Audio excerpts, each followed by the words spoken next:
was stopping. They say, why are they stopping me? They are stopping me because I'm Igbo. You see what is happening now? It's Nigerian government. Oh God!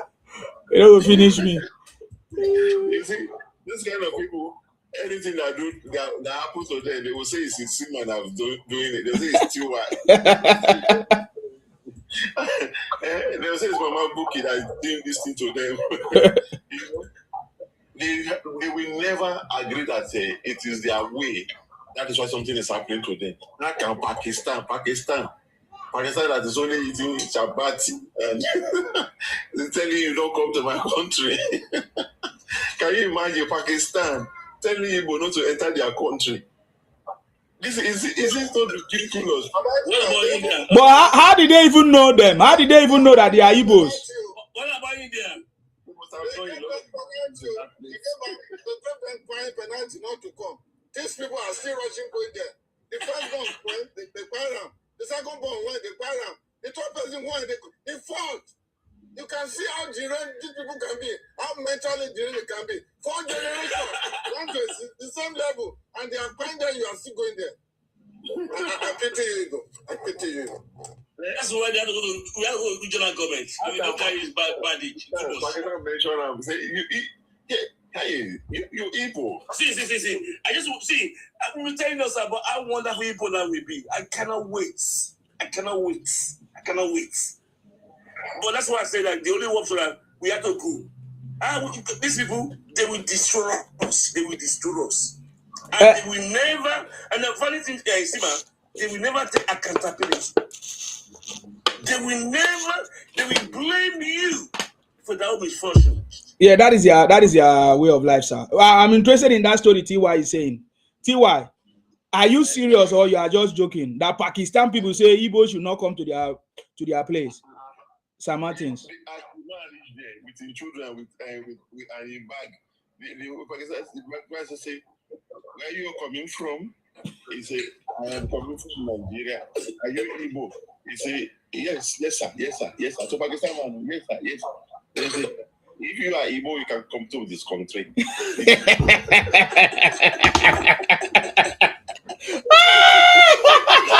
It's not personal. Let us laugh.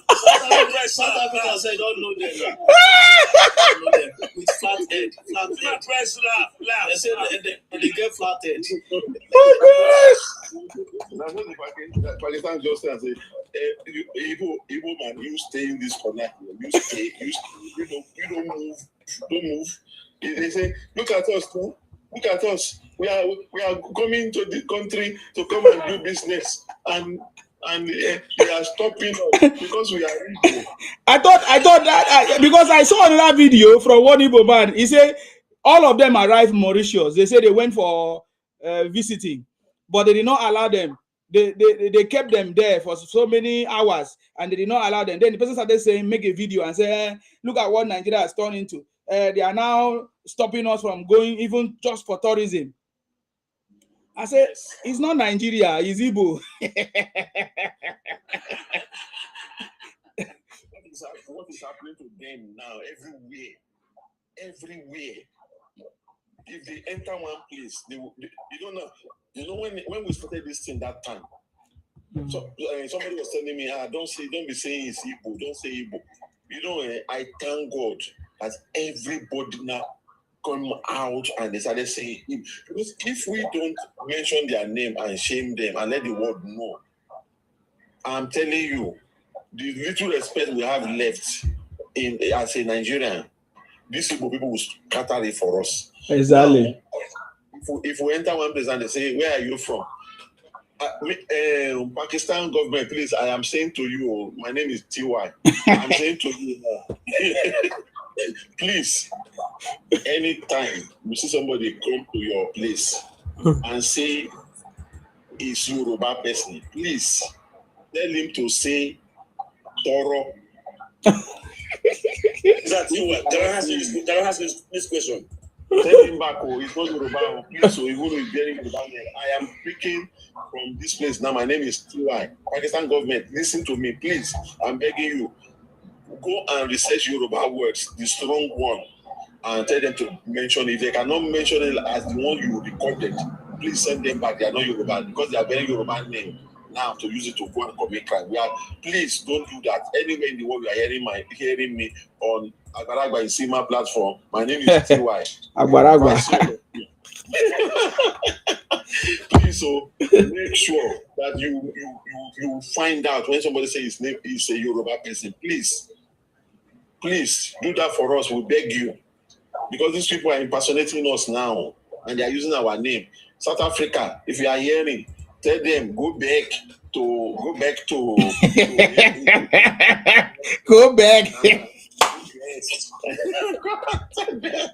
Please don't agree that they are not a BBO.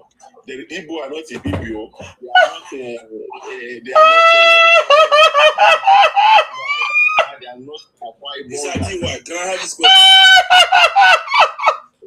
Tiwa, how did you learn all these things? I listened to you. You told us how Pakistan people are telling them. Now it's South Africa.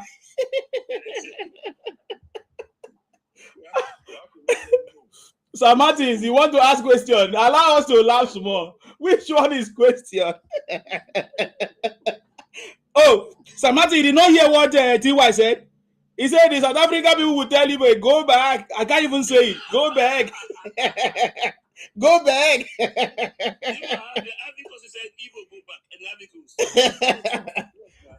Oh my God. Everywhere they are now, they are telling them to go back. They want to. Who in his right mind? The question says, TY, I just want it's not we Yoruba that created this advert for the work security. Our approach to Igbos that created this animals, Yoruba approach, that seems to have been stopping the global peace.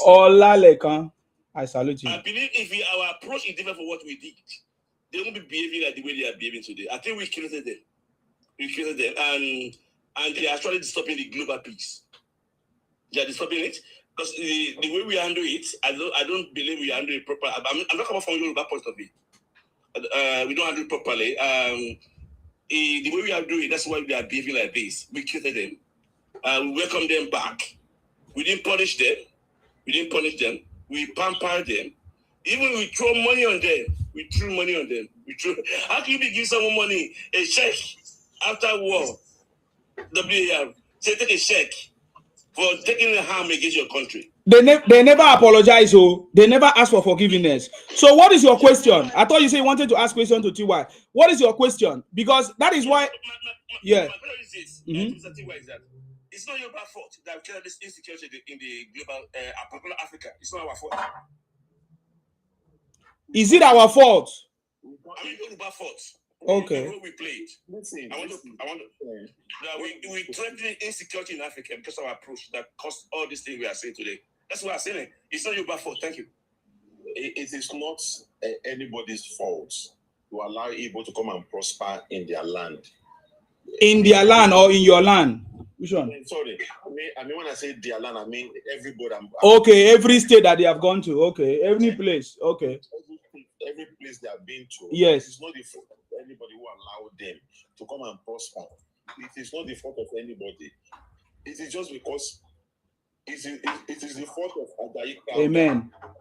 Ajayi Crowder single-handedly go and make Igbo to skip evolution of human being. He make them skip it. They are not ripe enough to join the human society. But Ajayi Crowder, is he not a Yoruba person? It's a Yoruba person, but that's what I'm going to. The same way. Let me tell you something, because I think maybe I will ask that question better. The Igbos today are flourishing because of the Yorubas. Even their politicians. Let me go back so that you will understand. This Obi that we are talking about today, was it not the Yorubas that supported it and pushed him? What is that fair man? What's the name of that fair man that presented him to everybody? There's a Yoruba man. I think he's a I don't know. Yeah, but what is the name of that fair guy? That fair Yoruba man? Please remind me. Can anybody remind me? No. Hi, somebody Pantami, Pat. Somebody Pat, something Pat. Sorry? Yes, yes. That is a Yoruba person. What I'm trying to say is that Yorubas have empowered a lot of people, right? It's Yoruba that has empowered him. If even what about Showere? Is Showere not helping or pushing Nnamdi Kanu narrative? I mean, the Yorubas are everywhere. What about Dele Momodu? Is he not the one pushing Atiku? There are some Yorubas that are even pushing Atiku against even Tinubu. So the Yorubas have always played. So Yorubas, I feel like Yorubas have like a, will I say, a different mindset. That is not because Tinubu is my brother, I must support him. No, they have their choice. They make their choice. They make their choice. They can say I can support anybody because that is a liberated mindset. That is my own. That is the way I see it. You understand me? But at the same time, when we look at it, it's still the Yorubas that have given them their platform, their support, you know, in any way, in any condition you want to say it.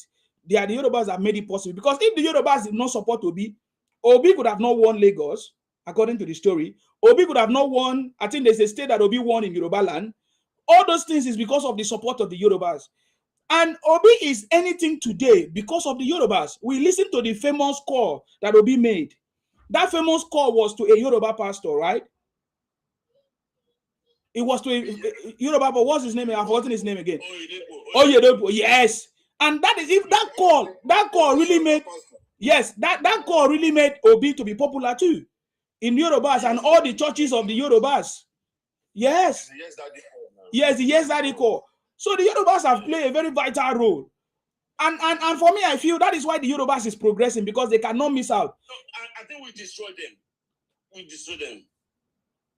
No, it refused the nature that they are, because you never, for example, when you accommodate me, give me everything, it's not that you spoil me. Is the true nature, my true nature will come out. For example, you are the one that gave me everything, supported me. My true nature is supposed to come out. You get the point now. What we have experienced, we have experienced in Nigeria about with the Igbos is their true nature. So my message, what I'm trying to say, okay, even during the Biafra war, Victor Obanjo, was it, no, what was the name of that Yoruba person? Exactly, was also supporting the Igbos. That led to the point that you saw what the Igbos did. So even Wolosho Yinka. So what I'm trying to say, as the Igbos ever been remorseful? Has they been, when all these encounters are happening, have they ever been remorseful? Have they ever asked for forgiveness? Even when the Yorubas received them, they never asked for forgiveness. They were still behaving the way they're behaving. But yet, what do we benefit from them? Nothing. You see, that is what I'm trying to say. So I'm not completely blaming the Yorubas, but I blame the Yorubas, because if the Yorubas did not give them that opportunity, they would not in the first place. But that also helps us. What the Yorubas have done is to also have the complete narration or the story. When we are talking about the story and the situation, we can also say that look at what the Yorubas have done, supported them, showed them support on all levels. Even Tinubu that they are talking about today, that they are all against him, also gave support to the Igbos in Yoruba land.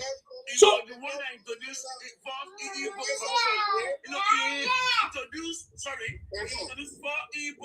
Yoruba land. So that is why I'm saying that it doesn't matter, because when I hear some people say, okay, they will repent, it's not all. All those things are rubbish talk. Because we have passed through that phase. It's just that we have not been paying attention to all these things. They can never change. That is their nature. That is what I wanted to say. And you cannot change the nature of the Yorubas. Even as whatever that is happening, the Yorubas will still exhibit their nature. But right now, what will happen is that they are becoming more aware, so that they can take the right steps to not allow such kind of thing to happen again. Maybe for them to penetrate or testimony. So I didn't know they are like that before. Sorry, I didn't know they are like that. You know, about 3 years I saw it. I felt panicking. I went to my house. Said, Oga Igbo, leave my house. I don't want problem. Leave. Sorry.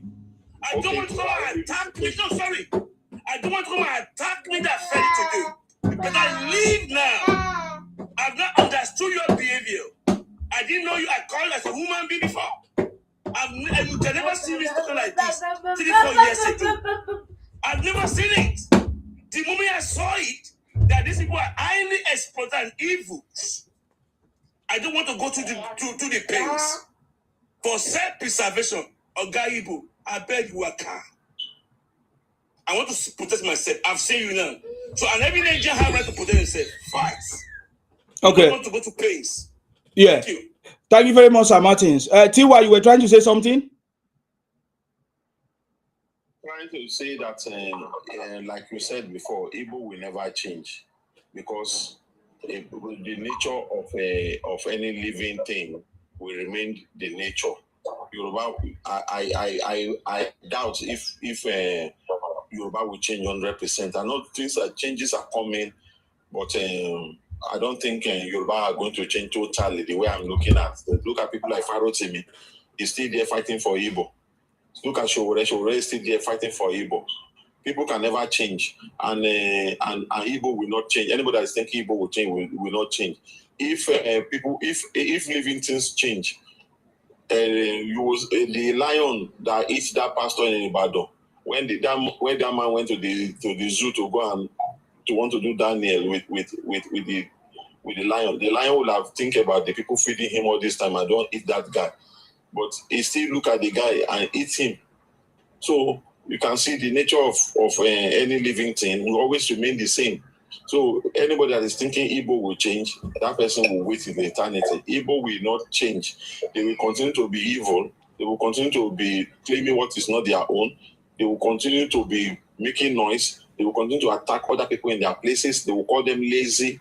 They will call them all manners of names after they have satisfied themselves in that place or they think they are established. The only thing that can stop Igbo, it is when everybody can rise up in their place one day and say Igbo must go. And everybody will come out and they will pursue them from every angle. The one that think he will stay in Saleko, they will go to Qatar Bridge and throw him in the water there. The one that want to stay in Obalende, they will drag him to Tomeland Bridge and throw him in the water there.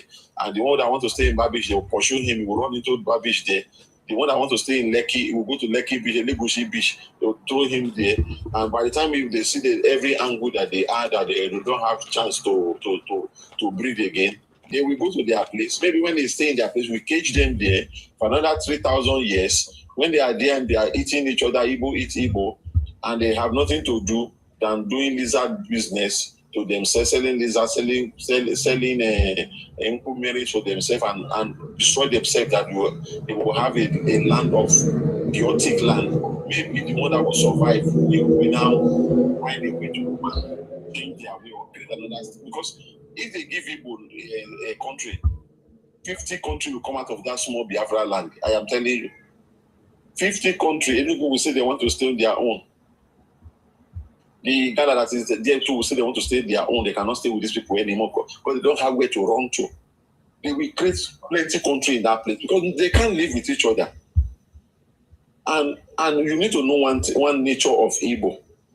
When Igbo are in one place, they always look for an outsider to keep close to them, so that anytime they fight each other and they are not happy, that outsider will be the one they will use for punching bag.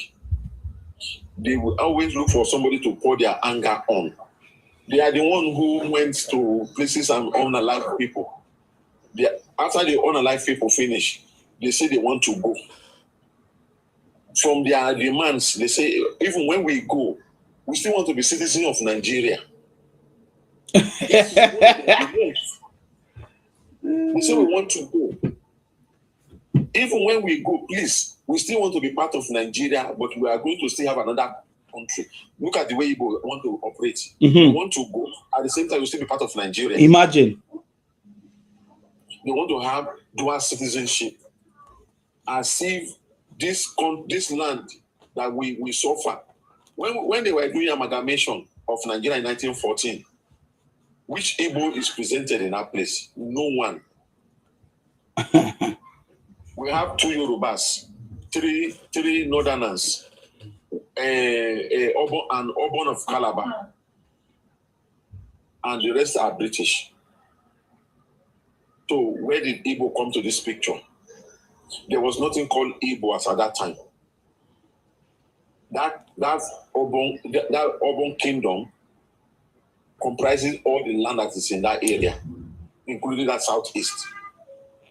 Yes, because it was the eastern region, the eastern state was called Eastern State then. Yes. Eastern State. So now, when did Igbo start to become the one that is acting as if it's the alpha and omega of that area? Igbo were not part of the people that signed amalgamation. No one was there. The only Easterners that were there that time was Open of Calabar. So now that Igbo now start to say this one is Igbo, that one is Igbo, everybody is Igbo. If you are not Igbo, we are going to buy you. See what this guy is saying. If Igbo was there, they could have negotiated better.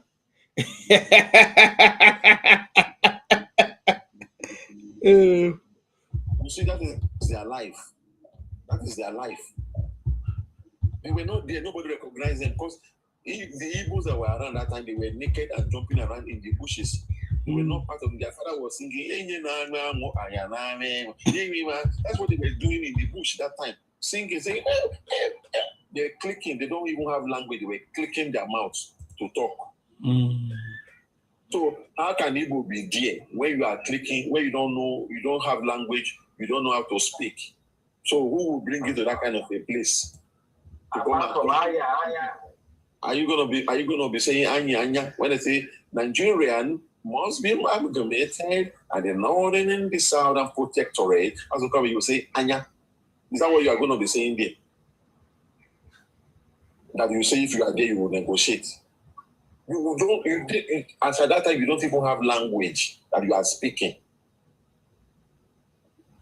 You don't even wear clothes. Are you gonna go there with your man and be going like that and see that in the midst that they will say they'll just kill you and ship you to Scotland and Aberdeen? Then you are saying you want to be there. You were not human beings at that time, that's why you are not there. If that man has started that thing, a guy blessed, you were not human being that time. You don't know how to talk that time. You cannot talk. You don't have language to speak. So you cannot be in the midst of human being because that time you still be animal. Now see Yoruba man go there, go look and say, you don't say you get human being future, make it carry cloth give you. Now they make you get marks today. So when you are saying you negotiate better, you don't have language that you speak there. So you better go and know that one now. That all the language you are speaking now that taught you how to speak, Yoruba is inside, Akwa Ibom is inside, Dagan is inside, Ifik is inside, Ikwere is inside, Ika is inside, Benin is inside. That is the language you are speaking today. You want to go and negotiate where human beings negotiating. Are you not ashamed of yourself? No, Igbo, whoever brought you to Nigeria, he did all the service. And Ajayi Crowther too also did all the service for teaching you how to be behaving, how to be copying human being behavior. You copy human being behavior because you don't have human being behavior. You are copying human being behavior, but you only copy the bad side of human. You are not copying what Nigerians are. Look at Nigerians. When you want to know Nigeria, you see Nigerians are the ones who accommodate people. Nigerians are the ones who will open their platform for you to go there and speak and talk and make business and marry them. These are the people. These are the Nigerians. But okay, let's look at it. Nigerians, all the Nigerians that are in Lagos, tell me one Nigeria that is not Igbo that is saying Lagos is no man's land. None. Which Nigerian is coming to Akwa Ibom and say they are lazy? Only Igbo. Which Nigeria is going to Ikwere land and say if Ikwere don't open their sea to them, they will go with sword? It's Igbo. So every Nigerians live in Nigerian land peacefully. But the ones who are not Nigerian, people like Fulani and Igbo, who are not Nigerians, are the one causing problem for the Nigerians. And that is why we have to look for a way to get rid of these people out of our land. Because if we don't do that, these foreigners who call themselves Igbo, they will continue to give us problem in our land. And this thing we are saying, people should take it seriously. If we don't do that, this foreigner called Igbo, those animals called Igbo, they will never let us have peace. They won't let us have peace. We just have to. People say we get some children, they know they let their peace. Now, when their parents pursue them come out, when they go suffer, now then they learn to come back and come back, say, I will be good. And that is when they will now start to behave well. But if you continue to rub their head and give them goody, give them sweet, give them uba, give them they eat, they will not get sense. That is what is happening to Hebrew right now. Why they don't have sense is because we are still feeding them. Imagine you like to talk, huh? Shut up. Where are you? Igbo, shut up. Where are you? You are a madman in Nigeria. Shut Ask up. where? You are Nigeria. Are they in my land? I'm in Nigeria. I not be You are a bad land. Animal like Where is Oyo State? Animal like you. Oyo State It's not your land anymore. It's Fulani Oyo territory. State is my land. You be criminal. It is Fulani territory. This It's is no longer your land. You have lost What concern with Yoruba land? What concern you? you have lost your land. No, what concern you? Are you Fulani? Your forest is your No, forest it's is not a disappearing. business. It's not a business. So what if you are fighting the Yorubas? Why is Obi and Igbos? Why is Obi and Igbos partnering with the Fulanis? Which one? Who is? Why are the Igbos partnering with the Fulanis to fight a southern president, Tinubu? You cannot answer. Why are Igbos through Obi fighting President Tinubu with the partnership with the Fulanis? Fulani. My brother, listen. We are not Nigerians. You understand? That's what I'm saying. But you are Fulanis. If Obi is trying to be the president of Nigeria, this is nothing to do with us. Igbos are partnering with the Fulanis to fight Tinubu. That's what I'm saying. Who were the people that voted for him in 2023? Is it not Igbos? 98%. We all saw it. No. Why are you still denying? Why are you living in denial? It's not everybody that is going to live in self-denial. There is an INEC report. This is a fact. The people that voted for Obi overwhelmingly, is that in English?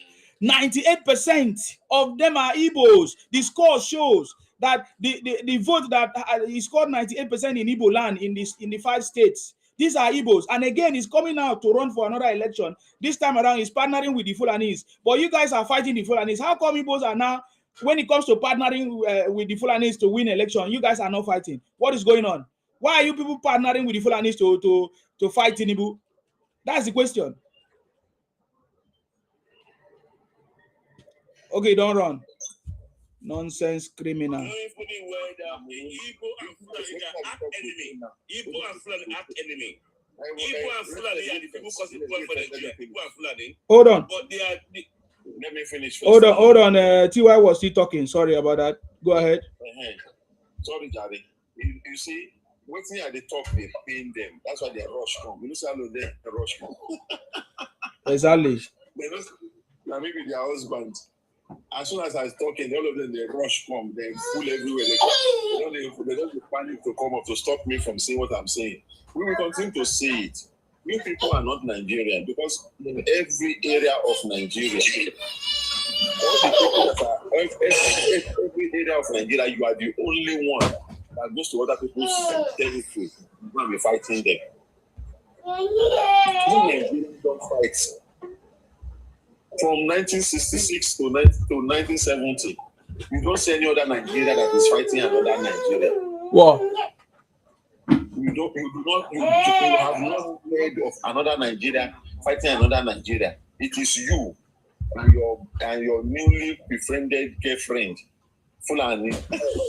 Now they fight Nigeria all the time. Now they look for where I go from, fight Nigeria, collect Nigeria land, go to Nigeria bush. Go they attack Nigeria.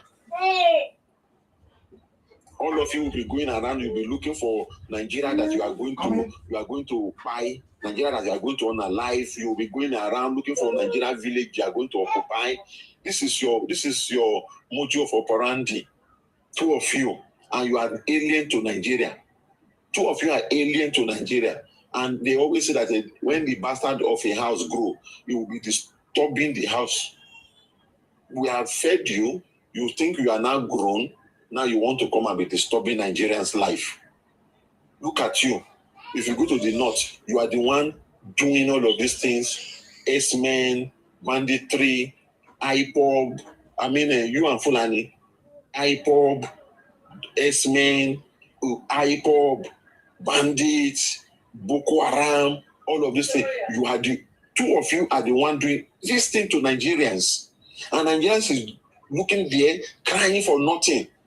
When we know the enemy that is doing these things, instead of us to rise up as young people, vibrant people, strong people, go to every area and pursue you people to the river and deal with you in a way that you understand that you're not supposed to be disturbing our life. We are there crying, government, and you know that it's Igbo and Fulani doing it. You are starting government, and they are living with you. And you know, you don't even see them condemn it.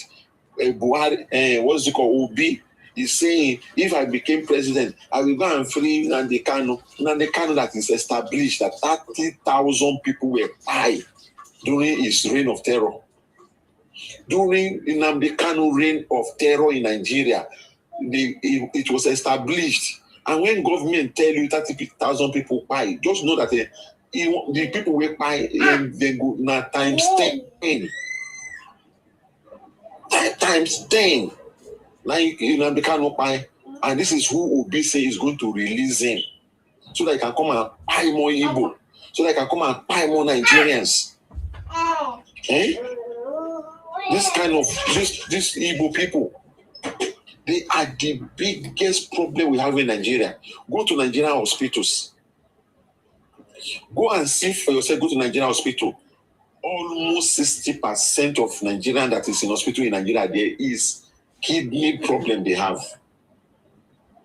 If your brother, your sister, your mother, your father is in this situation, your problem is Igbo. Igbo cause it to your family. You need to always understand that Igbo cause that sickness to your family. When you see sickness that happen after they have drank a Martina, or drank Coca-Cola, drank all those that drink that they are producing in Aba, all those wine, all those Jack Daniel you are seeing in Nigeria, just know that when you are drinking it and you start having problem with your health, it's Igbo that cause it for you. If you don't know that it's Igbo that cause it for you, if you are looking for one uncle that think he's jealous of you because you think you have small money, you are wasting your time. Your uncle have no hand in your sickness. Your uncle have no hand in your death. Your papa's sister not get anything we do to you. Na Igbo, na him say drink give you. Na Igbo, na him say medicine give you, where you take. So you need to hold Igbo responsible. But if you are not holding Igbo responsible because he has not come to you yet, if you say that until he come to you, now Igbo go buy you.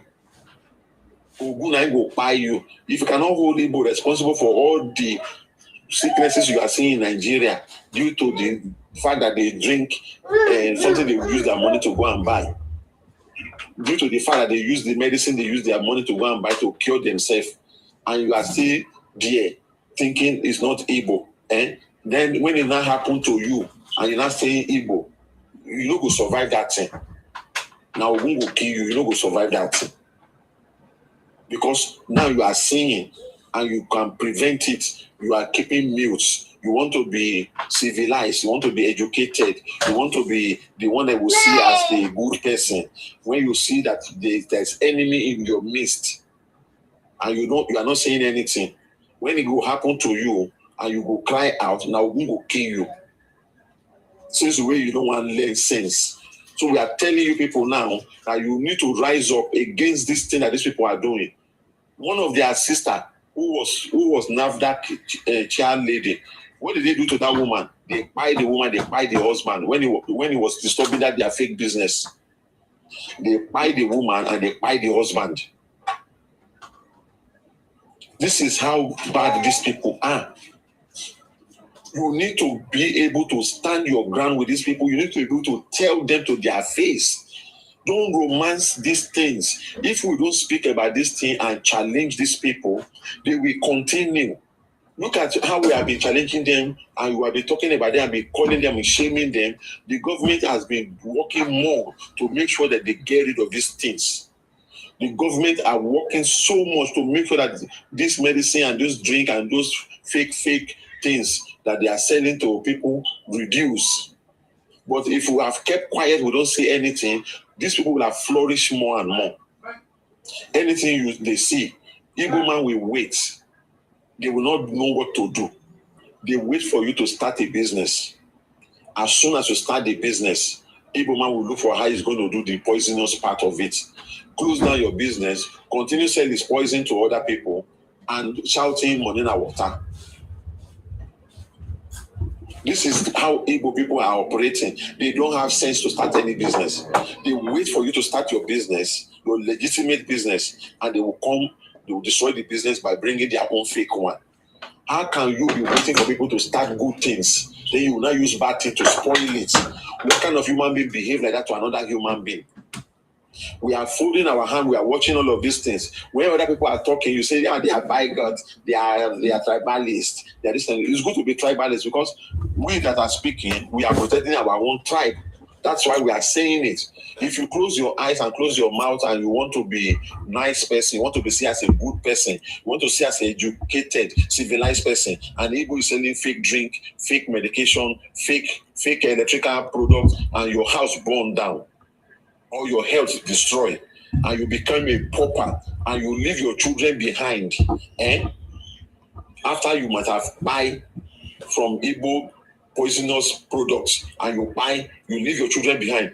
Those children no go let their head no go let you sleep well in that your grave, because you see what is happening. You did not open your mouth to say. You are supporting somebody.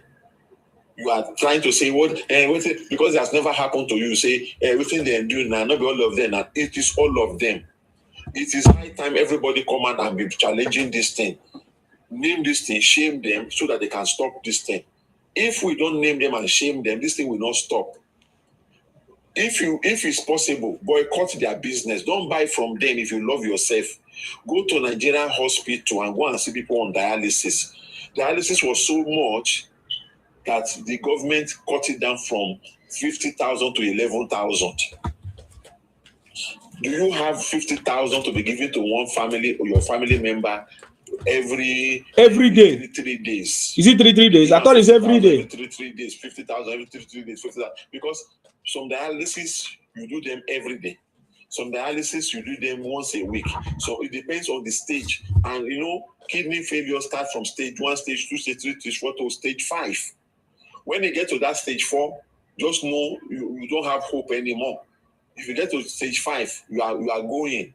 You just write your will if you have some money to give back to Ashawo, or to give to Losho where you they carry. Just quickly write and make you give them, because your family not let your Losho get them more. So if you know that it is good that you want to leave a legacy, make sure that you don't drink Igbo products anymore. You don't buy medical. As soon as you enter their shop, they say, nah, welcome. Just say, if you don't sabi Igbo, make I teach you now. Just say, nah, beko one name. Bigo chere na bia. Make you turn back, make you they go. Turn back, make you they go. No come back there again, no. If you want to buy gala, na lizard and they put inside their gala.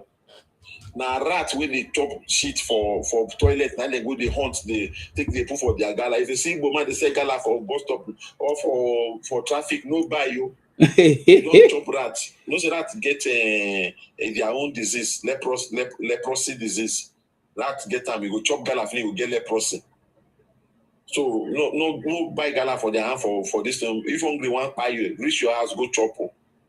Because Igbo man no send you. He no go chop that thing, because he know the consequences of the thing when they sell. So you need to be very careful when you are buying things from an Igbo man. be very careful. They don't like to sell anything good. They don't want to buy products. They just want to sell products. They don't want to buy products. When you are saying there's no job in Nigeria, now Igbo man make you no get job. They will go to China. They will tell China, Anna, you see this upholstery you want to do for me. They don't do it to be too thick. Just make it lighter so that you can do this for me. I will pay you this amount so I can take it to my people in Nigeria. They don't have sense. They will buy from me. I am Igbo, I know how to cajole them to make them to buy. That is what they will tell Chinese. And say, don't worry, no. Me sell it for you 5,000 naira. I sell for you. They will do it fake and bring it to Nigeria. They will make you will be shining that time. You'll be shining like China. You'll be shining like China. Before you know, you buy it. 3 months, the thing don't flat. Now on top of stone, now you sit down now. Now you will they pay your visitor. When you don't see service or not, they visit you again. At your chair, we will say give you. If you want to buy chair, go to proper people. There are a lot of people that are selling. Igbo will never sell anything that will make you happy. They don't sell what will make you happy. It is what will give them money they are looking for. That money, they don't care. They do not care. That is why you see when Igbo man leave Nigeria to advanced country, they only go and be carrying, doing 1 million job. You will never see them become millionaire. A lot of them, they never be. If Nigeria become organized now, Igbo man will be the poorest of it all because they have no IQ to start any business. They don't have it. They have no IQ to start a business from scratch. They wait for you to start your own. And when you start your own, they will do their own fake one. They cannot act good movies. They wait for you to act movie and they pirate it. They always wait for other Nigerians to do something and they will just destroy that thing for you by doing the fake one. This is the way they operate. You need to understand it. Understand it. Okay, look at LP. LP has been a party that is emerging gradually, growing gradually. They have been building Yoruba party. They started the other LP. They started it. It was growing. And they thought, okay, Obi is coming. This and this, let us do. And before you know it, LP, crumble. Even their representatives in the north are all Igbos. Their representative in the south, they are all Igbos. Their representative in the southwest, they are all Igbos. That's when you see them rebel against them in the north. They Colombia the whole party. You be in our side. All the people that represent it, they are all Igbos. You say, I can't hear you. You know that during the 2023 election, during the campaign, the man that was the chairman of the Lagos State South LP, it was Foluka Daramola. Yeah, that was the husband. That man came out after the election. The man said he worked against them. He said because that Chinedu Gbadebo was not their candidate that they want to put down, that it was Obi that imposed that man on them. Yes, we know that story. He said it was Obi that imposed that man. Then he was saying, no, this is not the person we want to. That all the one that contest is Obi that imposed all of them. So that man said, then he was thinking that for this man to be doing that, that mean they have an agenda. If you don't have an agenda, why will you not allow Yoruba to contest in their whole state? Yes. You are imposing all your Igbo people in Yoruba land to contest. So that man said he walked. I watched it on the TV. He said he walked against the party. Yes. They not also walk against the party because they were fighting that why will it be Igbo man? Yeah, they Colombia the party. That's what I was trying to say. They Colombia the party. Go ahead. They Colombia the party. They put Igbo everywhere and they hijack the party from everybody. They push Papa away. They say Papa is not there, this thing and all of that, and they just Colombia everything. Now look at the party. Now the party now go back to ground zero. Anytime you hear LP now, what comes to your mind? Obi Kerere 74, Obi 75, 76. That is what will be coming to your mind. You don't think anything again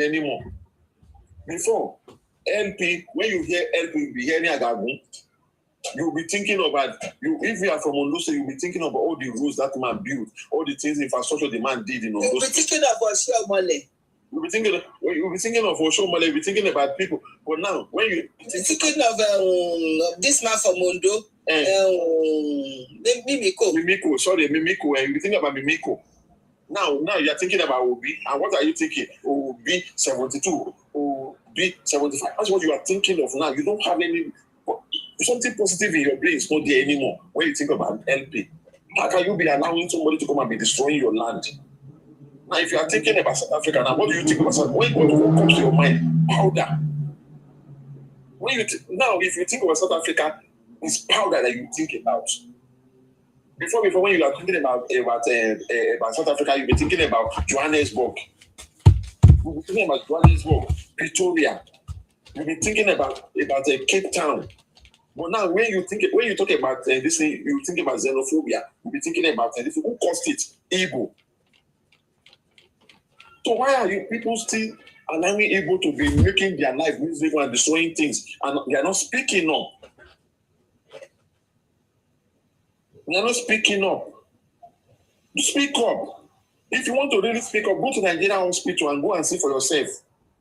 Go and see for yourself. You understand what Igbo have caused in Nigeria that no generation of Fulani will ever cause it. No generation of Fulani will ever cause what Igbo have caused in Nigeria. A lot of people are in pain. As I'm speaking right now, go to Loot, go to UCH Ibadan. Go and see how people are suffering every day. Serious pain, sickness. People who have never seen people in pain before, they will not understand these things. We must make sure that we speak up. I am begging everybody, 121 people listening to me. I am begging you in the name of God Almighty. Speak up. It might be your family tomorrow that will drink that drink. It might be your family tomorrow that will take that medication. It might be your family tomorrow that they will be kidnapped. It might be your own family tomorrow. Don't make mistake, because these people don't care. We will send them back. We will send them back. We will send people back. Yes, they must go back. They must go back to their country. They must go back. If you go to Liberia here, they are the one. Don't you see their factory they went to bust, selling fake drink to Liberians. People just want to destroy Africa. We are just unfortunate to have this tribe in our midst. Anyway, I will give up. It's Nigerian government that gave them all the chance. Nigerian government allowed them. Thank you very much, TY. Yes. They allowed them to with all their atrocity because they should have dealt with them. How would they just allow people like that with all the fake products and everything? Bringing fake products, bringing substandard food products to the country, and fake drugs, fake this, fake that. It's Nigerian government, so I will blame Nigerian government. It's the failure of Nigerian government. My sister, with those things, they're just imaginary books. They allowed them because they should have deal with them. I should have deal with them now. And with all these things that they say, Nigeria no good to us, so Nigeria no good. Whereas they are the one that is enjoying all this rubbish in Nigeria. We don't do that in another country. So how come they have not? I don't know why they don't allow them to go. How come? You say you don't know why who is holding them? I think we need to discuss that topic. Who is holding them? Who is stopping them from? Because I think I've listened to many people always say, I don't know why they have not allowed them to go. Some people say, allow them to go. I beg, who they hold them? Or what is it that they want that will mean that we say they should go? Or what is it? Where are we holding them? Is it on their neck, on their yash, on their where? And what are we using to hold them? Because I really need to understand that part. I didn't know the one that proposed it, Yeah, so why did Benjamin Kalu, what's his name? Benjamin Kalu, why did he propose indigenous bill instead of Biafra bill? Yeah, instead of Biafra bill or whatever. Why? Those are the questions that we are asking. And why are Igbo still contesting in Nigeria? Why are Igbo still moving to every part of Nigeria by night with nylon bag and slippers, using night bus? Why is it that they have not moved back to form their own country? Those are the questions people will ask, intelligent people. All these years that you guys are saying you want Biafra, how come you are still moving to Lagos by night? In fact, the number of Igbo that have moved to Lagos ever since they started these their conversations is more alarming. The numbers of Igbos moving to every nook and crannies of Nigeria is more alarming. Ever since they started this their Biafra something. So how are they going to form their country when they are moving from place to other people's country? So why is it that they cannot go back to their place to show us that they are serious? Why is it that they are participating in election in Nigeria? Why is it that they are still collecting the federal government allocation of Nigeria? Why? Those are the questions that we are asking. So that tells you that they are not serious. That all those things are lies and propaganda.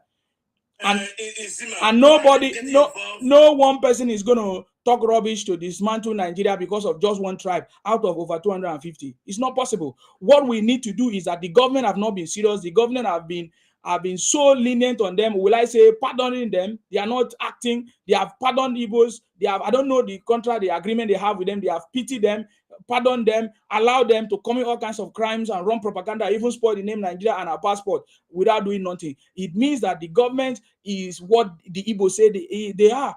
The government said that Igbos is Igbos said that the government is a zoo. The government, they don't have a law, this and that. That is why I was waiting to confirm if Nigeria actually have a law. And it proved to us that Nigeria have a law. That is why Nnamdi Kanu is in Sokoto prison today. So what we need to do to straighten this is for the government to sit up. The government cannot just allow one tribe to rubbish the whole of the country and give us a bad name and all kinds of things. That is where the problem is.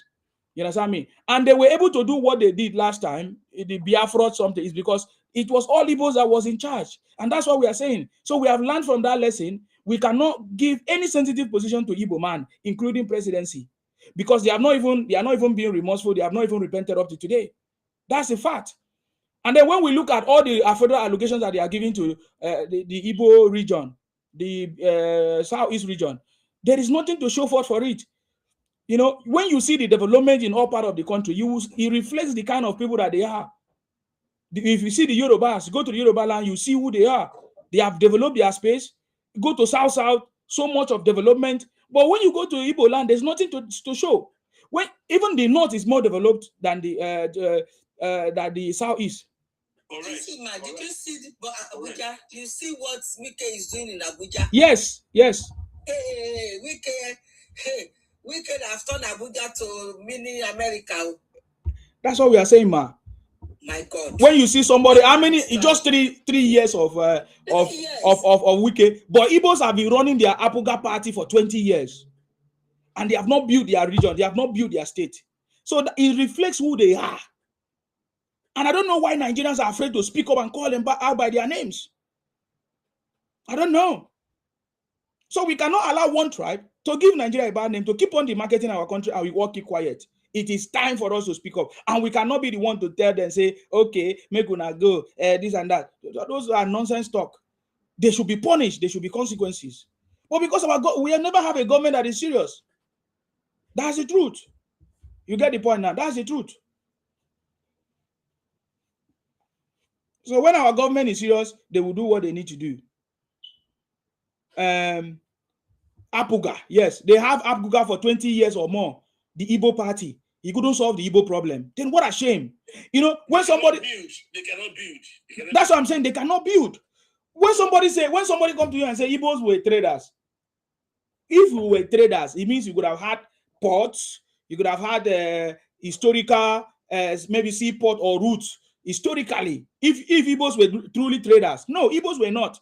Igbos learned from wherever they travel to, the skill, the trade that they see where they run to, is they started doing it, they started copying it, and that is how Igbos survive. Igbos were never traders. In fact, other tribes were trading Igbos. I don't even want to go deeper to that conversations, but I tell you, Igbos were never traders. Tell us Igbo trader that we have in history book. There's none. There's none. They are squanderers. So they don't build. If you allow them in your system will be ruined. I don't hide it. That's their behavior. But they are hiding. One funny thing I didn't know, they are the only tribe that came from Nigeria, Igbos. British built Igbos. Someone said something like earlier on that during the amalgamation, there's no Igbo king there. You don't know Igbos. But over the time, the system of British built Igbos. They came from nothing. They are just kind of, they are like liability. And they've still been abusing us. I just keep on asking myself, you shall be so more gracious to the system. You are the one fighting the system. Without the system, there's no Igbos. Without the justice structure, these people we are seeing, there's nothing like that. And they're so ungrateful. So we couldn't allow them to be among us. I don't like these behaviors. Their way of reasoning is so low. So low. I don't think they can even govern themselves. How can you be thinking about saving money when you have big projects to be done in your state? Is Anambra being developed when you are putting money in the bank? Does it make sense? When people are going on strike, you are saving. People are buying in hospital. Does it make sense? In Anambra State. And you are saving. Is that development? Are you sent to the office to go and save money or to go and spend money to build? You say we are spending. When I get to conclusion, I say Igbo have not developed. They cannot be in the fear of the country. The same will collapse. Their mental way of thinking. I'm so disappointed. Extremely disappointed. If you want to have an enemy, we must allow them to be in the government. They will destroy us. They have been destroying us for far too long. This chaotic insecurity that we found ourselves today, it was called by Igbos. You know, it's not easy with violent. They buy people to cause this chaotic system we are having today. By then, and they are the one. So if you want to have peace, let them be on this. Or else, they'll be driving into where you don't know. Because the way of governing people, I don't think they have evolved.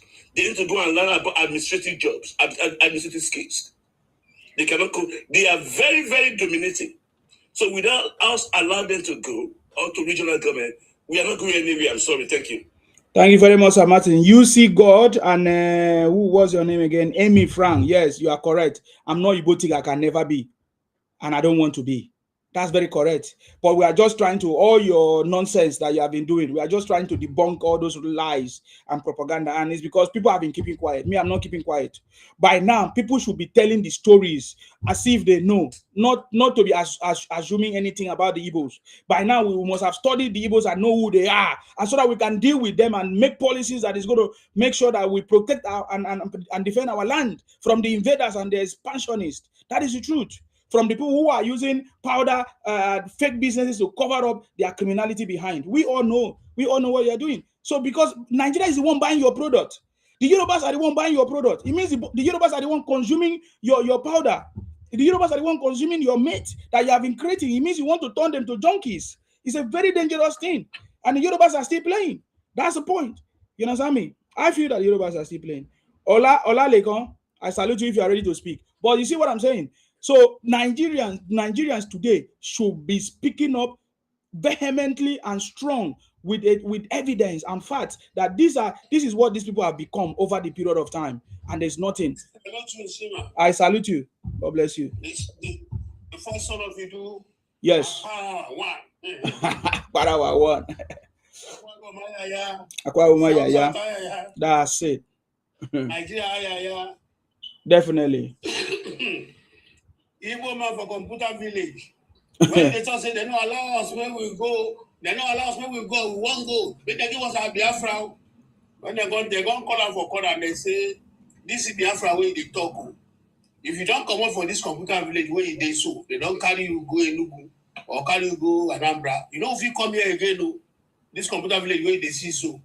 Say, if you won't come here, you go apply for visa. You say, that's how you go be. He said, you go apply for visa before they will allow you, make you come this computer village again. No? I say that can be Biafra, they want to say you don't want to. That's a so you don't understand before. He said that can be Biafra. Imo want. He said, that can be Biafra. He know come computer village again. Say you go collect visa before you go come. They say that's so now, you have to get visa before you go come computer village. Say, no, you don't want that can be Biafra. This is where in the job. And somebody go say, "Me go and take visa again." That's what we don't know. For how many years we don't dey here? You see, most of them are ignorant. You understand? Majority of all of them are ignorant people, and they feel they know. In life, if you don't know and you see somebody trying to correct you and show you the way, if you listen, it's better for you. But the greatest disease a human being can have in this world is being ignorant and not accepting that you are ignorant. Because the moment you accept that you are ignorant, then you'll be open to knowledge. You'll be open to people to direct you and show you the way and show you how life goes, and you follow. By that, you can have a lot of improvement. You see them when they come on this program now. When anytime they come in here, I've been following you since you started. I was just around and just following you. You see my comment there. I know you acknowledge my comment. Yes. When I said the yo man, I'm here. Hello, how are you? But it was when I came in, when I sent the request, or when those two guys came in, trying to start their stuff again. That's why I quickly sent for request so that I can quickly come there and tackle them again and send them away as we normally do here. But the discussion has been going on progressively well. We thank God for the state police that has been signed. By the special grace of God, the good intention behind it will make it work. Amen. Because the work has started already. They've taken all they signed their documents to the state houses of assemblies now. So all the speakers will sign, all the speakers of all states, 36 states and 37, including the FCT, the House of Assembly, they will sign. So when they sign the document from there, they will start doing with the implementation and all those stuff. So the president is in the right direction on the state police and the insecurity as well. Like I always say to the person that was saying something on the Facebook, I said, look, this man you are talking about, I've never seen a Nigerian that is more generous than Asiwaju. And I've never seen, it's very difficult for so pathetic to the plight of the poor people than Asiwaju, because he himself has passed through that stage before becoming who he is today. So he will never be seeing children being some rubbish abductors putting people's children in the bush, and he will fold his arm and say will not do anything about it. It's not actually, you can never be that kind of a person. But people do things for political reasons. They say so many things for political reasons in order to cause problem. You understand? So what I just want to say is that let's just continue. We are gaining ground already because more people are beginning to see reasons why we've been telling them, we've been hammering that. Stop listening to these people. All this time, we are hungry, hunger, then Nigeria, all these things, they keep on shouting. It's all propaganda. If anybody comes to you and say he or she is hungry, that's what the president's person was trying to tell them. They said that this man is cruel. He said he's not seeing the hunger that is in Nigeria. You understand? If you say you are a builder, with the lot of building going on around, you have not seen anybody call you to come and display what you job. So nobody has been giving you a job. Okay, come, let us give you a job. Or try to make some adverts. If you're on the Facebook or you're anywhere, if you don't have any phone, even if it's not the kind of phone Yoruba people call Tonosobe, those one that is not Android phone, even if it's that one you use it, you can still call on people. If you are a good character and you whenever people give jobs to you and you do it fine, more people will still come and patronize you. So before you start telling us that you are hungry, let us know what you do. You can't just sit down and fold your hands and expect food to start coming to your house and money start rolling into what you are doing. Everybody knows things are difficult. Dangote just slashed another 15 naira from a price of PMS. I think it's today or yesterday. Another 15 naira has been slashed due to the ease in the Strait of Hormuz that is happening now, that the ships are burning in with the fuel now. So it's affecting the price bit by bit. So each and every one of us, like some of us that have their businesses going on for us in Nigeria, the fuel thing is affecting each and every one of us. But we won't say because of that, Nigeria will not happen to you. If Nigeria didn't happen to you, how would you be able to be using Nigerian passport to get visa to travel out and getting so many things? If Nigeria has happened to you, if you attended school, when you are a graduate, you went to Nigerian university, came out of that place, Nigeria happened to you before you got your own degree. So how much you say all this? You don't know they are bringing a course onto my ex. If you speak of your country, you are bringing a course onto you, because the moment you start your country, it will be difficult for any good thing to happen to you in that country. Like those people that I was talking about, some of them are now crying now. They brought them from South Africa, they brought them from Ethiopia. They are the people going on the net, sharing Nigerian passport, saying, I'm Nigeria, I'm no longer a citizen of Nigeria. Now all of them are now bringing the passport in. Bring the passport in. Those guys that came in, that I said the person he was trying to use a register, telling us that he is Nigerian. And you know, he said they are not Nigerians. When you're trying to talk about Obi to them, he said nothing concerning them about Obi, because they are not Nigerians. He said, Yes. He was just trying to use time for us. If you are here, if you come here and think you can follow us, you are into Obi's project, and we all know that. The sensitive question of people asking them, you are the people calling people in their weed. You call Okorocha, Okoro Hausa, you need them according to their mind. They said his name is Okoro Hausa. You speak ill of the Fulanis all the time. Now you are partnering with the same Fulani people against other tribes in Nigeria. What do you have to say to that? In fact, they keep on running away. They say, no, we're not for a big project. We are Biafra, we are looking for Biafra. They are very common. They think they have sex. They don't have sex at all. Because when they talk, from the way they talk, they're able to get there.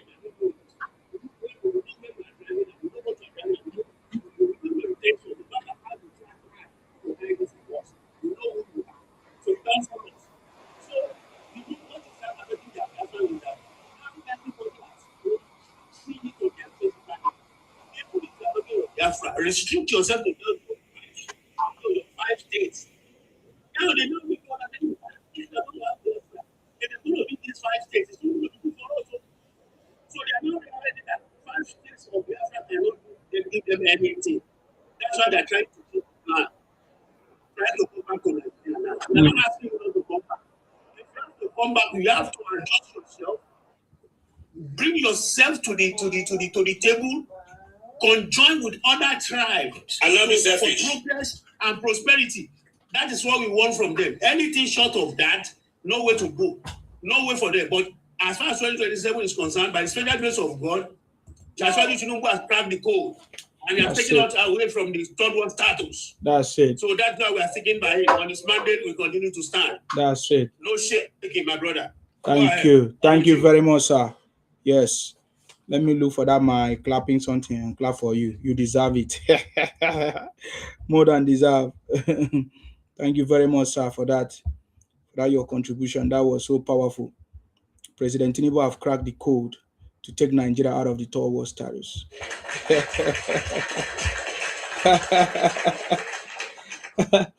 So I just wanted to, I know I've got some videos giving more light on the state policing and all of that. We'll talk about that later, because we know that some people genuinely have some concerns that, okay, the governors might misuse the powers of the state police or whatever. And so we have like a short presentation on that, you know, how the framers of the state policing laws, the framers of the law for state policing, they already know that can happen. So they put some things in place to make sure that that will be curtailed. You see the point, and that is why I told you that President Tinubu have cracked the code. So chill out, just relax. It's the job of the president to fix this country. That is the job. He took the biggest job in town, the biggest position ever in Nigeria is to be a president. So he's ready for the job. He knows that part of it part of his glory, part of his legacy is to make sure he achieves success. So I don't know why some of you are just giving yourself headache. Allow Tinubu to do his job, and he has been doing it successfully, gradually, and the result speaks for itself. It's only those people that are pretending as if they cannot see what the president is doing, So chill out, relax, calm down, forget about it. He's already fixing the problem. So relax. According to others, they say relax. Tinubu is fixing Nigeria. So that is all I can tell you. Relax. It's not propaganda that is going to make any other person to maybe remove Tinubu. It's not. Those ones cannot remove Tinubu.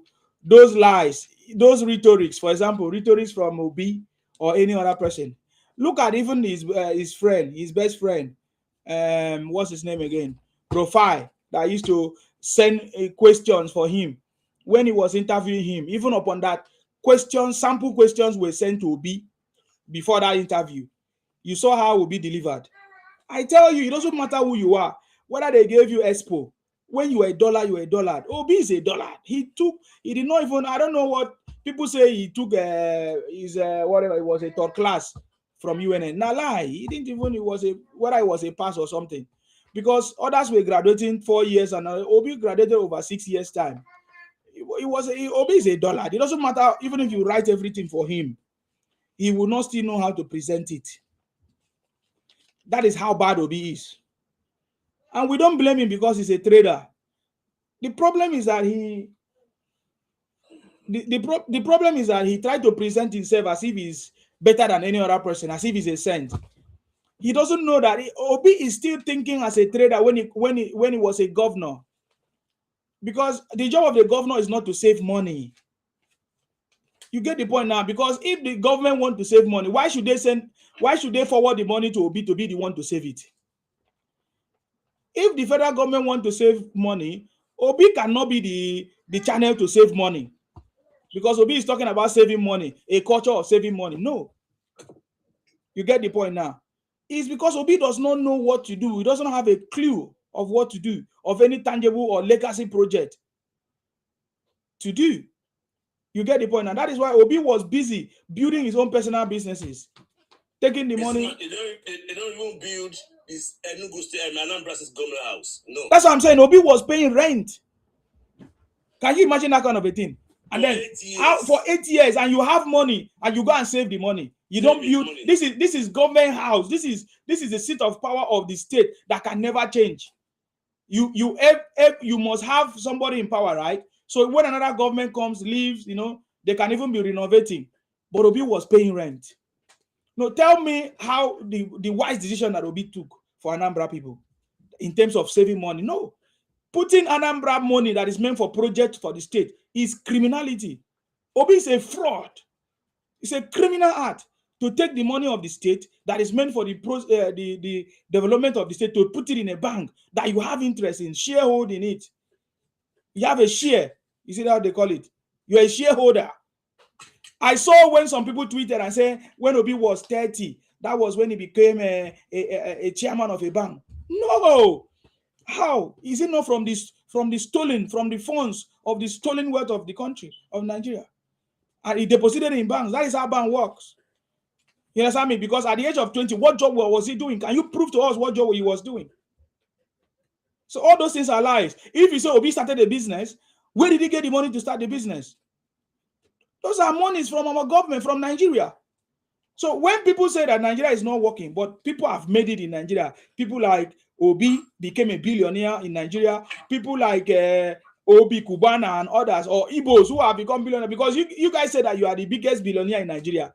So where did you make the money? That is why I know that you guys are foolish, because your conversation does not make sense. If you guys are saying that you are the biggest, you are the wealthiest, you are the Igbos are the wealthiest in Africa or in Nigeria, where did you make your money? Is it not in Nigeria? You made your money in Nigeria, so Nigeria made you. So the story of that Nigeria is not working is a lie, is false. Because we can see that when you have a leader that is ready to fix the issues that you have, because that is why those issues are there. Issues will always come up.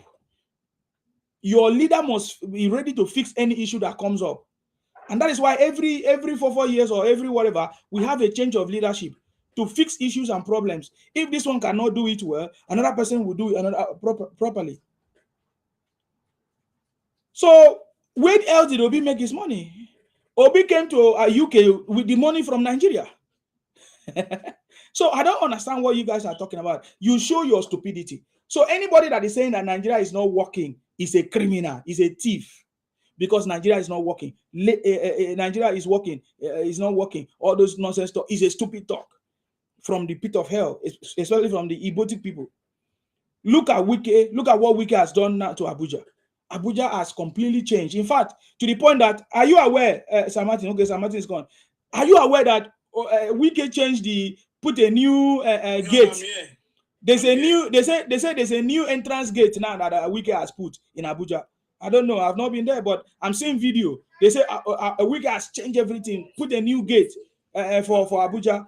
Change all the 12 project launched for 12 days. Project that has been launched and commissioned by for 12 days consecutively.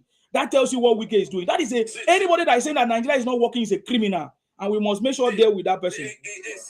I was so shocked when I heard that Anambra State going to have state house. Hold on, Sir Martin. Still, what is saying?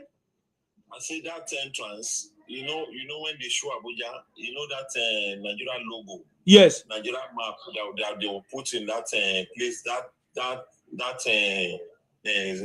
monument they build like spread hand like this. Yes. That spread hand like. And hold the globe or something like that. Yes. We can change it and rebuild it, and now create a recreation park within it. So if you now go there, because I was there about 2 weeks ago, if you now go there, they have changed that thing now. They say it was not beautiful enough and build more things and change the structure. Now you can take a lift and go up to go take picture. Now it make it like a tourist attraction. Yes. Whereby if you visit Abuja, you can go there you will see Abuja from the top. So that is what he did. He changed the face of it and make it more this thing. So if you are entering Abuja now, the entrance is changed. Wow. Let's Wike, powerful man. So what are you saying? You say Nigeria is not working. What are you talking about? Nigeria is working. It's because you don't have a leader, your working leader in your place, in your space where you come from. It is true. During Nigeria amalgamation, they did not consult the indigenous people. It was the decision of the British colonial masters who came because they wanted to make it easy for them to rule through their colonial era. That is okay. That is why today we are talking about the amendment of our constitution by Nigerians, and we have different of these consultation that have taken place, like the national confab. But Kuno Jonathan did not have the balls to execute it. I believe that President Tinubu is executing every item on the national confab and other national confab that took place even in Ibadan and other places. So we know what we are talking about. So when I hear you people talk nonsense, I just know that you are very stupid people that are trying to condemn our country. We will deal with all of you because it's the government that is not serious. Because if the government want to fix this country by now, the body language of our country, and if everybody should know, you know what I mean? All those guys running propaganda everywhere, talking nonsense, today they could have been investigated and held accountable. That is the way to do it. You can't just do nonsense even in the UK or anywhere in the world. So why is Nigeria different and we expect it to be different? So we want all these things to be settled. Are you getting me now? Go and look at the national confab and see if what is happening now is not part of what is on national confab, what president, all the projects, all the reforms that is going on right now. You get the point now. So nobody can say that Nigeria is not working because we have a model of places where there's good leadership, where there's good blueprint and it's working. Lagos is number one. You understand me? Followed by others. Even Rivers is part of it. It's because it's unfortunate that they had this guy, what's his name, Fubara, that is not performing. I learned that some of even if it's Opobo people are now saying that when Fubara finish, he's not going to be able to come home because he has not done nothing. They even make reference to the only last thing that happened in Opobo was what's his name, Wike did for them in Opobo. Ever since this guy Fubara came into power, he has not done anything for the Opobo people. So that is, you understand me? So when you have a good leader, there is no excuse of money. They can turn any location to anything overnight because they have Nigeria have money. That's the truth. We have monies. The fact is that yes, these people are not using these monies for what they're supposed to do. That is the truth. You get the point now. There's money. Look at the Yoruba land now. They have a railway system that connecting states. and somebody somewhere is deceiving you, you must be a fool if you are part of the people trying to demarcate Nigeria or trying to talk rubbish, talk down on President Tinubu. Have you ever seen any other president that have this political will? He doesn't even care about his political career or second term. Because if he's somebody that just wants to become a president and just go away, he won't be doing all these strategic things, very unpopular reforms and policies. What are we saying? You're a bunch of criminal, man. And we are waiting for you. We want to identify you. We always know that anybody that demarcate the country, anybody that talk down on their own country, they are mostly Igbos. And that is the truth. Yes, go ahead, Sir Martins. Yeah, these people cannot be, as you said, they only can only destroyed. I wonder when Obi was in Anambra State. I think one of the legacy projects were to build the state house. Yes, they didn't have government house. That's the legacy project. And in Ekiti State, I have a state government house. Ekiti State, in Yoruba land. You are in Anambra and you are making noise. These people are the one be telling you, Moina water. They don't have state house. And Obi was that governor. And they hid it. I don't know. I knew when Soludo built this house. I said, oh, Soludo removed a shame from Anambra body. Soludo removed a shame. And they're the one telling you, vote for Obi that clothed you with a shame in Anambra. He couldn't even build a state house for you. After being there for 8 years. 8 years. What can you build? But he saved the money. Project. He saved the money. Yes, was that a good decision? No. When some big project is around to be done. What about the erosion problem that they have in Anambra State? Sorry, sir Martins. What about the erosion problems that they have in Anambra? Why will Obi save money when there was erosion, a flooding problem that even Soludo was crying to go and meet President Tinubu for solution? Why did he save the money? Why did he not use the money for project? Obi is a criminal. These are the person they want that's first on Nigeria. We are very smart, Nigeria is very smart. We are not buying fake. We are not buying counterfeits. And we don't want calamity. Obi is not going anywhere. Obi can keep for yourself. Obi I think he's think. Obi is not that. It is not fit for the presidency. See the way he was tapping this one. Rufai. When we were interviewing, you see, man. Yes, I was explaining it now. Have you ever seen any professional person? When during the interview, you are robbing your interviewer. Obi was robbing Rufai, calling his name multiple times, every minute, every time of the question. Instead of Obi to answer questions, he was robbing Rufai. What relationship do they have? If we want to critically analyze, what relationship does Rufai and Obi have? In that interview, Obi was not focusing on the question. That is why Obi couldn't answer any question. Obi was behaving like a child. Hey, Obi was behaving like a child who has seen the mother. Obi was behaving like a baby who have seen the boyfriend or girlfriend.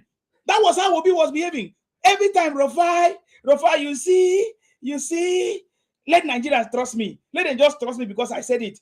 And I will do it because they should just trust me. I don't need to explain to them. And what about this person that said he will give them electricity and they didn't even see 1 mega? You understand? He was just talking bullshit. So yes, Sir Martins. Can I give other people opportunity to speak, Sir Martins, if you are done? Can conclude in 2 minutes? My thing is it's very known to every Nigerian that this man is mad. We cannot give the life of 250 million people to his hand. He can never do it. If you look at their group, they're like a bandit. In fact, for the fact forcing on Nigerians, that's anti-democratic. We cannot have someone that impose on us welcome policies. Mm-hmm. When you get to the power, it will never happen. Mm-hmm. Thank you, Sima. Thank you. Thank you very much, Sir Martins. I always appreciate you. God bless you. I'm gonna give the mic to 001, but I'm gonna give the mic to 001. But there's somebody said something here. I love peace and respect. He said, "Why did you sell your property, borrow money from the bank, and run to the Western world if Nigeria is working?" First of all, I've never done that before. I've never sold property of my family. I will never do that. I did not sell property to go to abroad. The person that you are watching here, it's better you Google his name so that you know who is talking. I'm a patriotic Nigeria. I've always been engaging in every conversations. When Showere came from America, I supported him. When Ijelespe was talking about fake pastors, I was there. I was always in every major event until if I find something wrong, I will pull out of it. That is how I have been trained to a level that I can pull out of something even when I discover that it was wrong. That is what I did. And today I'm talking about the IPOP because I was supporting them. I knew every secret, every lies and propaganda of IPOP. That is why I can say it. And the Igbos cannot deny it. Rather, they are trying to nail it on me and say, hey, you were a member. I say, no, I'm not. But because I know the story behind it, because I was in the media, you get the point now. So if you are looking for, if you want to know who Nsima is, I have never sold any product. I've never even borrowed money to even travel anywhere. Even as I am, I don't have such kind of baggage on me. I did not go abroad because I'm looking for a greener pasture or I want to jackpot. No, that was not my own reason because I was here before all those jackpot things came about. No, if you want to find out Nsima, I'm a scholar. So go and find out who is a scholar. You understand me? Go and find out who is a scholar. You get the point. You can Google it. All this while that you are thinking about who Nsima is, Google is your best friend. go and Google it. It's not noise because I'm South. I'm not Ibotic. I don't believe in making noise. You get the point now. I don't believe in making noise. I'm not a trader. There's nothing wrong. There's nothing wrong to be a trader, anyways. Sorry. These people think that everybody said proper to come to abroad. Exactly. They don't know. It means I'm talking to you. I don't even plan of traveling to abroad. I didn't even go for interview. It just work. Nobody said proper. Don't be like you are criminally minded. They are very criminally minded people. Anything anyhow. Let me tell you, I don't know anybody at the embassy. I don't even go for interview. Here I am. That was you want it as it should be. Just let it go. That was how they were telling. That was how they were telling people that Nsima use IPOP for asylum. You're a fool. There's nothing wrong to seek asylum, but I've never done that because there's no need for me to do that. You get the point now. I am who I am because God has made it possible for me. And I'm proud of where I come from, Nigeria, that has made me and given me the strength to speak. I did not learn what I'm saying or doing today in the UK. I brought it. I brought a wealth of knowledge. I brought ideas and values to the UK system. That is why they still keep me. That's why they value me because they know that I've contributed valuables to their country. I'm not abusing my host. I'm not abusing the UK. I'm not cursing them. I'm not telling them all kinds of names and telling them that they are lazy. I'm not even despising them. I'm telling them, I'm the one that come to develop your space. No, that is not what I'm doing. And that is why I'm here. I'm not buying their people. I'm not doing illegal things and doing powder to buy their people. No. The day I will start doing that is the day they will fight me. And that is why people are fighting you for doing that. Look at what they did. Look at what you have done in South Africa. They send you packing. Look at what you have done in other countries, in Ghana, in every places, Togo and all kinds of places, Pakistan. They send you packing. You understand me? So stop exposing yourself. Okay? Everybody is not like you. Everybody is not stupid like you, please. You understand? I'm not Ibotic, just like I said. I've never passed through all those stages of suffering of all those your stuff. I've not, because right from time my parents gave me a perfect upbringing. What did your parents do for you? Because most of the things that you are complaining is not the problem of the government. It's the problem of your parents that have failed you, and you are so ashamed to look into the eyeballs of your father and your mother to tell them that you have failed me, Papa. You failed me, mother, for bringing me to this world without a basic education, without a clear pathway for me to be successful. Now you are putting your family problem on President Tinubu as if he's the one that pregnanted your mother or your father or your girlfriend. You're a fool. Let's move on, sir. 001 is your time. God bless you. 001, are you ready to speak? Okay, I think he's not ready. Yeah, I'm ready. Okay, go ahead, sir. I'm ready. Yes, go ahead, sir. Yeah, good evening, Nsima. Good evening, everybody. God bless you. I greet you. It's a great day today. Thank you. You see, when we tell this Nyamiri bastard that state police was coming since last year, yeah, they said it's not possible. It cannot be done. Tinubu is Fulani slave. The Fulani will not let him do it. He cannot move an inch. This and that. We were telling them, we were persistent and consistent that this thing is coming. And then, fast forward to few months ago, the Igbos propagate the whole media with insecurity. propagandas, fake news, pushing it all over media. That there is insecurity in Nigeria, anarchy looms, nobody can go anywhere, this and this. We were telling them again on this platform that this thing that you are doing, you have been doing it since 2023, but you guys are not aware that you are the one even helping this man to achieve whatever he has planned to do. Then you keep on pushing. And I told these people that you are making state police to be fast-tracked in a way that you don't know. 1 or 2 weeks later, the Senate came out and they said they want to fast-track the state police. Did you know that today the whole Igbos, including Peter Obi on Twitter X now, they are crying. They said they don't want state police. These same Igbos that they said Fulanis, Buhari gave gun to Fulanis to come and be unaliving them. Buhari is the unknown government, is the one that sent the unknown government. They don't want Fulani Janjaweed to be their police. They don't want soldiers on their highway again. They want to be the one governing themselves. Can you now believe that these are the same people today that are now crying that they don't want to govern themselves again? This thing is disturbing my brain. I need somebody to explain to me why these people has been shouting for the past how many years that they don't want Fulani Janjaweed in their place to come and be their DPO, to come and be their commissioner of police, to come and do anything in their land. They want to be the one doing everything by themselves. Now they have been given this opportunity to do it. They are crying that they don't want it, that they cannot govern themselves. You know why? Because they know that Igbos are unruly, they cannot govern themselves. This is another testament to show that Igbos are not looking for Biafra, because they know they cannot survive on that land. They know they cannot govern themselves. They are just lying. Whatever they lie about that they want, once the government do it, they will change their mouth and they don't want it. Igbos are now crying that this thing will divide us more. Are we together before? In 1996, before these people carry out their coup, they were regional police. It was these people that stopped this regional policing.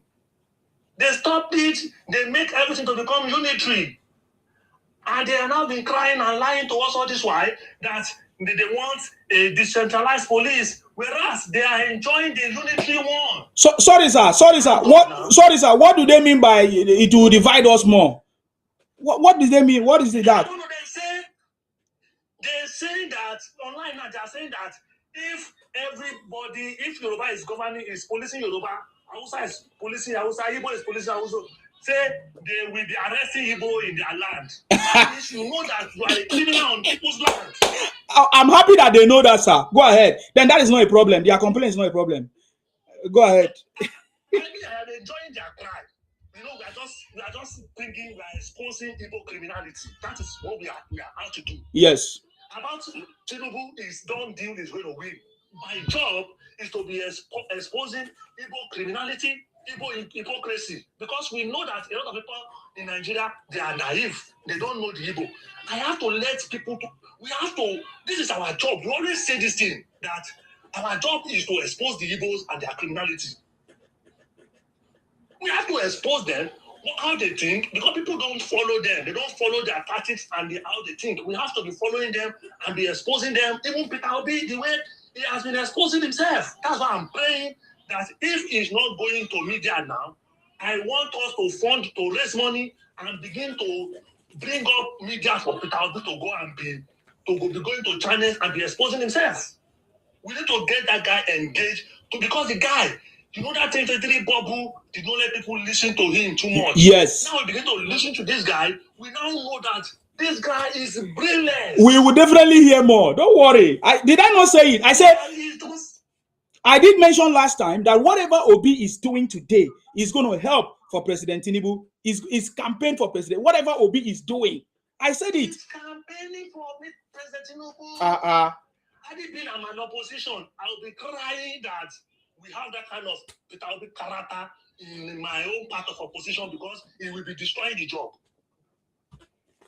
Imagine when APC were in opposition. Had it been Obi follow them, Obi would not have let APC win 2015. Thank God it was with Jonathan. Thank God. But this guy knows nothing. He knows nothing. He's just exposing himself everywhere. Exposing the Igbos more. How dare you go to television and you begin to say, you don't ask me how, just believe me, I will do it. I can't. Oh, Jesus. Okay. You see, I am here today. I want to campaign.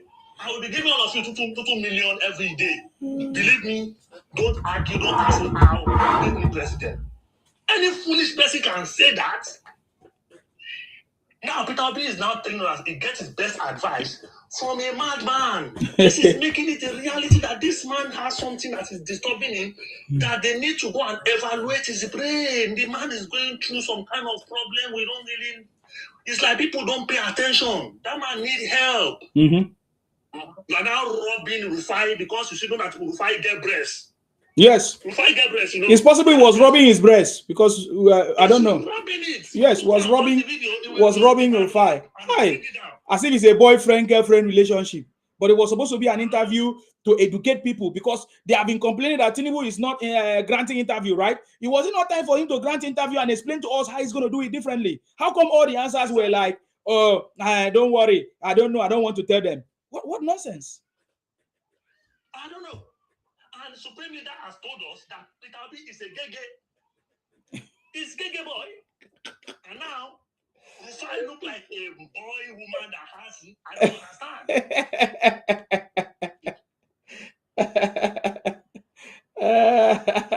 We should be careful. That boy is not here. Let you not spoil that boy. He has for us to take an easy. He may respect himself. I don't talk that one, no. Boy, even though we deal with him, that's our boy. So now I can read that one boy is saying 2026 we don't have electricity. Now let me now tell you this. Imagine now all of us here from different states. We are now telling our governors, don't give us electricity, don't give us anything. Go and be saving the money in the bank. Like a foolish Peter Obi did. He could not give you road. He could not give you electricity. He could not give you school. He could not give you a hospital. He now tell you that I go and put all the money in the hospital, my own bank. By 3060, people will get money where we No state house. No. With the money we put for bank that time, as Anambra now become rich, for me, I will not be telling my own governor now, don't spend the money, go and keep it.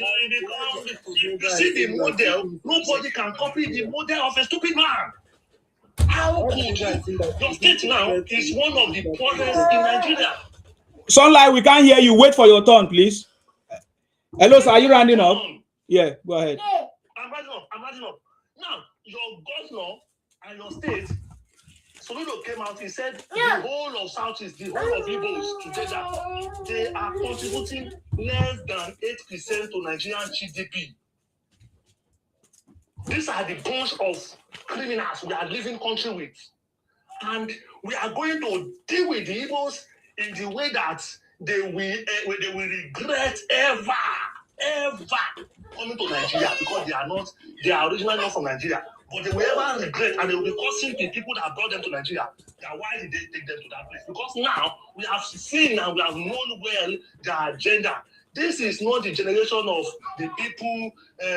He said, Joseph will know no more. This is not the time of the people that know you. Father will in a time not know, they will not know Joseph again. We will not pity you. We will make sure we deal with you in the way that we will please government and we will please all of us. That's why we must first expose you. We just need 50% of the Yorubas, 50% of the Yorubas to just see you for who you are, to know that you are criminal. Once that one is done, We don't care about the Victor Ban, just one person that will be among us that will be supporting you. One majority of us now know you. We will now deal with you the way Jamadekule dealt with you. And who ran away? He ran to go to war. His women clothes, he run like a shower. Can't give him our water. That is the way all of you Igbos will run away when we deal with you the way we please God and government. Thank you, the greatest. Thank you. My fellow Nigerians, not the Biafran fraudsters. Thank you very much, sir. God bless you. Thank you very much. Okay, we have the next person. After Olu Super, he should be Sunlight. Sunlight. Olu Super, are you there? Okay, let's hear from you, Sunlight. Go ahead, Sunlight. Okay, Olu Super is ready. Go ahead, sir. I've been listening to. Thank you, host and the panel. You're welcome. I'm a bit disturbed that Mm-hmm. you guys are not aware that Tinubu government is not delivering for us. I don't really know how the state of economy, how we are, what every Nigerian wants is not doing. Tinubu is not meant to do that. Tinubu is not meant to do that. Let me quickly tell you. No. You are wrong now. That's what I'm saying. Tinubu is not meant to do that. That is not the job of Tinubu. It's the job of your governors and your local government. So you are wrong. Please, let me ask you. Sorry. Do you vote for Tinubu? No, sorry. No, you can't talk nonsense here. We don't allow people to talk nonsense here. Do here. you vote for Tinubu agenda when he contested? No. You don't have any say. We voted for him. He's carrying our own agenda. You don't have any say. You vote for Obi. As much as we're concerned, Tinubu is doing our agenda. Can I quickly? No, you don't have any say. Yeah. No, we are going to meet you at purpose. Yeah. So you listen to how we respond to you. It is not Tinubu's responsibility to make Nigerians to be happy or to make anybody to be happy. No, that's not his job. That is not his job. That is not his job. Do you know the job of the president? Do you know the job of your governor? Do you know the job of your governor? Please, what is the name of your governor? Please. What is it? We are asking questions. We want to test you to understand if you understand what we are doing. Do you know the name of your governor? You don't know. You don't know what I'm doing. What is the name of your governor? Oh God, what is? If you cannot tell us the name of your governor, you are going to fuck off. If you cannot tell us the name of your governor, you're going to fuck off, please. Because if you only know the president, then you are wrong. Because Nigeria is not operating only the presidency. Sorry. Who is the name of your? You are wasting my time, please. I need to speak to another person. I will come back to you when you are ready to tell me the name of your governor. If you don't know, you fuck off because you're not going to speak. Please, Sunlight, go ahead if you are ready. If you have any important thing to say. Nigeria is not running only one presidential, only one government. Is a government, three governments that have different responsibilities. Sunlight, what do you have to say? Your volume is very low, but maybe we can manage. But if you can speak up, that will be better. Can you hear me? Yeah. Go ahead. Let's manage. Go ahead. Number one, everything we're not going to need everything. Is it 36 state governor? So everything there for their hand made it. But you see my own house. Why did you always see me as a threat to Mr. President? For my own side, I don't even see that guy. Obi as a threat? No, Obi is not a threat to Tinubu. We are only we discuss what Obi say. No, now I'm discussing what have I ever compared Obi to Tinubu? No. I'm discussing what, for example, Obi said he can do better, and he was giving an audience interview. Obi couldn't respond, so it's something we talk about. I'm a media person. That is my job. So I talk about everything about Obi. That's it. About just like every other person. If Atiku talk, even upon the experience that Atiku have, Atiku don't behave like Obi. Can't you see the difference? We don't talk much about Atiku because Atiku don't do that. Atiku don't do that. It shows his maturity. But Obi is a baby. For the past 2 hours that I'm here now. Yeah, but just like I said, Oga, he doesn't. That is what I've decided to do. What is what I've decided to do? So, what is your opinion? If you don't have, I got hey. So all those, are we going to keep quiet for him to make such statement? You know that we respond to. So that is what we talk about. So, and that is what is my choice. Is my energy. So that should not bother you. What is your own? What do you have to say? Do you have any important thing? Are you passionate about your own candidate just like me? You are not. So don't come and talk rubbish where I am. I'm passionate about what I do. So if you are passionate about your own candidate or your OB, go there and open. This thing is it not free? I don't care. We don't care. We don't care who you are. We don't even know who you are because now, first of all, you are using fake name. We don't know your who. You don't use your. We don't care about you, man. We don't care about you. We talk about people that we wish to talk about. Obi is a failure. Obi is not a threat to anybody. Obi is not even a threat. Can you imagine that Obi was not a threat to Soludo? How can Obi be a threat to Tinubu? Oga, fuck up. You are just wasting my time. Let me remove you, man. I don't have people that are. You are a boutique. Look at the way you are talking like somebody that have taken Miri powder. Idiot. I say if Obi is not a threat to Soludo, how can Obi be a threat to Tinubu? Obi couldn't even stop Soludo from coming as a second-time governor. You are talking nonsense. You're talking about threat. Is Obi a threat to anybody? No. Obi is not a threat to anybody. Obi is feeling the narrative just to entertain ourselves. That's it. Are you getting the point now? Obi is a criminal, aglo fraud.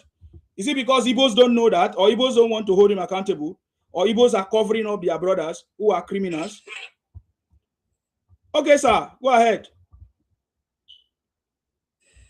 Good evening, sir. I salute you. Go ahead.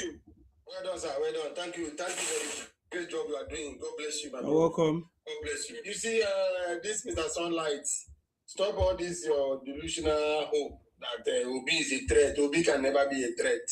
Obi can never, and he has never been a threat.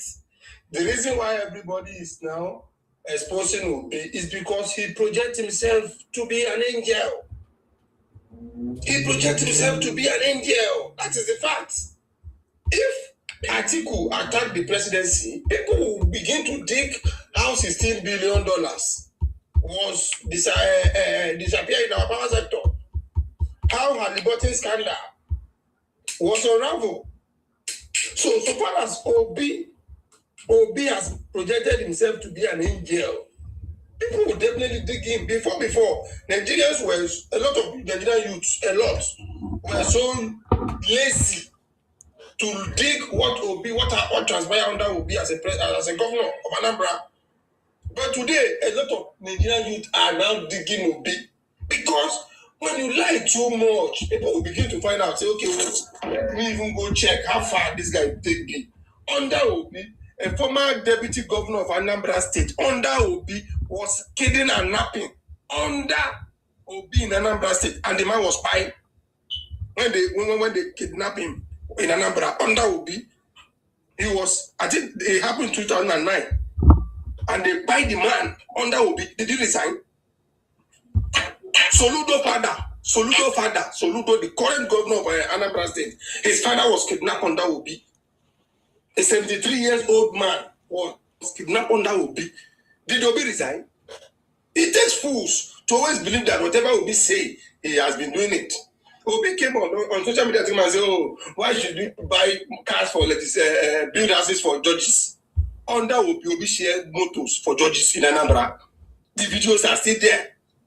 So you cannot support Obi and remain sane.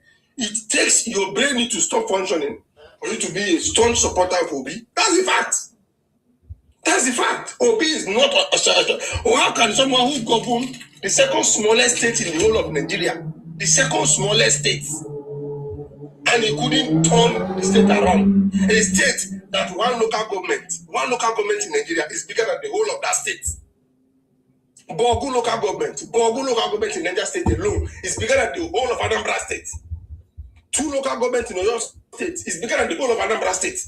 And Obi couldn't turn it around. And he's not coming here to come and tell us, Abi, do you want me to talk about how Pandora paper, how fraudulent Obi is in Pandora paper, how you use his daughter, Gabriela, to open a company to siphon another people's money? See, as I've said earlier, it takes a daft. I'm sleeping now. Okay. It takes a daft like all these IPOP criminals to be able to support Obi. If you dig Obi, you will know that the guy is empty. And do you know that Obi can never grant interview in any other station except Arise? The day he went on channel, that's when he was doing Nano has become an English word. So Obi is just a package fraud. He was not among the best governors at his time. Yes, at his time. We have governors like Bukola Saraki. We have governors like Aliu Muazu Bangida. We have governors like this guy, Babatunde Raji Fashola. We have governors like Oyinlola. We have governors like this guy now, Ajimobi. We have governors who did better. And Obi couldn't. Poverty on that Obi grew in Anambra State. It grew from 41% to 57% in Anambra. And you come on social media to come and project himself as an angel. See, before 2023, people were not having time to verify him. We have dig Obi. We know how he performed in Anambra State. My brother, thank you very much. God bless you. Thank you very much. God bless you. God bless you. When I read Obi, a version of Tinubu, I said, this man is mad. How can you be comparing the parliamentary system with president system? Parliamentary system. Nigeria's president system is American system. Have you ever seen any American president that resigned for insecurity? Have you ever seen it? In a year, how many American being pie in schools? Student shooting in America. How many are being pie with medication, drugs in America? And you see how they said the president will resign in America. Have you ever had it? Obi was kind of ignorantly compared parliamentary system with president system. As I see that the president want to be president of Nigeria, he doesn't know the system that operates, they are completely different. President system, you don't resign for insecurity. I've never seen it. I've never seen it. So you were comparing busy prime minister, resign, yeah. This parliamentary system will be dollars. The system is different. You did out of Senate in British. They are out of rep. This is a presidential system. You don't resign for insecurity. Okay. Go ask how many being pie in a year in America. How many being pie? Gun violence in America. Have you ever heard them to say to the president of America to resign? People are so criminally minded. They think we are foolish and stupid. President Tinubu is not going anywhere. We are seeing what he's doing. That's what we love. That changing will be effects. We don't want old system again. We force you on your throats. You will go back to your region. You are disturbed too much. You are doing your last battles. Well, we are going to beat you. Obi is not going anywhere. You don't want dollars. The president is not coherent. This guy is brain dead. He's brain dead. Brain dead. I'm so disappointed in Igbos to ask someone like Obi to represent Igbo. What a shame. Hey, Igbo Amaka. So I thought our intellectual in Igbo land. The only thing you can compare to Nigeria is Obi. What a shame. You don't have quality. That's why you couldn't be governing in Igbo land. Because the way you present your system is called chaotic. So Obi is the more intelligent Igbo candidate for Nigeria. I'm so disappointed in Igbos. In any case, you will go with your baggage to your region. We don't want all this problem any longer. Out of all, how many million people? It's 80 million. Electoral professor, it's only Obi. China go to China. India to go to India. Waterlets. Igbos. I'm so disappointed. Please don't talk to. If you are very honorable Igbos, I'll be able to put your mouth to Obi. Let what intelligent be knows. Don't move what are those bandits on the street. Tell them, I'm talking about people now. Tell them you are very intelligent. That you don't buy into Obi argument. Anybody that buys into Obi argument, what a shame for Igbos. That doesn't come. So I know many intelligent people hearing me. Check it out by yourself. I want to stand against him. That you don't buy into his argument. You are not stupid. Obi asked not to over Nigeria. We don't want it. It will never be better than Nigeria. We are here for you. Thank you. Thank you very much, sir. God bless you.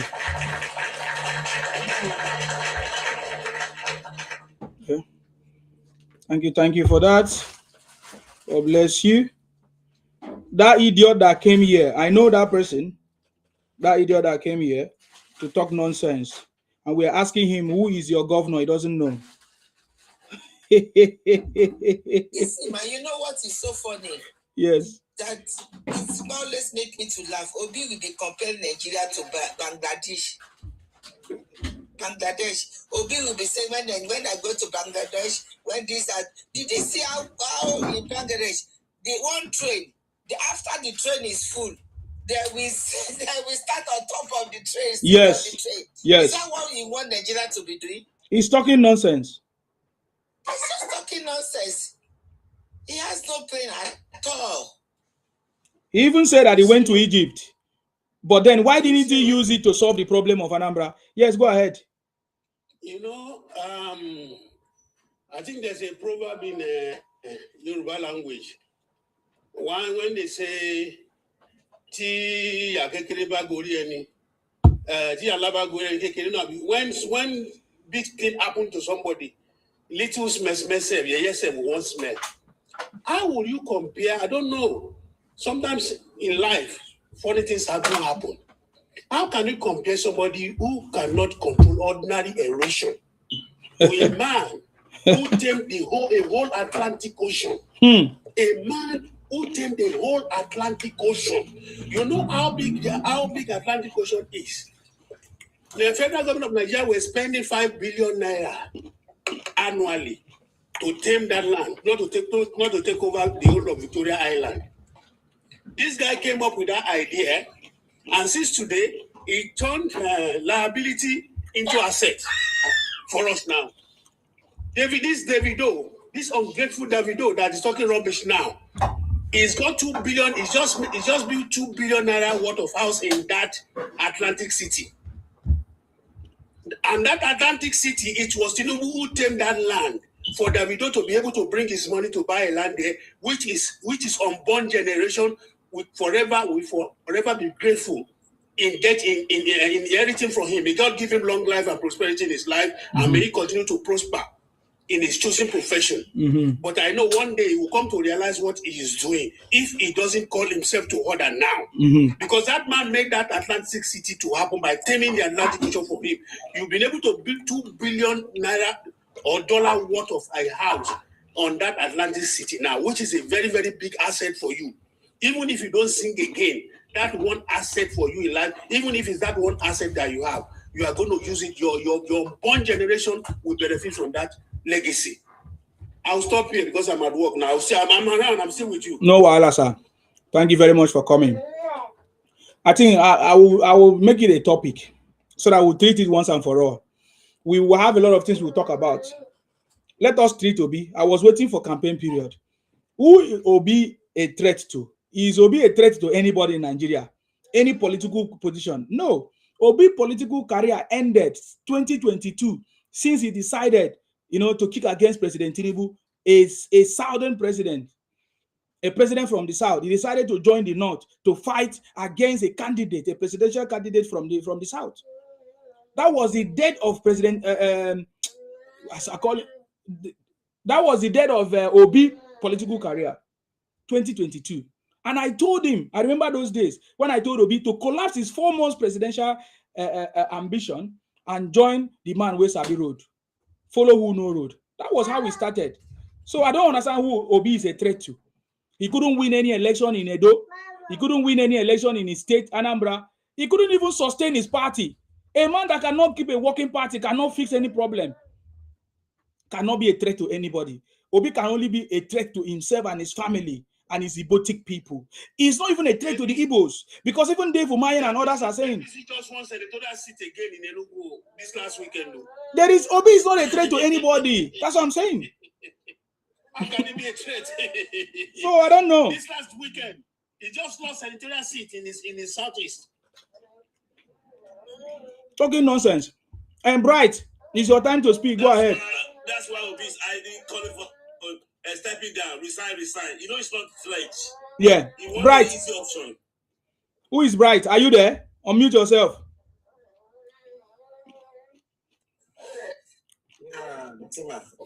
Good evening. Yes, go ahead. Long time. Where have you been? Yeah, I've been busy.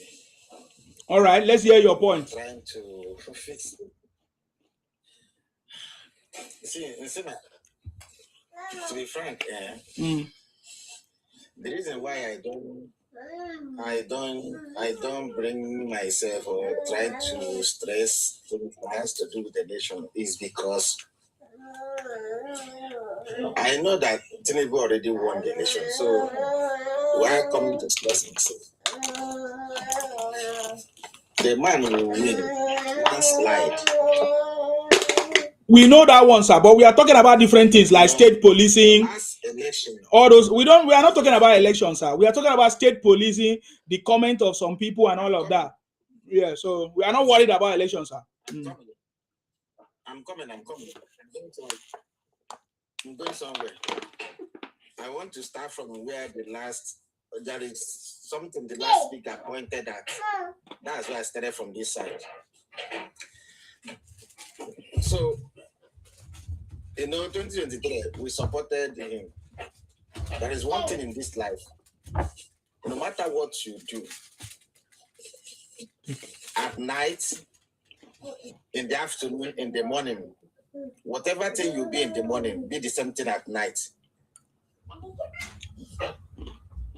You cannot come and tell us this, and you go at the back and begin to do another thing. That is the only problem we have with Obi.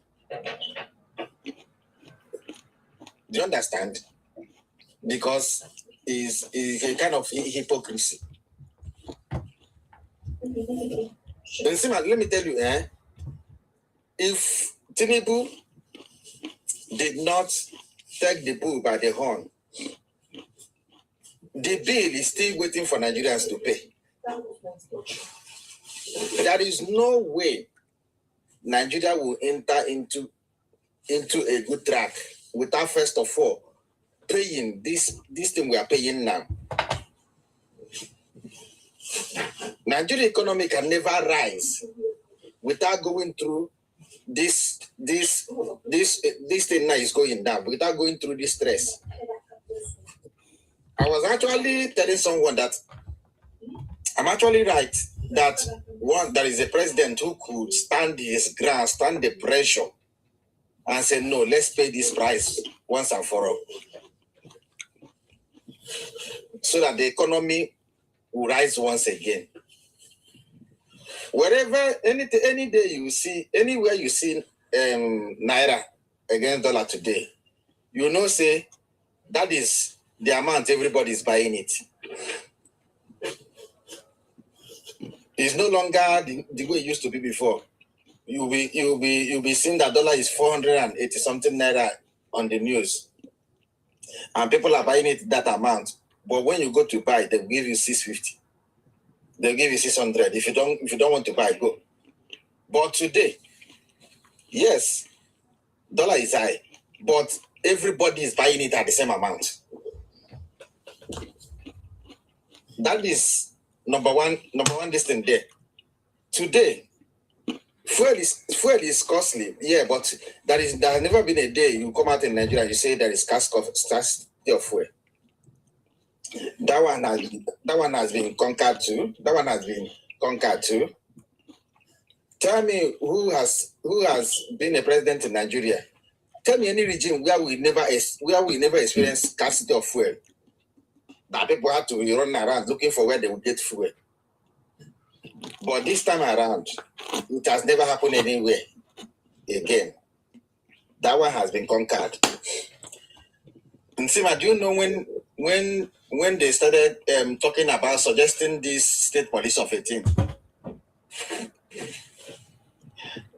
This is the only president who came and stood his ground and make it to happen, bring it to a reality.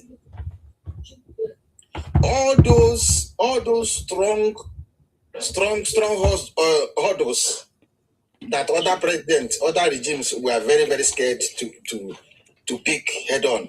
Do you know that this man is tackling all of them one by one? I was telling them, see, Obi enter Obi enter anywhere, he's not going to do any miracle. Which miracle will he do? Tinubu saw that he will be able to withstand the pressure that will come from all the citizens. That's why he took the bull by the horn. As we are paying these sacrifices now, as we are going, you will see things will be normalizing. Dollar will be coming down small. Things will be normalizing until the economy stands once again. Most of those small things that used to make us look like a poor country is being taken care of one by one. Now look at us. We are about to have state police. I hope Nigerians know that. As Nigerians come out and celebrate that Nigeria is growing. I hope Nigerians know that we pay for policing here in the UK. We pay. Look at the regime that was able to give us state police.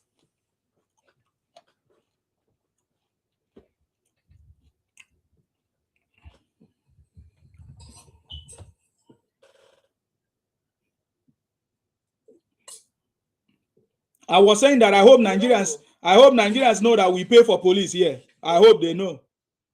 We pay for I have a question. Nigeria. Hold on, let him finish. With the quick they use yes. Nigeria, they compare US. I want to tell Obi now and others. I hope they know that we pay for council tax here. We pay for we pay for police. Oh, go ahead.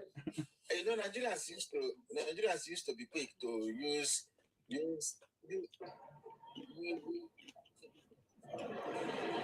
I'm telling you now. I'm telling you that Nigerians are quick to compare Nigeria to US, to Canada, to UK. Have you ever opened your mouth and tell them at the end of the month how many percent of your salary the government collects as tax? Tell your people. Don't tell them how beautiful that place is. Tell them what you are paying as tax,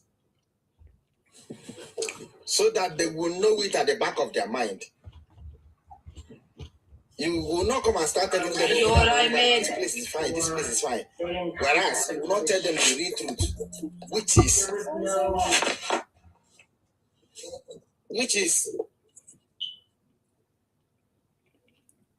is it is actually the citizens of that country that paid their way through making the country to become what it is today. Now check how much you buy fuel in UK and check how much you buy fuel in Nigeria. Somebody was telling me something about light.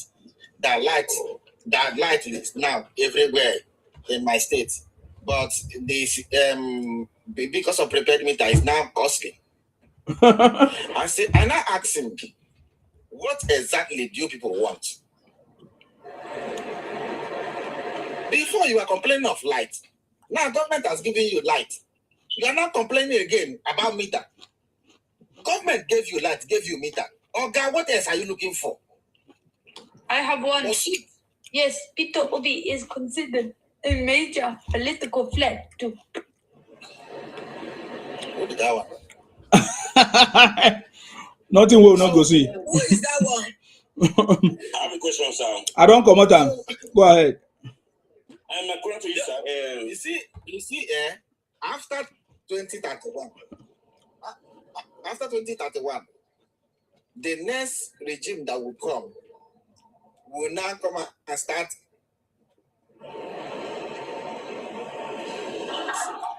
There is noise. Can you mute when you are not speaking, please? Go ahead. A round of bright. Come and start enjoying the sacrifice Tinubu made.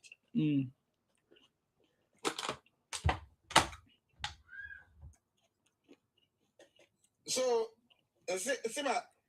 we can sit down here now and we will start counting so many milestones that have been achieved as long as Nigeria history is concerned. A lot of milestones have been achieved one by one. That's what Bright, you forgot to mention actual strike. I want to ask a question for Mr. Mano. For the records, we could not see this one.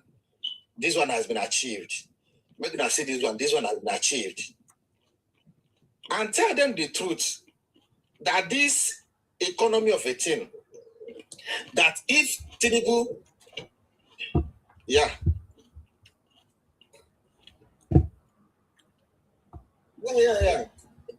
Can I ask a question? No, that one is a bygone now. No more Nigeria again. I want to ask you a question, sir. Do you know the reason why my people behave like animals? Yes? I wanted to say, so let me conclude first.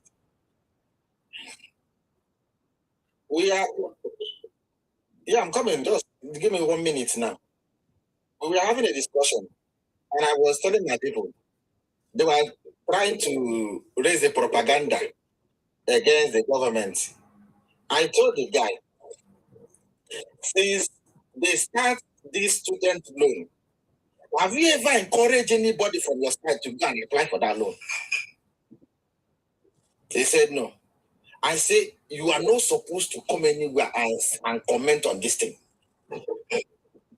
Imagine every other region is busy collecting that money, and you are here running propaganda instead of you to look for one of your people to tell that person, oh yeah, go and apply for this loan. Let it be that person apply and something did not exist before you come and start talking. Now you did not encourage anybody. Your own is to come and start talking down about the whole thing. I told him that I did not come here to defend anybody. I only came here to talk because I've seen 3 persons which I know very, very well personally who have accessed the loan and they were given the loan. And if I'm a student too, I would have gone for the loan too. They will give me. Even though I don't need any loan in my life now. So let's keep, even on the local level, we should be able to communicate our people, to tell them, yes, it's not easy, but we are going somewhere. Are we making headway? Truth be told, we are making headway. Nsima, fuel was cheap during Buhari regime, but rice was 100 and something thousand. Nsima, sure you know. But because of the magic the economy is doing, rice is 50 something thousand naira now. And which you and I know say, as time goes on, the price will still come down. But when there is cheap fuel in Nigeria, rice was 100 and something thousand naira a bag. Are you not thinking that something is happening in the economy? That the economy is moving from what it used. For the first time in Nigeria, as a business person or as a traveler, you will go to airport and go anywhere. You buy dollar, the same rate everybody's buying. You don't need to pay anybody or give anybody a bribe to access dollar again in Nigeria. Do you understand? So that one alone is a milestone. Anybody you see that is coming to talk against the government is because they are profiting from this whole nonsense and corruption. They are profiting from it. And now the man has said no. So they want to talk the man down. Thank you. Thank you very much, Bright. Sir Martin have question for you. Thank you, Mr. Esteban. Thank you, my good friend. In fact, if they ask me in the jam question that do I say an honest and straightforward people, I have got it wrong. I've said no. I've said one. I will speak intelligently, but my first comment is this. With all what you know now, what you said, why do we think that on social media outside, we think that Biafra or nothing, and now the one telling you will be or nothing? What's going on with the Eagles? So I'm asking you, one, you are from the southeast. The one they are telling you, Biafra or nothing. The platform said Biafra or nothing. Is that to Obi or nothing? What is going on in southeast? As an Igbos, who was considered a very intelligent person, I know the truth. So what's going on with the majority of southeast Igbos? They will abuse you, attack you, in spite of carrying hypocrisy in their hand. Rubbish. So what's going on in southeast? Please tell us, please.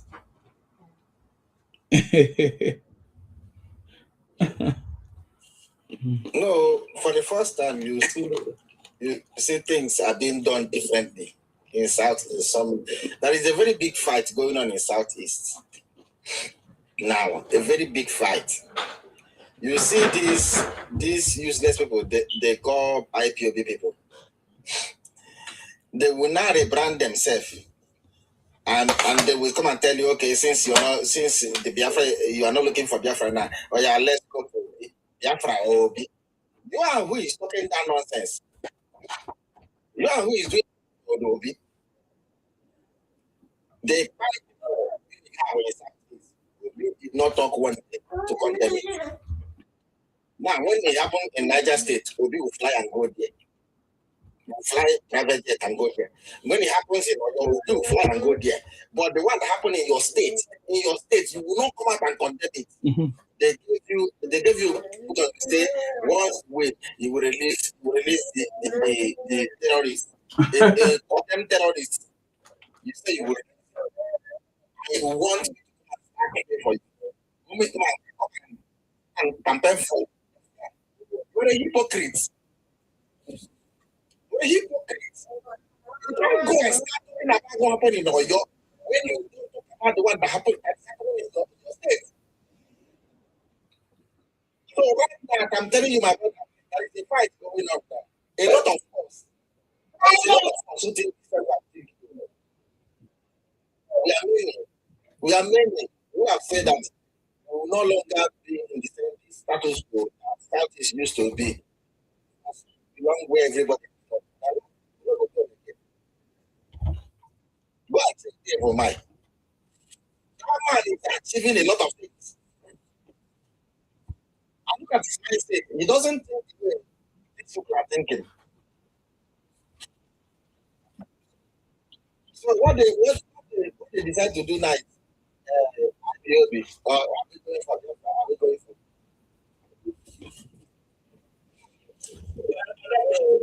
people like us? But you know all of them. And we are still hitting them very, very hard. A lot of people is coming out from that place.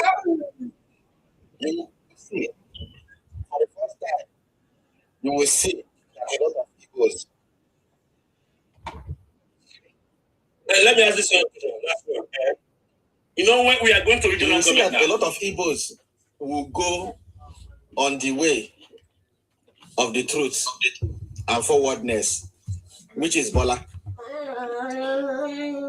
Thank you, sir. Thank you, sir. Thank you, sir. Last question.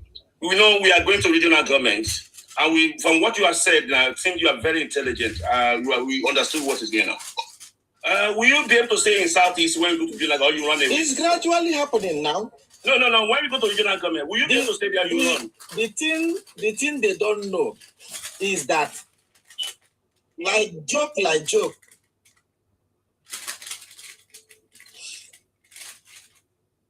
That's what I'm saying. No, so I'm asking you, will you stay in Southeast when you go to regional government, or you run away? Because that mindset. Will you run away from Southeast, or you will stay there? No, come again. No, when we go to regional government, because I see your mindset, the way you analyze things is very, very different from most. No, I didn't get it clear.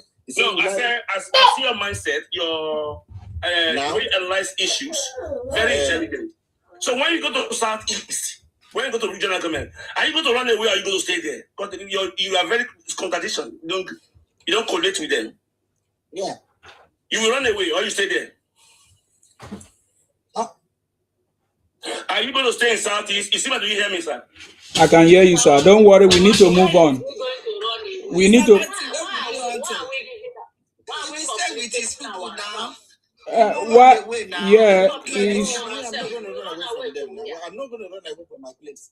exactly. I can't run away because of anybody. That's his place, right? I can't run away because of anybody. Who will you run away? Why are we complicating it ourselves? We are saying that everybody go back to your region and fix your region. And stop expansionists to another people's region. And you're asking where we live. That is ancestral land. We will come and stay with my own ancestral land. No, everybody is going back to their region. Yeah. The only thing that is going to happen now, whether they change, I love the whether they did not change. Hold on. These people who is talking? Allow Bright to finish the response. Bright, are you done with your response? You are not going to run away from your. Maybe there's something else that Sam Martins wanted to get from that question, but I think you have answered it all. You are not going to run away from your place, definitely, because when you come to my own region, we must have maybe make a law or policy that is not going to be comfortable for you. So yeah, your network is bad, sir. Your network is bad. So because your mindset is different from people. The way you reach this, sir, is completely different from people. You are very enlightened. You don't know all of that, Sir Martins. You only hear him say something that you like today. What about tomorrow if he says something that you don't like? So yeah. Okay, can we hear from Ikwere is one there? I think she was talking, but I only tried to give Bright time. But yes. Ikwere is one. You're back. You're welcome. Whether they change. The thing is, Bright, we cannot be waiting for you. Fix your this thing. We are discussing this. Fix your stuff, I bet. Fix your internet. Yeah, Bright, fix your internet and come back. Sir Martins, don't be quick to conclude. It's not today you hear one Igbo man say something nice and you say he's a different person. You'll be disappointed tomorrow when that person starts talking nonsense. Sorry, ma. Go ahead. Equate is one. My own is whether they change, whether they don't change, everybody is going back to their region. Exactly. I'm very, very happy for His Excellency Bola Ahmed Tinubu for hearing our cry. All what we are saying, he's listening and he's putting it to practice. Bless him and protect him. He will live long. Because he's listening to his children. We are his children and he's listening to us. Because all these people have this tendency of expansionists. Rich. They are not contented with what they have. Their mindset is to go to other people's region, harness them, dominate them. In someone's region. No. It cannot happen anymore. This mindset, all of them have this mindset of this one Nigeria. It can't work anymore. One Nigeria cannot work anymore. We are Nigeria. Stay in your region and let me be in my own.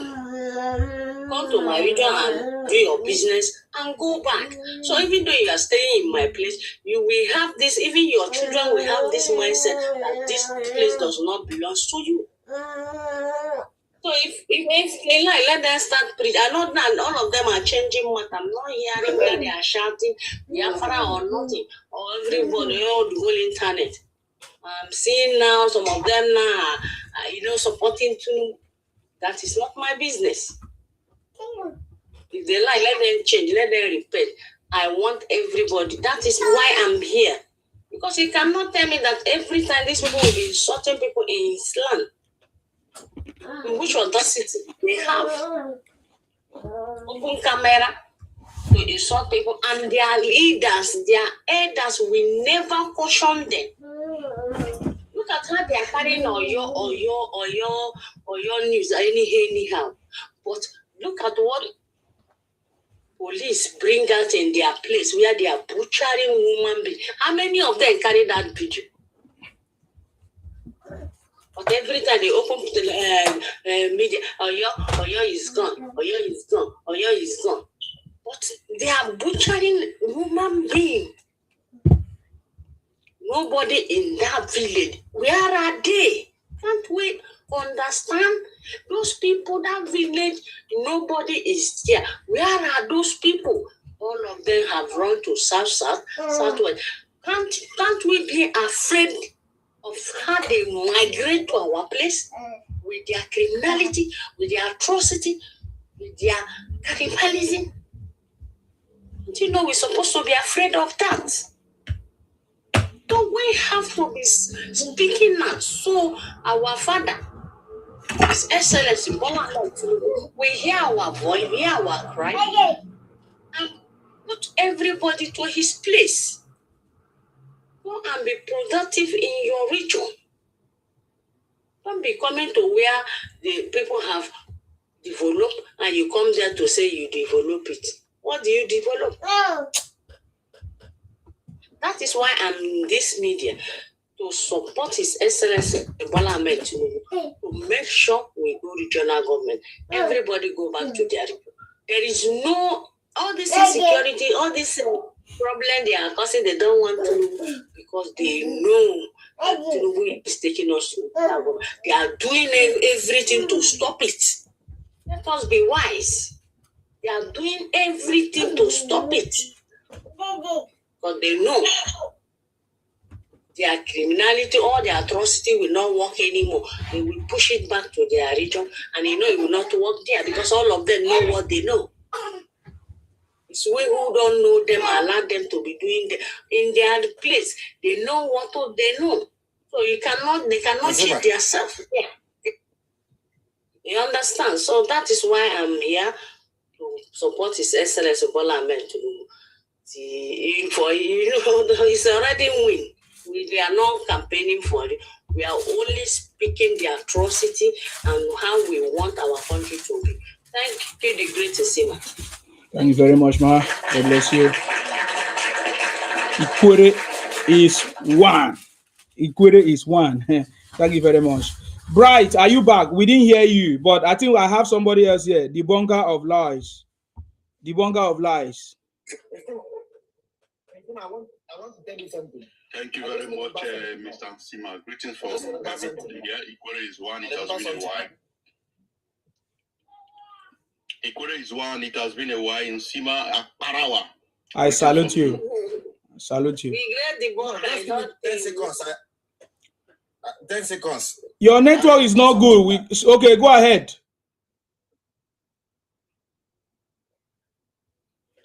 Obviously, your network is not good. There's nothing we can do, sir. We can't hear you. Your network is not good, Bright. We can't hear you. So I'm going to drop you. If you fix your network, you can come back. Let us listen to somebody that network is working. All right. Furthermore, I proceed. Go ahead. First of all, Mr. Martins, respect from Debunk. I know you know me well. I don't need to introduce myself to you. We are good friends. So I listened to you, and you were praising this egotic man that just spoke now, and you, according to what Mr. Sina said, that you does not conclude when the chameleon just changed to red. So do not think that a chameleon have one color. Chameleon does not have one color. Chameleon possesses so many colors. Today it can be yellow, tomorrow it can be red, it can be white, it can be black. So therefore, don't be carried away with a praise from a witch. So, you see, first of all, let me give praise our dearest president, his accolade and his flower. Mr. President, thank you very much for this progressive action that you are taking. We are very, very excited, especially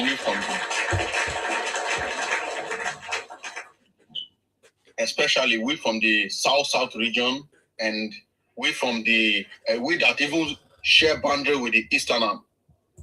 we are really, really appreciative. We say thank you. May God keep you alive, give you good health. Yes, many of us might have made a mistake at the first election, did not support you out of sentiment because of the legacy that Buhari left. Everybody know that Buhari did not do well. So because of that legacy, a lot of people started having doubt towards you because we are afraid that that same legacy of Buhari bringing Fulani herdsmen, trying to, even Buhari was still more expansionist than like the Igbos as well. He was trying to, bring a Ruga settlement. First of all, he brought Ruga. We debunk him. He came with a cattle colony. We debunk him. He still came with what is this thing? What is this the name of this union? That Fulani union. Meitiala. Meitiala. Then he came with another Meitiala. This was expansionist agenda of Buhari. So we debunk him. So because of all these things, a lot of people have started having doubt on Mr. Bola Ahmed Tinubu because many people thought that he's going to continue the legacy of Buhari. So, and with that, the cockroach himself now used that opportunity to hijack the mindset of people, which is the Mr. Talk, Mr. Small Voice. So, a lot of people fall for that misleading. If I were the president, I would change Nigeria from corruption to production. So a lot of people fell for that trap. So, but what I'm trying to say is that even with all the campaign lies and the lies they spread about Mr. President, he still won the election. Yes, he won. And now that Mr. President, he was not the president, he won the election. Now that he is president, how did this Mr. Peter Obi think that he's going to win the president, first of all? How did he think that he's going? When he was not president, you contested with him, he win you. He was not the president. Now he is the commander-in-chief of even the witches and wizards in Nigeria. He's the commander-in-chief. So how can you say you want to win him? So if Mr. Peter Obi is a smart person, he will know that he doesn't need to throw money around, waste his money buying ticket to become president. He and Mr. Waziri of Dubai. Two of them, they are just wasting their time. So the reason why I am supporting Mr. President Bola Ahmed Tinubu is that, one, all the reform that he has been making, and a lot of investors have been trooping into Nigeria. And when he visited King Charles, he did not bring us down. Even when, in fact, he made the prime minister of, before when we were having Buhari as a president, whenever Buhari go to London, they belittle Nigeria. In fact, the media belittle Nigeria. They don't even give us regard. Whatever they just say, you will say yes. So now, when Mr. President went to, you saw the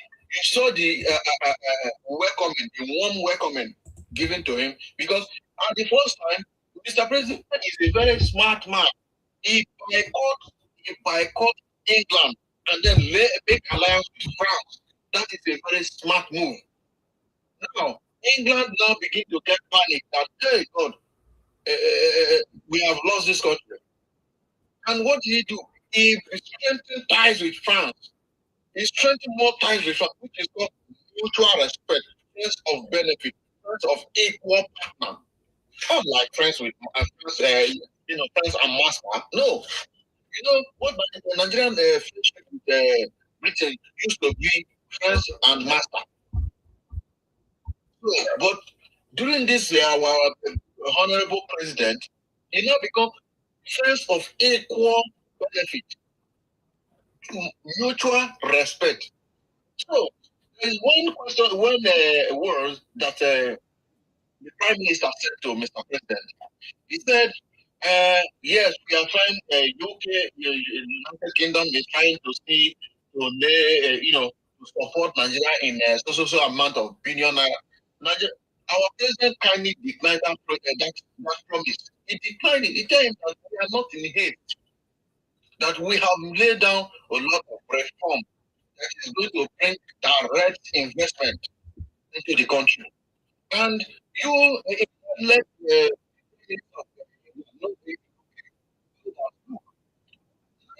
UK immune to economic disaster. UK was not. He let him know that UK is not immune to economic, and which the Prime Minister admitted. So that was what they wanted to do, is to trick the world to make it look like our president is desperate, our country is poor, and we are desperate for investor. But the president made them understand they are not desperate, and which direct investment are coming gradually. Now, for all the reform that president have chosen, for one, let me say, what I give him more accurate is this direction that we are going: state police and regional government. Now, the benefit of state police and this regional government is going to strengthen more ties. It's going to strengthen security apparatus. And if we look into this, if you view on this program, you will see that even the regional government, we can still establish three apparatus of security,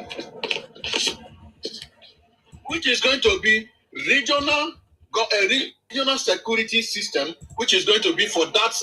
Let me use South as a excuse me. Let me use South as a case study. For example, in the South, we can establish regional security, which is going to be for all the region in South, all the states in South. We have regional security. Then inside the region, we will still have state police. Then inside the state police, we will still have local government police. Then if we are able to achieve this apparatus, I'm assuring you, insecurity will be things of the past. Like as I said the other day, by that time, indigene will guide themselves, citizen will guide themselves. Unlike somebody from, you bring somebody from Kano, you bring Rufai from Kano to be CP of Delta State. Or you bring Adamu from Katsina, which his brother is among the bandits, to come and be CP of River State. Neither you will bring what's it called? Ikpazu. You bring Ikpazu from the east to come and be the CP of South. While his brother is IPOB. His brother is carrying AK-47. So, to minimize the conversation, this is the right direction. And we hope and pray that we achieve this system that Mr. President, this proposal of the regional system and also state police. Thank you very much for all my listeners and thank you for your patience. Thank you very much, the Bunker of Truth. God bless you. Thank you for coming. Give me 10 seconds. Thank you for coming, the Bunker. No, thank you, Mr. The Bunker. Good evening, sir. Good evening, sir. Thank you, sir. Hold on. 10 seconds. What do you want to say, Bright? I was talking about the hypocrisy of these people, my people. These people that is making noise going about. Did you see the kind of songs they were singing for Tinubu in Ethiopia jail? Did you see how all of them now, all of them in that place was singing those praises to Tinubu? Has it ever happened? What Tinubu is about to do for them in Ethiopia, has Jim done it before in Nigeria? Tell me. Ask yourself, if Obi were to be the president of Nigeria today, will Obi be able to do that kind of thing? Do you understand? This is how you know that these people, if you break their head, you don't go see anything good there. Thank you. Okay, I think we discussed that you have not been online, according to you. Okay, thank you very much, Bright, for that contribution. God bless you. And I've already made a prophecy. I don't want to say it's a prophecy because I don't believe in all those rubbish. I said it that everybody will join us to say that the city boy is on the throne. President Tinubu celebration, or will I say campaign, is going to be a celebration of President Tinubu legacy. I've said that already. Next year is happening. The way it's happening is because President Tinubu is a transformational leader and is very strategic. He knows how to achieve result and get results, and he has been getting results. And just like when somebody was explaining before now, people were complaining or they don't want to accept state police, this and that.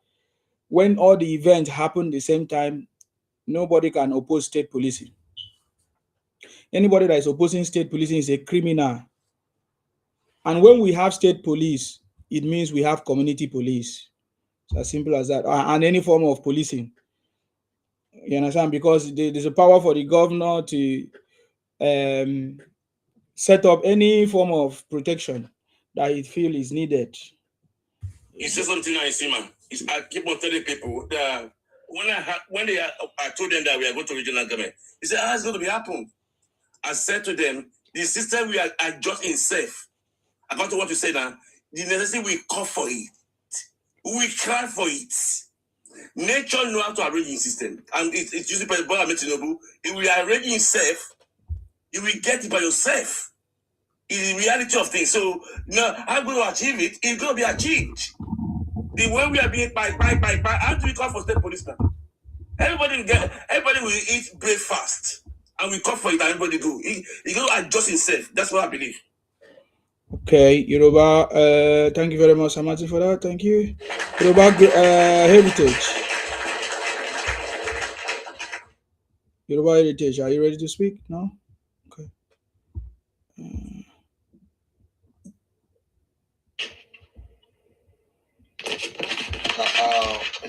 Should I make a little one contribution? Yeah. There was one clip I just watched about this debate of state police. But I keep on asking, why is it that it's only the Southeasterners that are, declining this, that are not in support of this state policing? I saw Senator Iberibe, Menyi Naya Iberibe, opposing the state police. Why? He explained it now. Did he not explain why? That explanation does not make any sense. So what did he say? He said that I've forgotten. I was like, I couldn't listen to that nonsense. Yeah, his comment cannot stop the state police. Yeah. It's only the Southeast and Fulani to the North are against it. Two of them. Don't bother yourself. What Aberibe is saying. I know the way you call it. The way you like. Presented before the two houses. No, they call that it has been approved. At the same time, they enter politics. Sorry, let's hear you, ma. No, it's not talking about you. Go ahead. Hold on, Bright. Let us hear from ma. Ayo, please go ahead, ma. What? Yeah. There's no need to overflow issue. Somebody say I don't support or I support. Yeah. The House of Representatives have passed it. They say after passing, they send it to the Senate. Senate passed it. Is to take it now, fine-tune it properly, prepare the papers, and send it to the president for assent. The thing is concluded. When anybody service dissenting voice, when they were doing the passing, why didn't they speak? It's late. And maybe that is even the governor for York, he opposed it. He gave his reasons why he said no. And the House looked into it. They removed the clause. They made amendments. So, and Aberibe is a member of the House. Why did he say what he wants? Why they were doing it so that they can remove what he doesn't want and put the one he wants? He didn't say anything, and the thing has been passed. It's over. It's just for the president to sign it. Then it will become law. Whether the vex don't like it, it's already too late. It has been passed. Because they see that. Yeah, but I think what he's trying to say is that it's a very bad precedent for the Igbos to reject something that we know is going to bring solution to a problem that have been existing for so many years. 36 minus 5. It's not a pass mark. Hey, Sima. Yes. We are still going to police state still need to agree to it. 36 states. We need at least 34 states to sign it and they agree to it. It has been passed. Nigerian temperament pass it. Everybody knows what he wants. Everybody wants it. Everybody knows what he wants. So nobody can change it. Who no one sign a main lever now? Make him see the house. No, make him see the house. The local government autonomy. Some states, including my state, not object to it. Was it not? The president didn't take them to court. He took them to court. Is it not passed now? Is autonomy of local government not passed? Is it not working now? Leave those dissenting voices. In politics, there are some things you don't just look at them. They veto it. There are some things you get dissenting voices. You have to use your veto power as the president of the country. You sign it, and nothing happens. It has not gotten to that stage. They rejected, including my own state and those states. The House of Assembly people rejected autonomy of the local government. Who answered? The autonomy never did. Is it not? Is the autonomy of the local government not on? Except a state that has not done local government election. If you have not done local government election, you're not entitled to that money. But immediately you do your local government election, the money goes direct to the council. So whether the House of Assembly then agree or they not agree, the president, the 2 houses don't pass, he vetoes it, not see the apple. Can I say this one? Yes. I see the way the president is moving kind of regional governments. The president said that they're going to have 5 years plan for each regional commission, 5-year planning. They are moving to regional government. The federal government has structured 5-year planning for each regional commissions. What they're going to be doing in their region. These are the signs that we are going back to regional government. Ondo, and those Ekiti, they want to build railway with their money. Somebody used 135 million to go and rent one shop, one room. Then tomorrow you say the president is favoring the West. The people in the West now, they want to the railway from Lagos to Ibadan. My friend said she doesn't drive anymore. And her house she rented in Lagos, she quit it because she went out train in the morning and come to work. When she closed, she entered the train back to her base in Ibadan. Is that not progress? Is that not progress? Don't we take train over 4 hours to get to work? That give them the roadmap, or he said they should go and bring their plan for 5 years. President Bola Tinubu is one of the most intelligent leaders. He knows that Nigeria to be the structure, and he called a meeting. He turned to Kwango. A man who lives in the United States of America. Yeah, he break correct. President Tinubu know that the Nigerian system to be changed. If he call a conference, we'll be talking in a talking shop. We'll be fighting there. He didn't call any congress. He just adjusted it by himself, knowing that the best system for Nigerians. If we won't be able to change it, if we have a committee of Nigerian conference, they'll be fighting there. We won't come to conclusion. President Bola Tinubu very intelligent, just adjusting it one after the other. We let them make it, and they don't make any noise. So they don't make any noise, but they don't know. All these things we are talking is these people, this tribe, they know that His Excellency Bola Tinubu is going to be much after Buhari, and they know that. They know him, the kind of person he is. That is why they bring out Nnamdi Kanu to destabilize we Nigerians to not vote for him. They know their game because they don't want to go back to their region. They like this, their expansionist movement they are doing in other people's region. You understand? But they don't know that all their criminality, all their atrocity, their cup have food up. They must go back to their region. Nothing will stop it. I think they are the one developing other people's region. Let them go back and develop their region and let us see. They have been shouting they develop here. The fairy man is a lazy man. Man is a the development is building individual houses. You understand? The fairy man is a lazy man. The man is a lazy man. Madam Ikwere is one.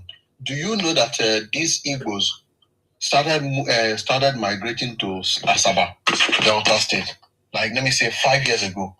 They have started saying that they are the one that developed Asaba. It's the same story everywhere now. Well, Babangida intentionally added Asaba to worry, so that they will use the oil money there to develop Asaba. They are saying now that they are the one that developed Asaba. And they want to take the oil rich area because they know it's very rich. You see, Madam Ayo, I am from Delta North. You see, there was a time that our people wanted a state. That was many years ago. Delta North, Agbo. Yes, I'm from Agbo. I'm an Agbo man. Okay. Yeah. So those time, I thought they wanted a state of their own, like a state of Delta Northerners only. Then, according to history, it is our people who found Onitsha. Onitsha belonged to us. Igbo people claim it for nothing. Onitsha belonged to us. So, okay, our people now say, okay, that we want to add Onitsha to Delta North. These Igbo people protest heavily for more than 1 month and say no, that we and them are not the same, that we are not the same with them, that they are Igbos, that we are not Igbos, and which we know we are not Igbo. It's not an Igbo state we were trying to create. We were trying to have a state, and due to Onitsha market, has at least a little potential then, so that we can have economy to. These people say no, they protested heavily. But after many years, just because they discover we now find oil in our region, they will now have a lot of natural resources again, even almost comparing to that of Delta South. These people now bring immediate, in fact, instant relationship. Now begin to say we are. In fact, they now begin to expand. They want to expand to our region. They started misleading people, telling people that Delta North is Igbo. We have never been Igbo. We are not Igbo. I know that. My best friend is from Agbo. So, because I went to Martin's Teachers College in Seluku. Okay. So I know the places in Munede, Lona, all those places. They are not Igbos. So these people now, 2026, 2025, they started, spreading heavy propaganda online. Even when they started attacking our cyber, you go to Wikipedia, they are writing nonsense. If you write, they are going to edit. They will be editing Wikipedia every blessed. Even till tomorrow, they are still doing it. Is that not a criminal mindset? So, what I'm trying to say is that I am so happy that this regional system is coming. Once we have our region now, South, with heavy security, we are, in fact, if we build a wall, we're going to build a wall. Like that's a war between Mexico and the United States. Yes, you can.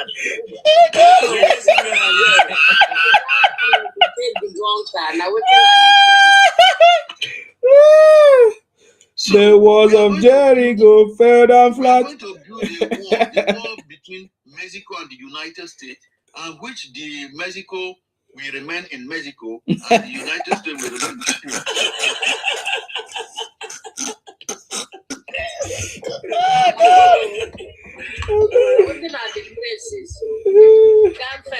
You see, let me tell you guys.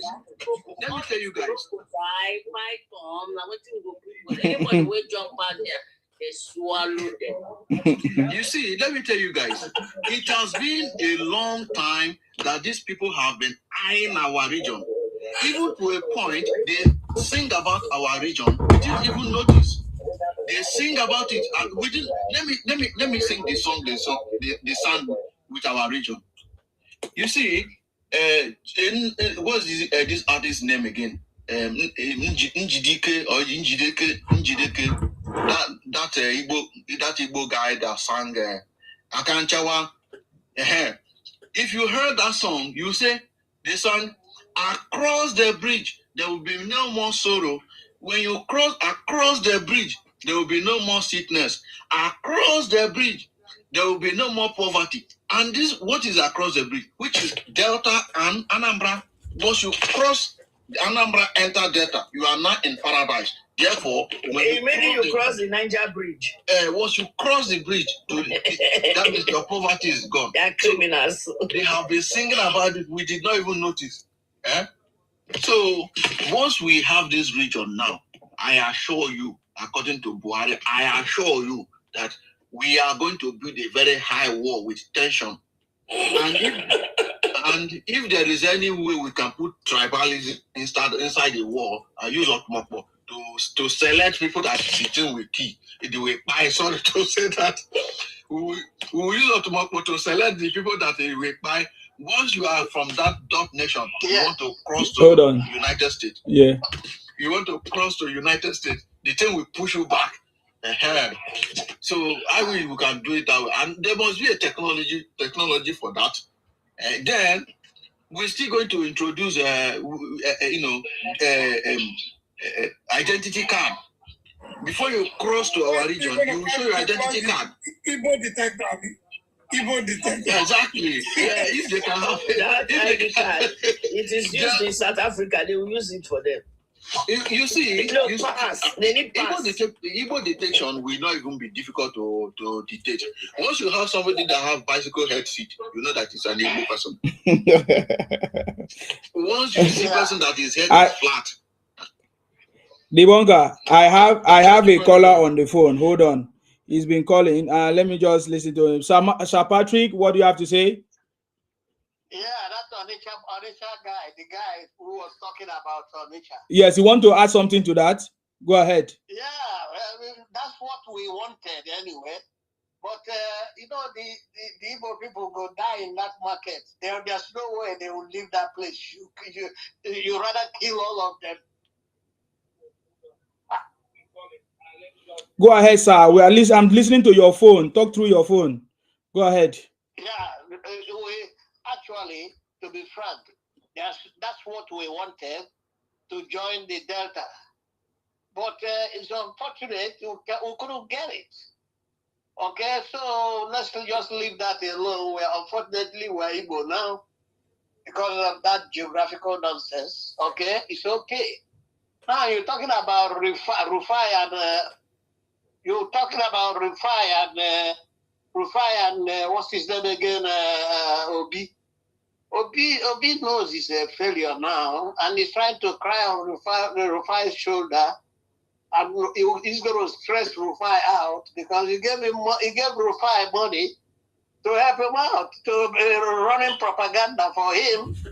Now, Rufai better start now raising the money and give his money back because this is a pain in the ass. Yeah, funny. Pain in the ass. You understand what I'm saying? I'm listening, sir. Yeah. It's a real pain in the ass for Rufai now. Rufai cannot do anything. He can't drink water, man. Obi's going to hang on his shoulder. So He better start raising the money and give this man his money back so he can leave him alone. He's crying like a little baby now. Please, Robert, help me out. Oh, God, they're killing me. Oh, God. Yeah, he's a dead body, man. He's a dead body, man. So all you gotta do now, the state police cement everything. The state police cement everything now. The governors and the local government chairman, they don't have nowhere to hide now. They don't have nowhere to hide now because Tinubu has already cut their legs off, man. Tinubu is dangerous, man. He just had waited at the end to really knock them on the head. The governors and the local government chairman with this state police, they don't have nowhere to hide now. You understand what I'm saying? Definitely. Yeah, so I think the Obi will put his hands up. I said, Tinubu, you win. I'm sorry giving you headache. I've been watching this man. This man is like stressed out. He's totally out. So I will advise him to stop running around. Put your hands up before you get slapped. So before his leg got cut off on him, man. So how's everything? You do good, man. Thank you very much and God bless. Thank you very much, sir. I'm okay. Thank you for your contribution. Keep the good work, man. We're here. No worries. Thank you very much. Thank you. If you have time before you close, play that music again. I'm in a dancing mood now. Thank you, sir. God bless you. Yes, sir. Take care, man. All right. The bunker, I think your story is like the story of the Aruchuku that the Igbos fought us with. So you said the Onitsha was supposed to be part of Delta, or it's not, but they took it away. And I think Sir Patrick have just confirmed that. But they say there's nothing we can do now. Let's just still live together. Because the Onitsha people don't have the same culture with them. Yes. The Onitsha people are not Igbos. They don't have the same culture with them. They are not Igbos. Wow. In fact, the whole of Bendel, we have the same culture. The same culture. If you find out that there are some things that that they did that day, the Omunede people and Ika people, we do the same thing in Benin. The Onitsha people do it too. The Onitsha people are not Igbos.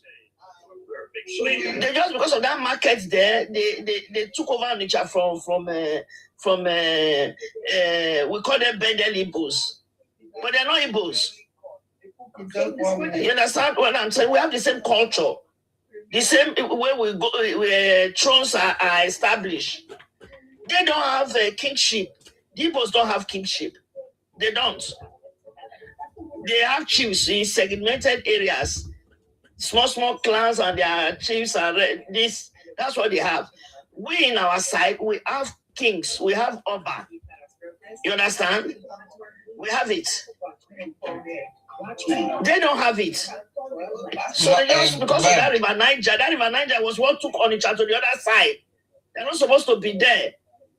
They just use natural this thing to make it. But they did it to my mother's place, so in Onwa.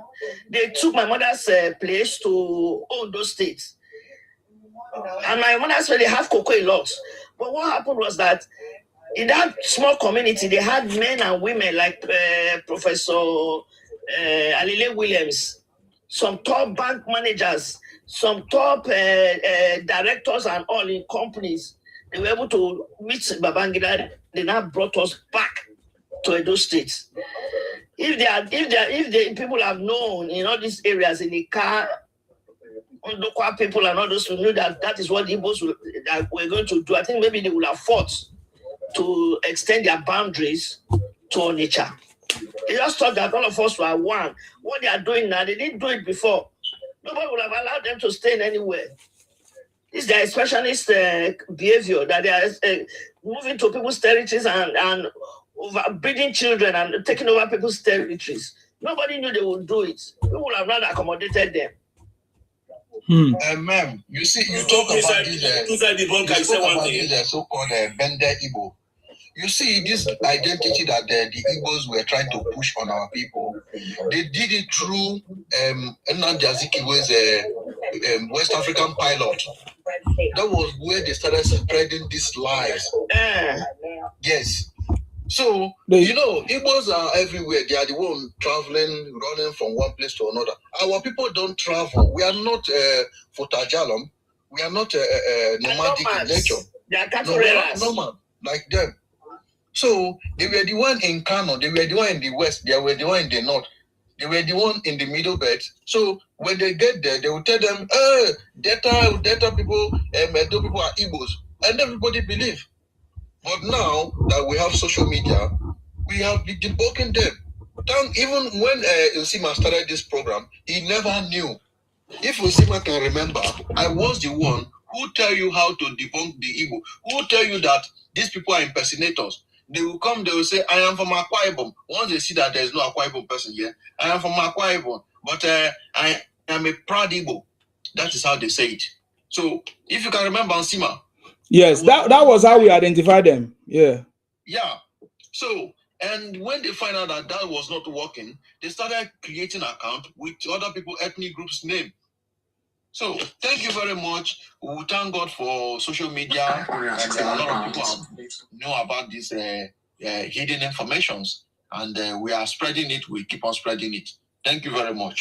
Thank you very much. You know the media, you know the Mr. the bunker place, huh? You know the means they are seeking Yoruba land? No man's land. One Nigeria. That's the means the Igbo are seeking Yoruba land. One Nigeria and no man's land. So can I say something? They have music for each territory. Each territory in Nigeria, they have name for it. In Yoruba land, the music is we are one Nigerian and no man's land. Okay, Nameka, what do you want to say? Okay. Yeah. Please, good evening, everybody. Okay, my name is Nameka. I'm from Enugu. So I'm an Igbo man. Yes. So I'm so happy with your program. You're welcome. I like what you are doing. You see, self-actualization is a very good thing. And I keep telling people, never allow anybody to tell you who you are. If you can't identify yourself, don't blame any other person. If somebody tell you that you're an Igbo man and you're not an Igbo man, it is your duty to tell the person, get out of my land or do whatever. Okay? Igbo man telling you that Lagos is no man's land. And you know quite so right that Lagos belongs to Yoruba. So what are you doing about it? You have your youth. Why must you even say that? Why must you say it in the first instance? Why must you say it? Don't interrupt me. After you ask me a question. Let him carry on, Mr. Martin. Please let him carry on. Okay. So if I come to your father's house and say that this place belongs to me, first of all, you look at me and maybe this guy doesn't know what he's saying. You have a loss of your land, you have your youth, you have your chief, you have your traditional rulers, you have your governor, your police. If all these people cannot drive the person saying it away, it means maybe you are weak.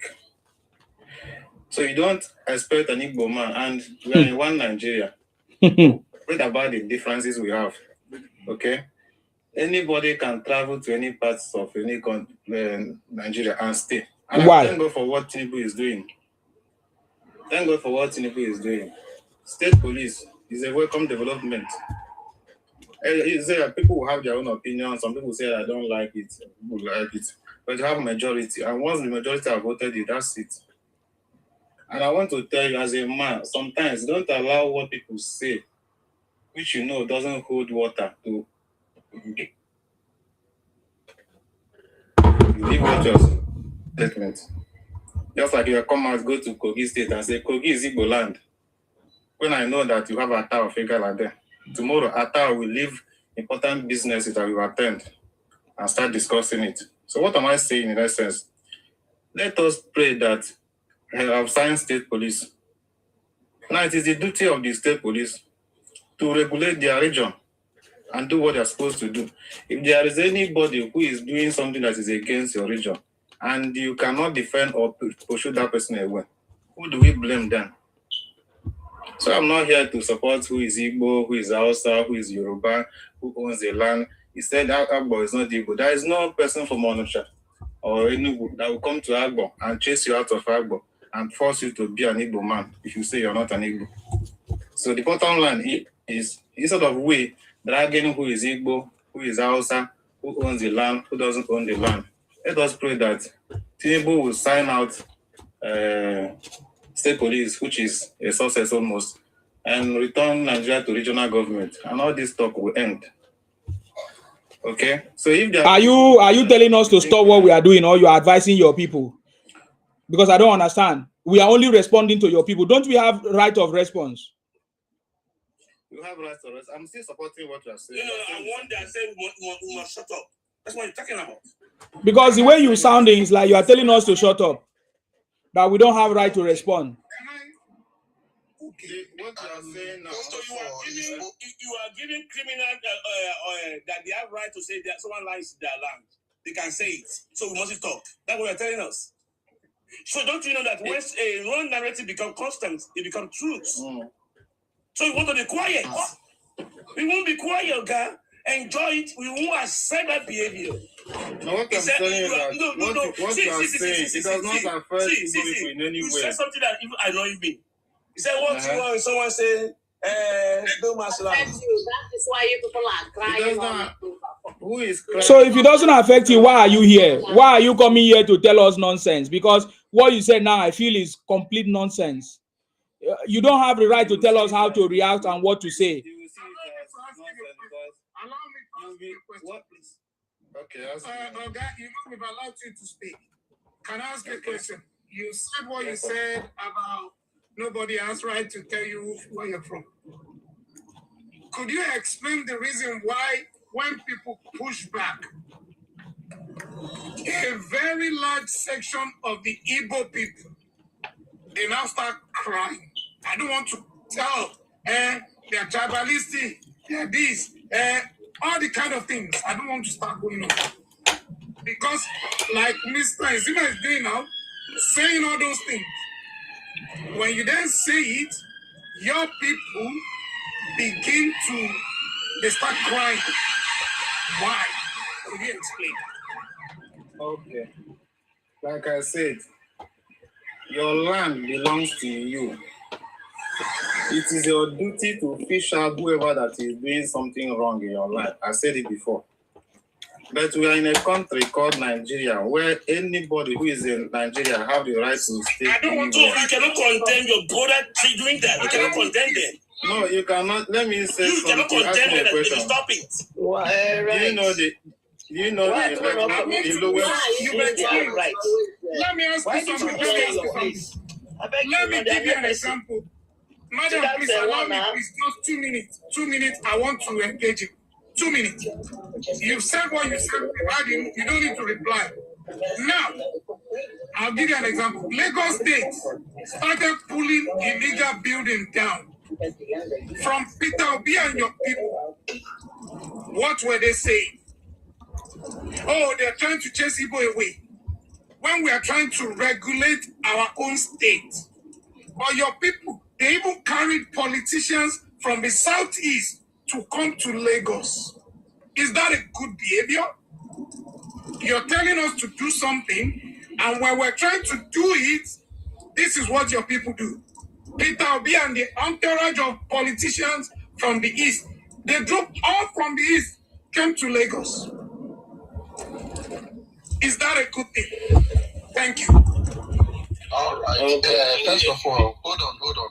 First of all, let me question, and you are the hold on. He made a submission. That is not a question. It's a submission. So, first of all, you said something about Agbo. It's not a submission. I just use an example to. He should explain because he's telling us to do something, but when we do it, this is the reaction of the people. So he should explain why his people, why they behave like that. That's all I'm asking him. He should explain. Thank you. In addition to, let me add up to what our brother just said, Mr. Freeman. In addition to what he said, you see, you mentioned about Agbo not being Igbo. Yes, Agbo has never been Igbo. But why is your people and sponsored by your Hannes Idiot to be spreading propaganda online, even attacking our Wikipedia, writing nonsense about our people instead of writing about yourself. Why is that? Why are your people doing that? And when we pushed back, they said we hate them, that we are Igbophobia. So why is your people behaving such manner? Okay.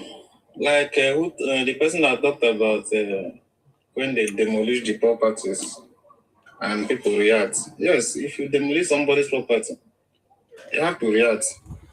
And they are reacting to the same government that they demolished it. At the end of the day, it's an illegal structure. Let me finish. When you committed an offense. Do you know? No. I thought Soludo demolished property in Anambra State. I didn't say Obi there. Obi is Anambra State. It's an Igbo land. Soludo government demolished many properties in Anambra State. Lagos new. But Lagos State is not Igbo land. Sorry. Building on soccer ways. No, Lagos State is not Igbo land. On soccer ways of Lagos. Lagos people are building on it when that thing block and they want to get access to those places. Houses are already on top because you people bought land illegally.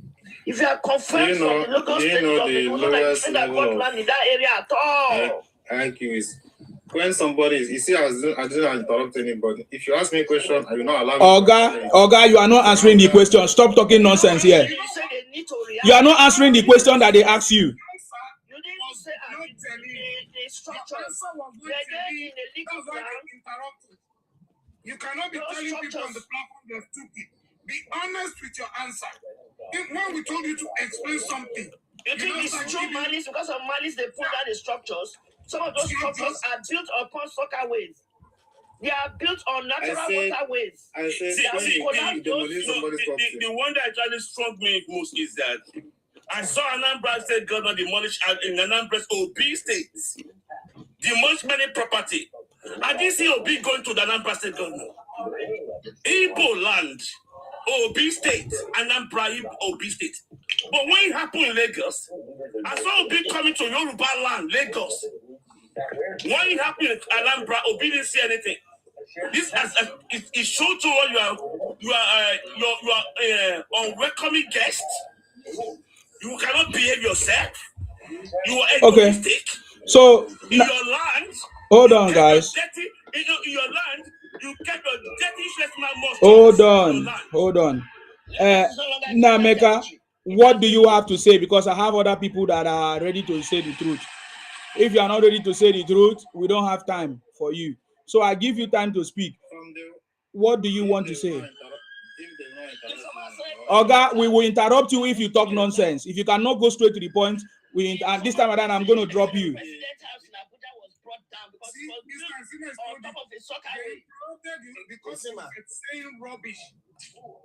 you see him complain?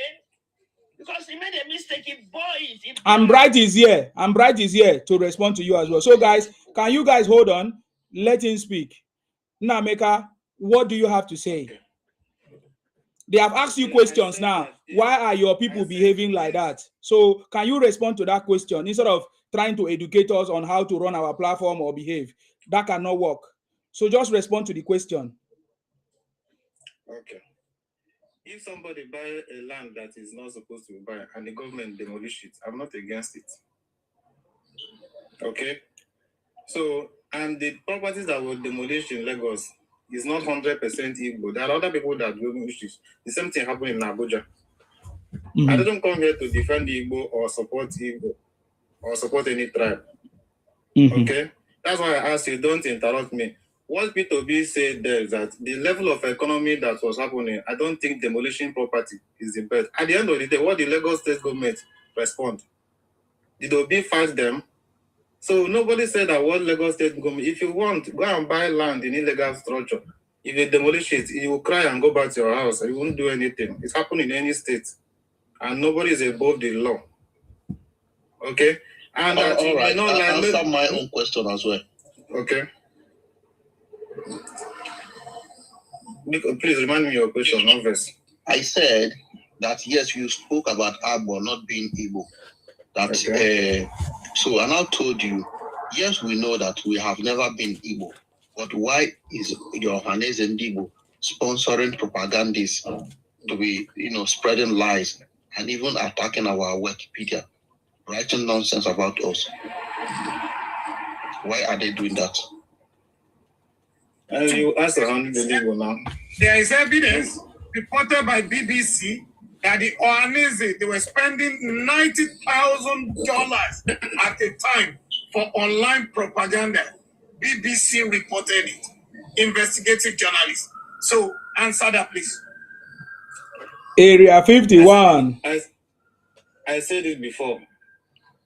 If Ohanese and Igbo say that you are an Igbo man and you are not Igbo, go back to BBC. Oga, the question is, why do you think they are doing it? Why do you think they are doing it? I am not executive of Hanes and Igbo. I didn't sponsor it. So the people that are right have the right to answer that question. Okay, then you are a non-entity now. You are a non-entity. You are a non-entity. I'm not in the place to answer your question. So why do you came up here? Why I don't want, because I want to drop you now because other people are on the line. Why did you come up? What is your motive? What did you wanted to achieve? Why I came up is that if you talk to Igbo people, call them all kind of name you call them till tomorrow. It does not affect Igbo people. You can only talk. After talking, what next? Go to your file space. Go to your file space. You know what?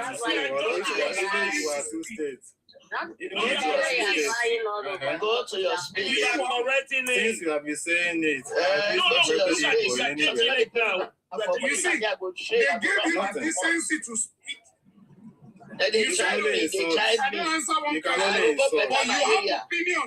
You have opinion about other area, but you don't have opinion about Igbo. You killed Aba market to opt for Lagos market. Was Aba not? Is that not very? You know what? Is that not by the special of you can have opinion of what the other regions should do. Yeah. But you don't have opinion. Yeah. Nameka or whatever. Hold on, guys. Hold on, guys. That's okay. That's okay. You will never see my this thing again anyway, so don't worry. But all I want to tell you is that don't worry. Hopefully you are going to be alive to understand what we are doing. There's no need to argue with you. So I hope you guys understood what he said. I don't know why we are trying to talk too much. We could have just listened to him and I would drop him. There's nothing he can offer. He's a typical Igbo man. But the Bright is here. Bright, what do you have to say with what this guy is saying? What he has said now is the same. 99.99% of Igbos think the same, behave the same. And that is we have been trying to prove a point that it's not all Igbos that are the same. But each time we bring them here, it proves to us that 99.99% of them are the same. What do you have to say, please, Bright? Go ahead. See, the truth about it is, anybody who comes here to tell you that to support anybody that will go to Lagos or go to anywhere to behave like animals, whoever support them is among them. See, if I go to Lagos now and you want to show me a land, if you show me that land, I will go and investigate. I will go and investigate that land before I pay. I will not just carry my money and go and pay. And eventually, if I get that land, I will still carry my plan and go and register it in town planning, so that they will give me approval to go and build. So that tomorrow, if anything happens, I have a cover. But my people will never do that kind of thing. They prefer using 100,000 to dash the task force. Give them 200,000. Task force will not leave them. They will not build. Now tomorrow, when the government come to tell you that from the plan of the state, this is waterways, you start shouting. It's because we're Igbo. It's because we're Igbo. It's because we're Igbo. They are treating us like this because we're Igbo. Who did you this nonsense? You come to somebody's state and you are telling them that this state belongs to you. Are you mad? Please let me tell this people. As you are looking for your Biafra, it's very simple to get at your Biafra. Just all of una way de Lagos, go back to east. All of una way de north, go back to east. All of una way de south, go back to east. All of una go, everybody leave the place where you are, go back to east and stay there and tell Nigeria say we don't want again. We will now know say you are serious.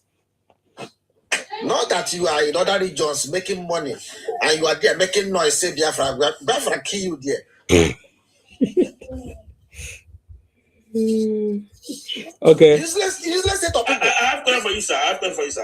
No. I have other people on the podium, please. Yes, go ahead. The most annoying part of it now is they will not come and ask you, okay, since you don't support Biafra, what of will be? Me.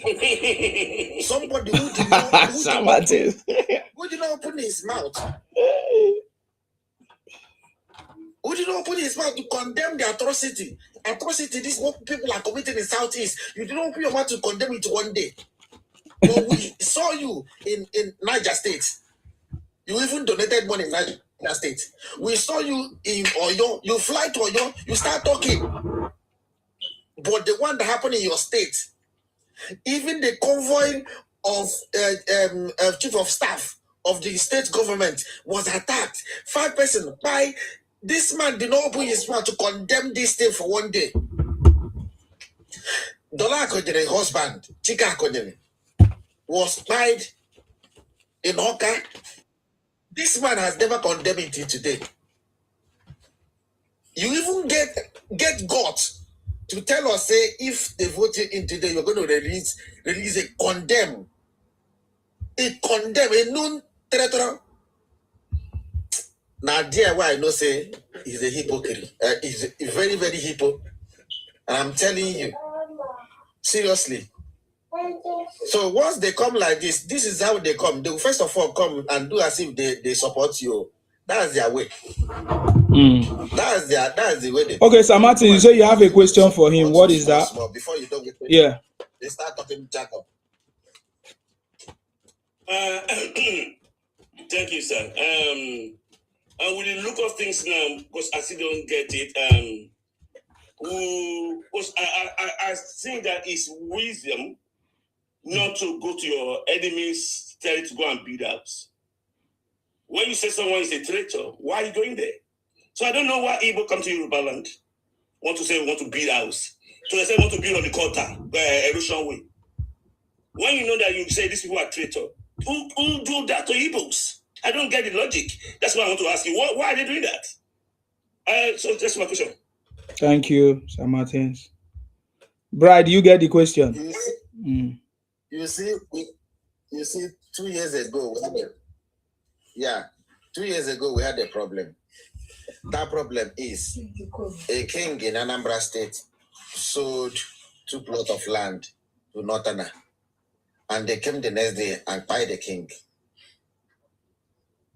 And I said,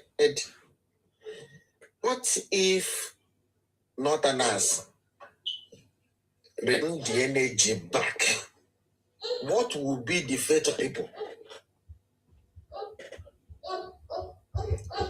What will be the fate of your people if the Northerners start to return the energy back? What will you do? You see, there are people who will now come and tell you they carry pole of electric pole in their eye, but they will now come and want to remove sand from your eye. But they have electric pole in their eye. They don't want to remove that one, but they will now come and do this one. Let me tell you, they have this idea that wherever they enter like this, they are going to conquer that place in Kaka. Before you know, they will subdue the people, and they will still be there and be talking nonsense about their host community. And I know that the day like this is going to come, definitely. And today is happening. That guy that came here and say if you have your Oba, you have your this, you have your this. Don't worry. They will not come and tell you when they say the Oba is working. No problem. The youth is working. By the time they pursue you from there, that's when you will not know say Oba is working. Don't go and put yourself in one place and organize yourself very, very well and start behaving very well. Come online, start making noise until the day they will show you shege. That's when you will now realize say Oba is working. Okay, can we hear from Free Spirit? Thank you, Sabright. Free Spirit, you want to say something? Or we go to Yoruba Greatness? Free Spirit, okay, Yoruba Greatness, you are welcome. Yes. What's your topic, Asama, so that I don't go off track? Oh, you will not come off track. We were talking about state policing, how some people are not happy, some people are happy, how the bill has passed. We also talk about P2B, who is a criminal. And then we talk about the activities of the Igbos across Nigeria and what they are doing, and now that people are beginning to call them out. They are so mad. Sorry, can I speak now? It was my network before. Can I speak? Yeah, it's your time. Can you say something? Sorry, Yoruba Greatness. Go ahead. Yes? Okay. Oh, you see, I came up. I've been in the background. Mm-hmm. I've heard the news. Some people were arrested in Lagos just a few days ago. Truckload of army camouflage. Yeah. Heading for the east. Yes. With some powder. With some powder. With some powder. Are up to some. Yeah. No, it's not even the powder one. This one, they had a truckload of army camouflage. Yeah, and powder was found on it as well. And powder was found on it. Yeah. Oh, powder was found there. So these people, they are up to something. They are up to something. And I suspect they know they're going to lose the election. They want to start fomenting trouble. This is what they're up to. Because it's one thing to even be doing powder. We'll say, oh, illegal business. What are they importing fake camouflage for? That's the question. What are they doing it for? Then, my network is. What are they doing this thing for? That's what I just want to bring to people's attention. That these people, they're planning evil in that land. And the government needs to sit up. And I believe it's being sponsored by the elite from that southeast. They are involved in it. Thank you. Let me tell you something. They are, from the beginning of this nation, there has never been a day they defeated the government. Yeah, can you still hear me? Don't worry. And this time around, they will not defeat the government. The earlier they know this thing, the better for them. No matter what you do, you can never defeat the government. If they're planning anything, don't worry, the government will descend on them. You will still see them online coming to cry. It's because we are Igbo. It's because we are Igbo. Mr. Bright, where are you from? Mr. Bright, where are you from in Nigeria, sir? Abia State. Sorry? I'm from Abia State. Abia State. So you're an Igbo man? Yes, 100%. Yeah, I'm very. We need more people like you, sir, so that you can tell. You can tell your. Yeah, Yoruba Greatness, allow him to finish. Why are you praising him now? What about if he changes his mouth? Bright, go ahead. What are you saying? Yes, Yoruba Greatness, you are too quick. We have to listen. Do you know if Bright is a spy? Allow Bright to finish. Bright. We have to encourage him. Let's encourage him. He's one of the few.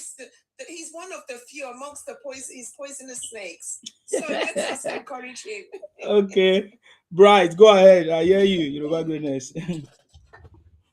Yeah, but you know that if truly, whether you like it or not. Go ahead.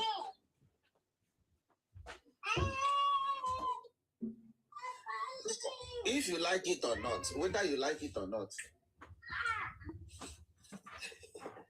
government is government, and whoever sits there is presiding over all the powers in Nigeria, and that is the final. If they are planning nonsense, and I'm very, very sure that the government is planning their own too. As they are planning now, they will not go and tell people that they are planning evil, they will not go and tell people that they are doing this. But anytime government come to clap them down, you still start seeing them. It is because we are Igbo. It is because I am Igbo. They are treating us this way because we are Igbo. Going everywhere, making noise, making noise everywhere, whereas you are the problem. You are the problem. Let me tell you something. I just want to tell you something now. I told, if you see what I've gone through among our people, if you see what I've been through, if you see what I've gone through among our people, since 2011, 2012, 2013, everybody in this place know me like Sabo. They know me as Auntie Biafra, Auntie Sabo. Know that kind of thing. Now, because I will come and tell you, every evil that is happening in Nigeria, let's tell ourselves the truth. Every evil that is happening in this country, no, they start them. Now, if other region give you promise, you start crying. Now they start up. Mr. Bright, your people, will they not be attacking you when they hear you say all these things, Mr. Bright? You need to see what I've been attacking you. You need to see what I've been through since 2012, 2013. Everybody, they know me. They know me as Sabo. They know me guy. It got to a time that I have to leave. They not be calling you a betrayal. It got to a time when I had to leave them. I have to leave my region. In fact, I ran away. Wow! Won't they call you a betrayer?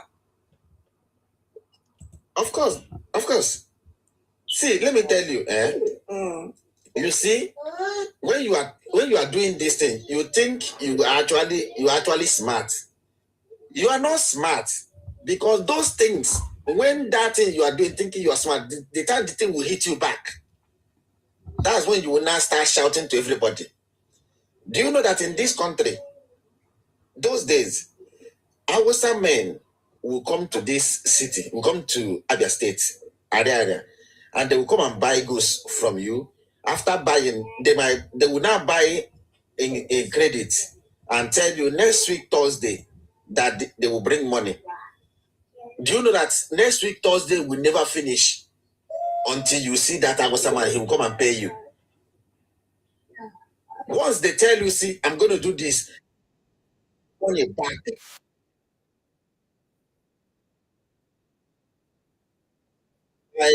Buy goods. They will buy nothing as goods on credit, and they will hold the money. They will not return the back. But Mr. Bright, they will go and buy things and they will not return the money back. Mr. Bright, let's engage Mr. Bright. Mr. Bright, but why are Igbos? Why do they behave so? Why are they so antisocial? We ask you, why are they attacking Nigeria? Why are they attacking Nigeria? Why are they attacking indigenous Nigeria? Yeah, why are they doing that? It's very because their head and their words are very easy to do. Many of them go and check. Many of my people doesn't have time to sit down and listen to news and research the news. 3, before now they start his nonsense, he first of all told them that they should not listen to any Nigerian news, that everything in Nigerian news is a lie. If you won't go and listen to the same news they told you not to listen to, and come and tell you, they say this in Nigerian news, but that is not what happened. You will now come and tell them the one he want them to hear. And that is how this nonsense started. Every day they are in the market. They don't have time to go and research for information. So they lack a lot of information, and that is why they behave the same way they behave. Do you think there's a Biafra war? The truth about it is that they are confused. I think so. Rafa was going on. I think so. They have been attacking Nigeria. My concern is this.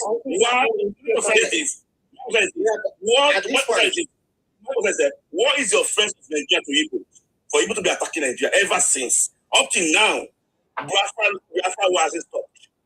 They are attacking Nigeria for no reason. I don't understand. That's okay. You need to see us when we are doing the debate. You will not push them and say, why are you looking for Biafra? Do you really need Biafra? Why are you looking for this? How is that?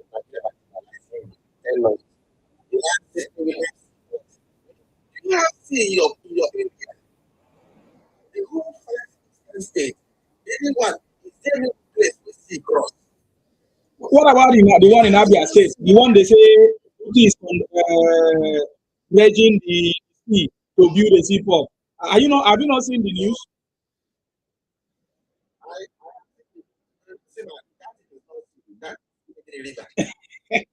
No, I'm not asking. So,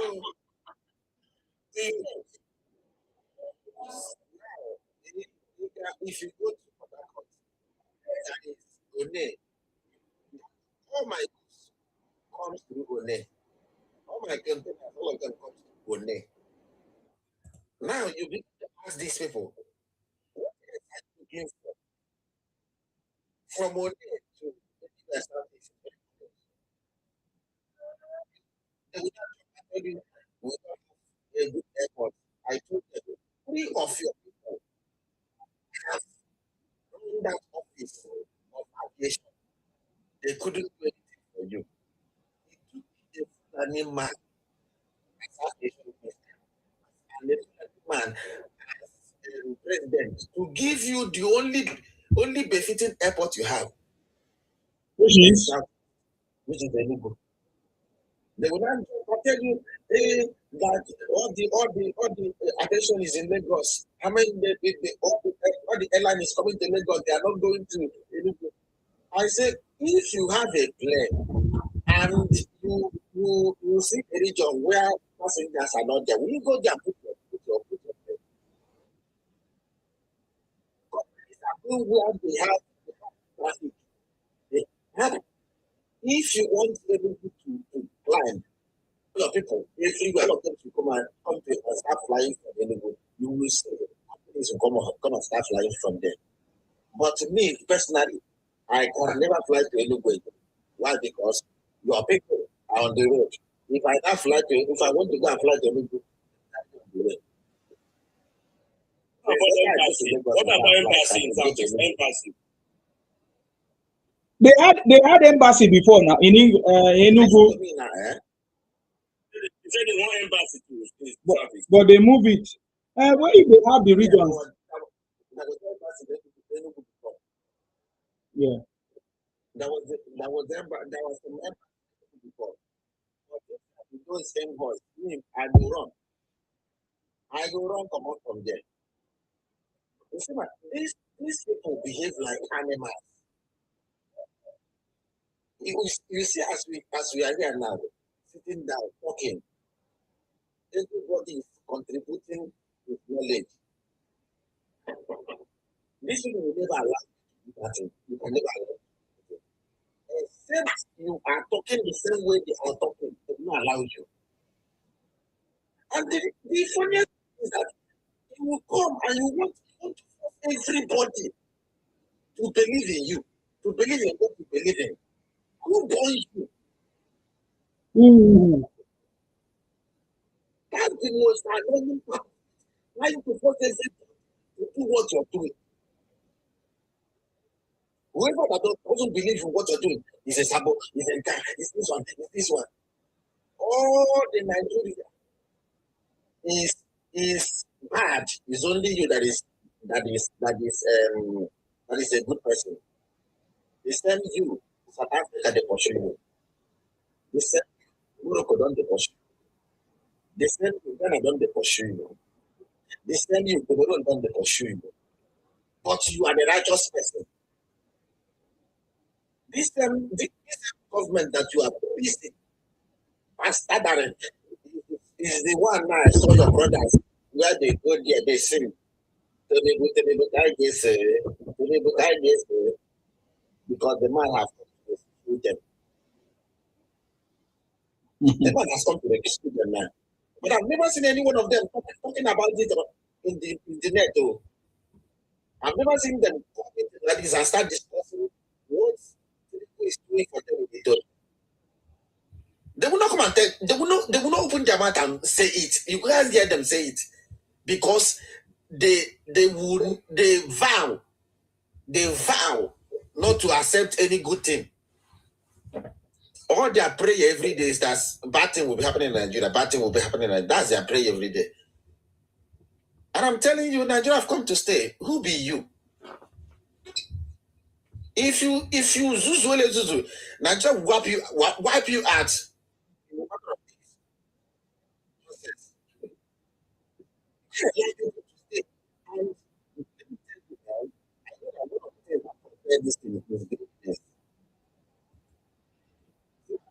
Anytime you are yeah, I'm telling you, hey, you can't think about your life because this whole thing that is happening is just this greediness, covetousness. That is what is destroying our people, and lack of knowledge. Refuse to learn. That is a different thing. That you lack knowledge and you want to learn, and this person lack knowledge and he refused to learn. Only that thing. Imagine somebody will come and tell you it's only what Nandekalo say is the truth. Hey, are you okay? Nando go snap picture. He said Nando went to meet Trump. Are you okay? See, man, didn't they make person one cry sometimes? Thank you. Anyways, thank you very much, Mr. Bright, for that contribution. Thank you very much. Yoruba Greatness, do you have anything to say now? I have a lot to say. Go ahead. So these prisoners, yeah, I have a lot to say because these people are the problem of Nigeria. Them and those bandit criminals, those Fulanis, they are the problem. And, you know, I'm glad that Mr. Bright touched on the Ethiopian scenario saga, because it's not just Ethiopia, it's also South Africa. The other day, they were carried from South Africa to they dropped them, they flew them from Lagos and then took them to wherever destinations that they were supposed to go to. But what I can't understand is why are they flying them into Lagos? Why are they not taking them directly to Abuja? Lagos is not the capital. Lagos is like any other state in Yoruba land and any other state in Nigeria. Why are they flying them directly to Lagos? You know, and the federal government is now giving them money after they have ruined our passports. I can't see why the federal government is not addressing this issue. They have rubbished that passport to an inch of itself because of their criminalities. These people are like a cancer to Nigeria. And to think that they now want one criminal called Peter Obi to put himself forward as a whole president of Nigeria, when in the first place, they can't do anything. Oh, let me even give you an update. These criminal Biafroid prisoners, criminals. There are joint commission that they gave them 16.6 billion naira. You know, they started eating it away. You see, wait for me. Let me get the recording. I'll play it for you. Hold on. Yeah, Someone can speak before me. Yeah. we are aware that they have done that. Yes, we are aware that they have done that, and they are not talking about it.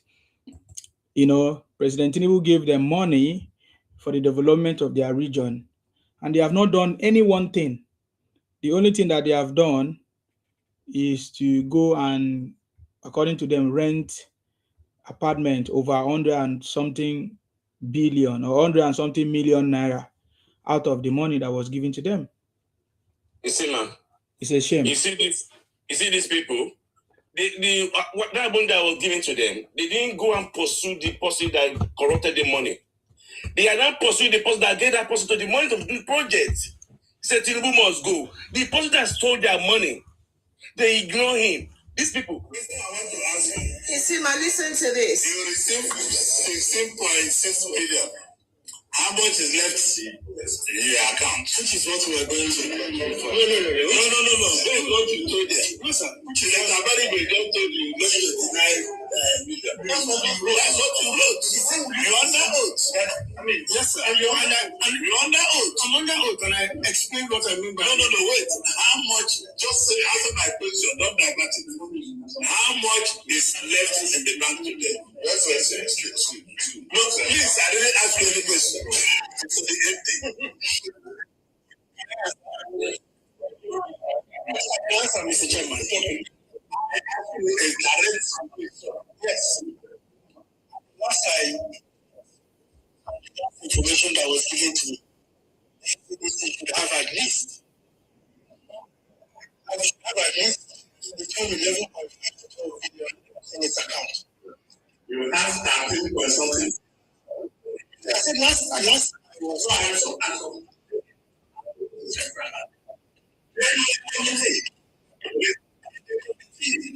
They have us and spend money.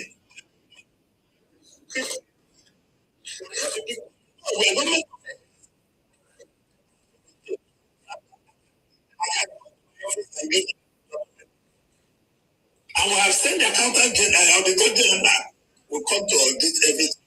Because they are giving us this fraud. Look at that paper. Completed and imperative and not a plan. What was that? We are not satisfied with their job. This is not completed and imperative. You see the funny part of it, eh? The funny part of it, that money might have been invested in powder in some country. That money that powder, it must have invested in powder. These people.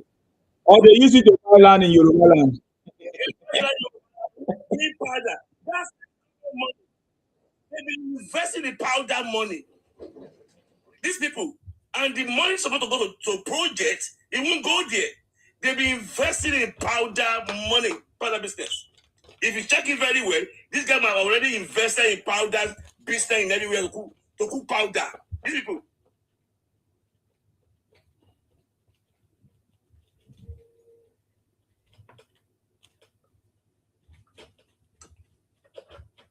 Mr. Sima, completed and imperative. Can you imagine these criminals? Yeah, that money was supposed to develop a railroad system in their region. Railroads.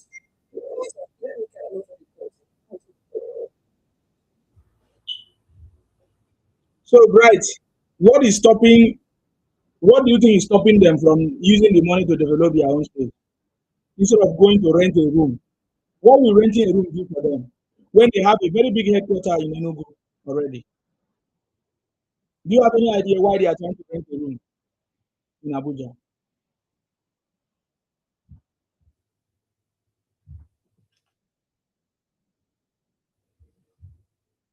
I don't think Bright is there. Okay, ma remove The am now. truth about Okay.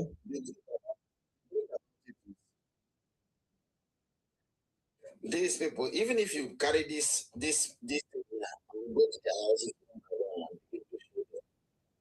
I swear to you, they will never see it as a problem. Tinubu who gave that money, why is Tinubu not coming to do this? Tinubu not coming to do that. Tinubu is releasing money. Why Tinubu to do this and do that? Like, I'm telling you, it's not true. I know where they say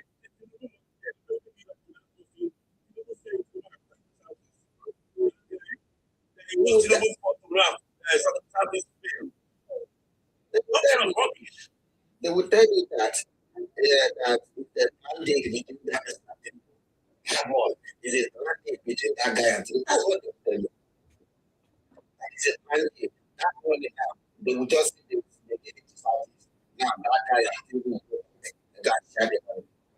Imagine, so like Tinubu will now come and start sharing 16 billion with you. Or guy, you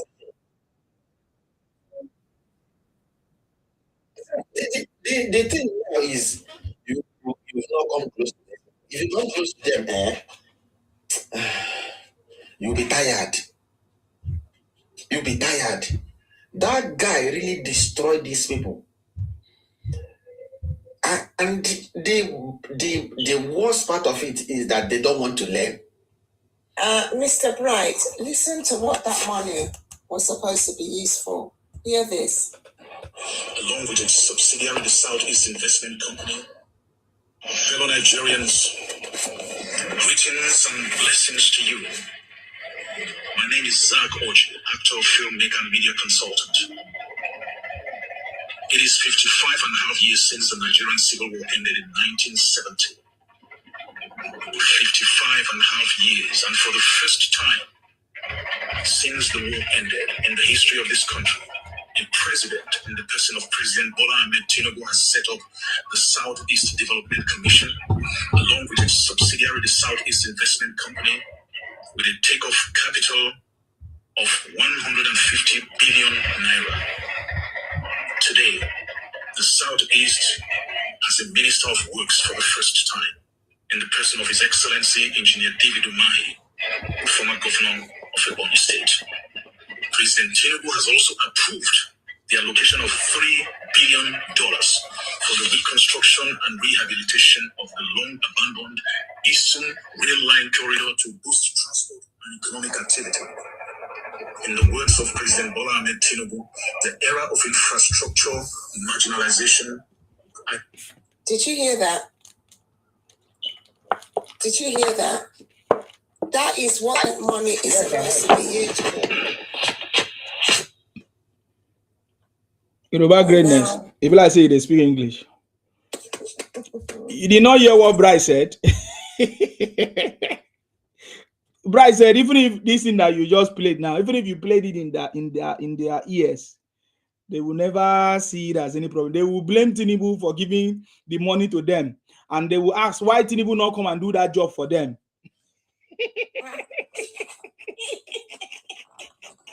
Bryce, is that not what you said?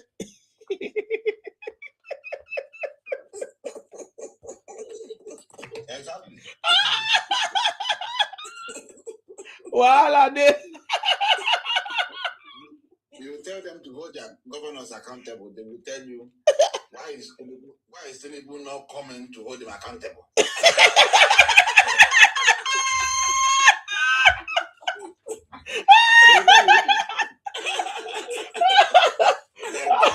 Oh my God. The system is rotting from the head. Yeah. That Tinubu is supposed to come and arrest them, arrest governors. I tell them, no president have power to arrest a sitting governor.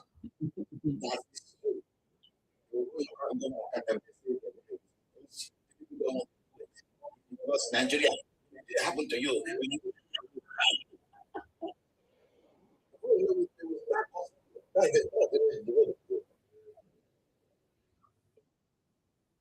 It's finished then. What else are we talking about? Hmm. So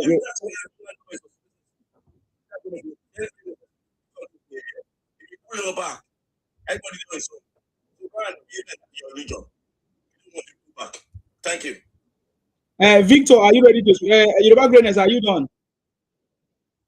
I'm lost for words. I don't even know what to say at this stage. Yeah, because what I can say that what we are doing is not for the Igbos. I've always said this. I've said it that what I'm doing here, I'm not educating the Igbos. I'm educating my people that are ignorant of the Igbo criminality in Nigeria. That is what I've been doing.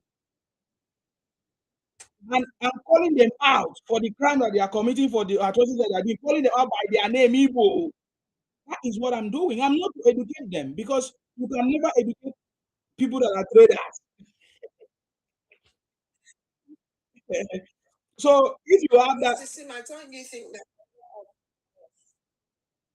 these criminals, even Africans in general, shield them? that is the point. That is what I'm saying. In Nigeria, we shield them under one Nigeria. The Yorubas are doing what they are doing because, of course, the constitution. I hear some people say constitution. That is stupid. Quoting constitution. I live in the UK. We don't have constitution, and things are working. So if you are quoting that it's because of the constitution that allowed the Igbos to come to Yoruba land, what about the crimes that they are committing? Is it the constitution that does the constitution also allow them to commit the crimes that they are committing in the Yoruba land, and you guys are doing nothing? So it's wrong. The Yorubas are wrong, and the Igbos are wrong. But who am I to say? I just allow you to do whatever you are doing because that's your choice. But the truth is that the Igbos have been committing all the crime. It's not today. This thing is just things that we are just discovering. Things like organ harvesting,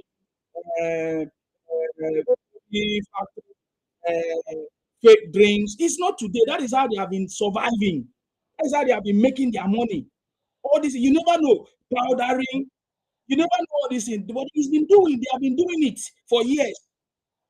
You get the point now. They have been doing it for years. It's not today. But we are just talking about this thing because now internet is giving us that voice. What I find so frustrating is that criminals, but when you go on the international stage, you're branded like a xenophobic person. You're branded, you are just, or you're branded as you. Yeah, stereotyping. Yeah, you are stereotyping. It's very easy for me to call them out. My conversation starts with the people that are producing fake drugs. Why does fake drinks, or fake juice or exist? Because people are producing it. People are manufacturing it. Who are those manufacturing it? From the record, from the police reports, from this and that, nobody can stereotype me for stating the facts. Because me, I'm going to state the facts with evidence. So if anybody is stereotyping me or calling me names because I'm stating the fact that is already available in public places, just that I'm putting it together as evidence, then that person is a criminal. It doesn't matter who that person is in international whatever community. Then I will immediately say you're a criminal too. And if we very well, you'll be a criminal or you have a link to the criminality. I'm telling you. Because anybody with his normal sense will not call you or stereotype you when you are stating a fact that has taken lots of people's lives. Today in Nigeria, the number of people in dialysis in the hospitals because of failed kidney, because of all kinds of things, is too much. Yes, too much. So we have a lot of evidence in what we are saying because we are not serious. And that is why they continue to flourish because we are the one buying their product. You know, that's why I was asking question the other day. So the Yorubas allow them to use the Nigerian name. No, because these crimes. Yeah. You cannot stop them because you don't even know when they are doing it. Exactly. Love that.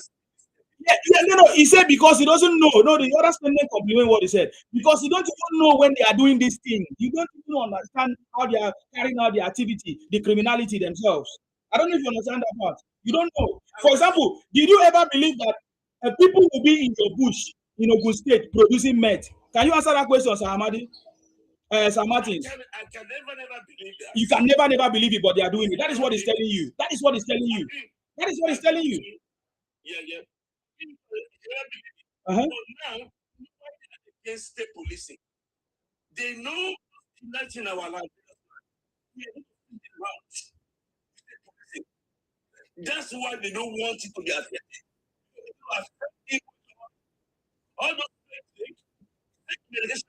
All those illegal factories on our land. Yeah. So it's normal for them to react about it because they know with more personnel now, they will not have duties what to do. Some of them will be saying how to go and start maybe shops. Some of them will be so they will finally catch them. They finally catch all these things. So that is why you don't. That is a sign for you that what you are doing is correct. Yeah. And Yoruba compromise it. And that is the choice of the Yorubas if you have decided to take action. Yeah. We must into any state of our land. If they get it, they will compromise against that. Yeah. Any Yoruba state police, not even fight carrier, they be giving hints to all the criminality. Anybody that is not indigenous to the state. They be giving hints to powder cooker in Yoruba land. If you get any input among our officers. Yeah, I mean, if that happened, it means the Yorubas are also breaking the law because it's state police. It's supposed to be somebody that's from the state. Except you guys don't have men that you now want to contract. They will give them quota. They will give them quota Yoruba land. People want quota Yoruba land. Yes. People want quota. Yes. See, in America, before you can become a police, state police of a state, you have to be that state. You have to be the origin of that state. Yes. That's how they employ police in America. You can't come from another state now and say you want to jump to another state. Say, you have to be a resident of there for a long time. So you must have been there. Come to any state and say you want to go and become a state police. Now in another state. So that to be a of that state and image of that state. So that you know the corner of the state. So, but why did you guys give Igbos commissioner in Yoruba land? No, we are asking the question. What prompted you guys? What prompted you guys to give them? I want to understand. You get? Even my president, he has before. My president, Tinubu has problem of that because the one that introduced them is the one that started bringing them to the even to the ministry. When we talk about ministry of budget, but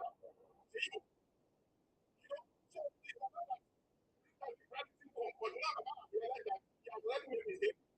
So because he has put us in a problem now, in a mess. That's the reality. So, but we are correcting it. We are correcting it. That's what I'm saying. Baba is trying to correct it now. You know? Because let me tell you, Isima, this election, 2023, Baba can never forgive someone because someone who go extra man. He has somebody beat Tinubu Lagos.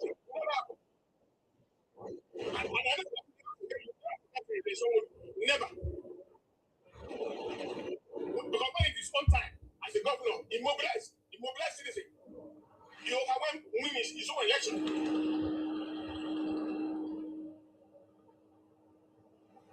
So, like I said, I was listening to your program, very interesting and very educative, right? But the thing I want our EFCs to do now, they cannot just be looking. At least they have seen the sign that this Southeast Commission, there's a lot of mess that's going on there now, according to the report from the findings from the Senate. So EFC need to come in now so that they will not see that money go far. That's the truth now. For which one? They need to come in for the Southeast Commission. That's going to powder. Yeah, going to powder. Yeah, the one that Yoruba greatness play now, which Yeah. The development commissions. Yes. Commission, yeah. So they exactly. I know that's why you see that guy, there's no boy. That criminal. There is no boy.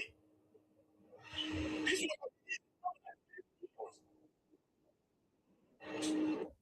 Those are the youth. What you those are the youths they clamoring for. It's no boy. That boy can never pass 40 years. Yeah, yes, 40 years. It's no boy. Speaking billions. Eh? All right. So what I will just urge the EFCC, they should not stay back now since the Senate have been started probing them and they have seen the sign. They need to go in now. But it's Igbo money now. Why should you bother about Igbo money? Is Igbo land money now? No. Which money? It's Nigerian money. Which money that Igbo bring to the federal force of Nigeria? Which money? It's a Nigerian money that, okay, let us find a way to develop their state too, so that everybody can have peace. Now they're stealing the money now again. They're stealing the money. Okay. Thank you for your point. You have made your point there. Call me Omotala. Is your time. Do you want to say something? I'm sorry for jumping you. Go ahead. It's okay. I think I'm still new to this politics thing, and I've been going up and down to actually fish out the truth. And I've been on TikTok, Twitter, Instagram, just to find out who I will be voting for. So I know that there's a lot of propaganda. I don't know which one is true. I don't know where to go. So I'm somebody that I am, like I say, I am open to discussion from every angle. I want to hear everything and then make a decision for myself. So one thing that I saw on Twitter that has been overwhelming me has been this Biafra thing and everybody attacking the Yoruba and calling us gas or something. I don't know what. So I thought I knew the Biafra war story, but for some reason it keeps changing from different angles, and I don't understand what is going on, and I don't know the truth of the matter anymore.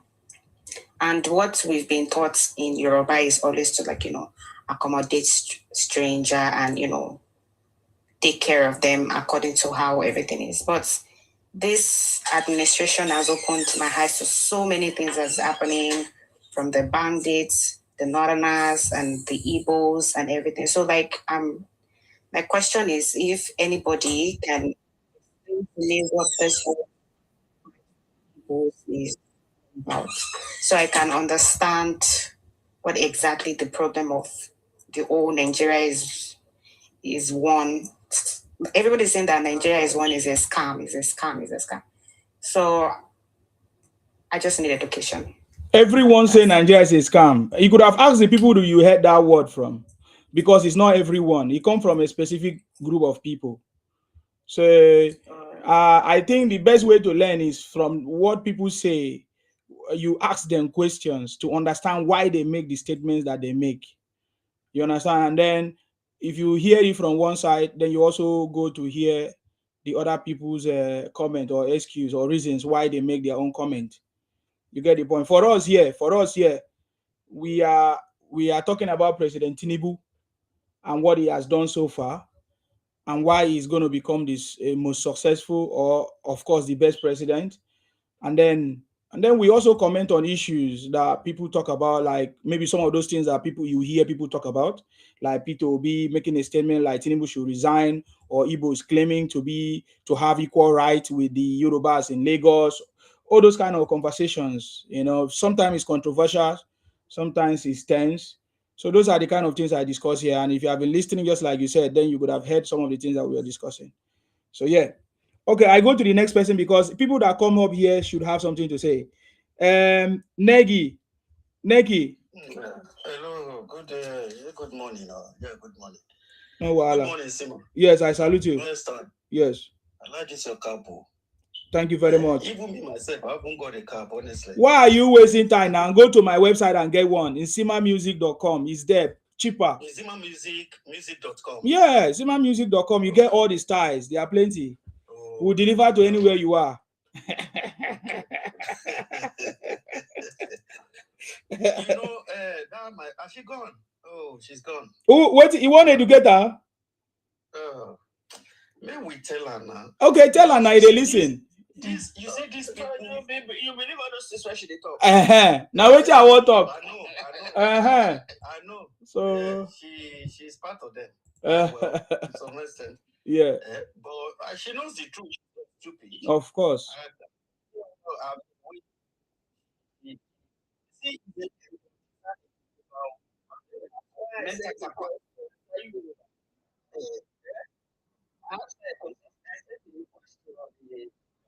On the chat, are you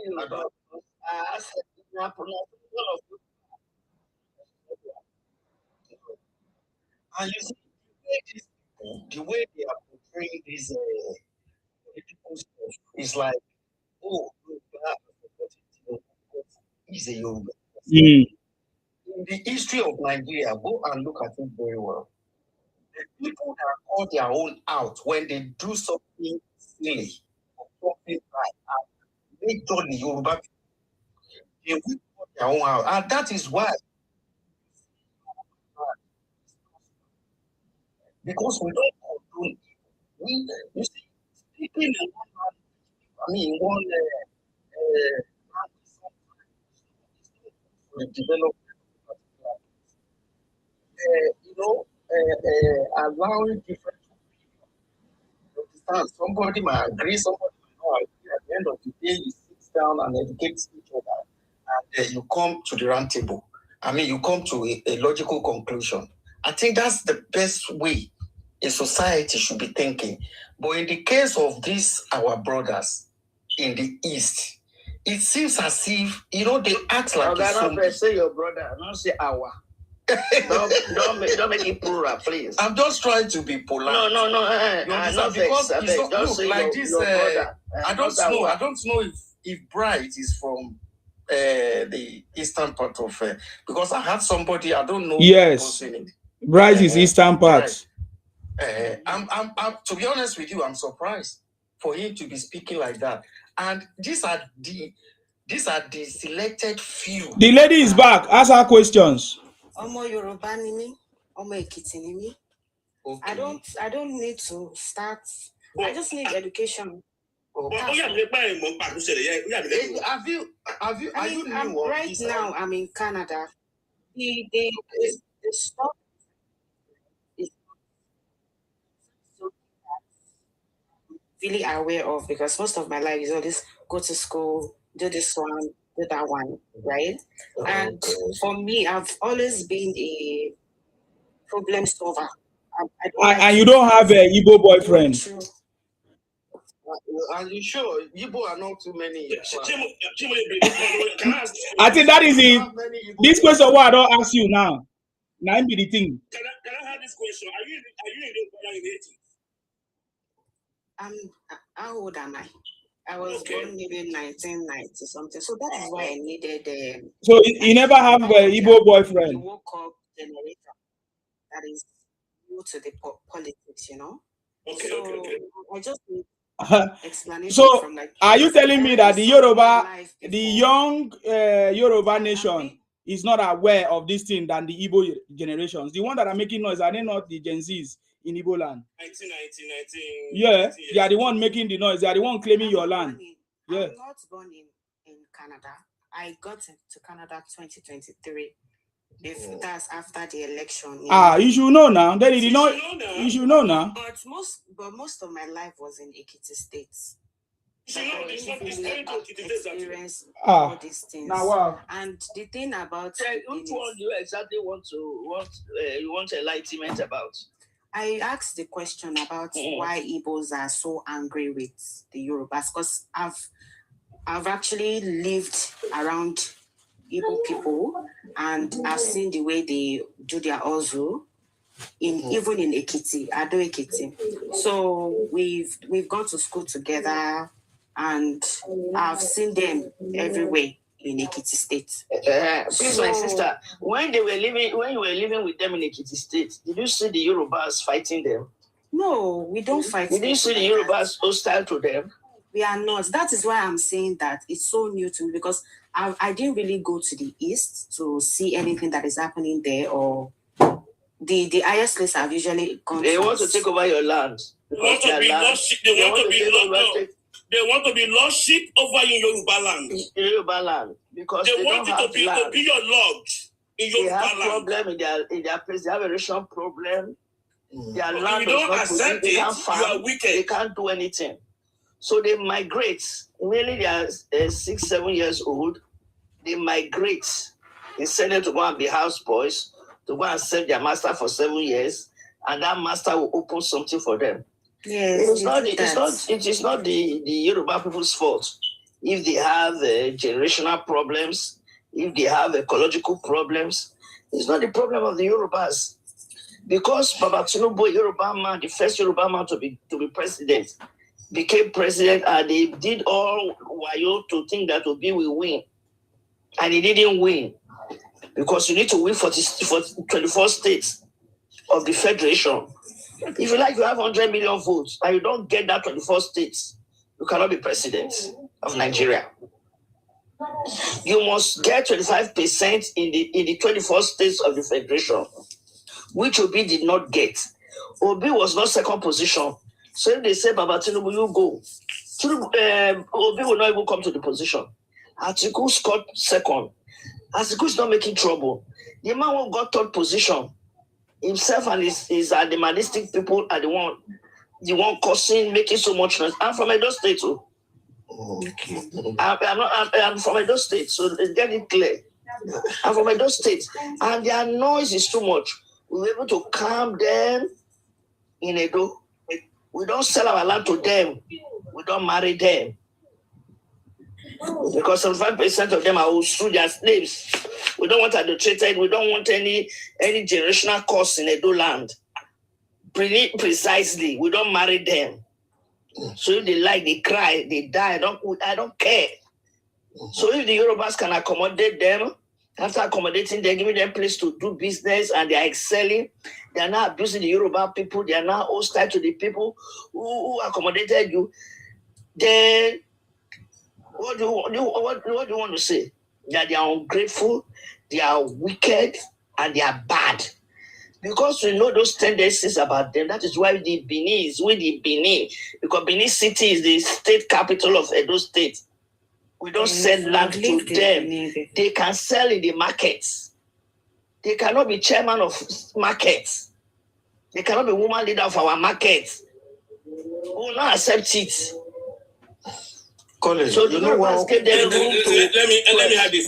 You know what Madam is trying to say is that, look, these people are ungrateful people. You understand? They are really, really ungrateful people.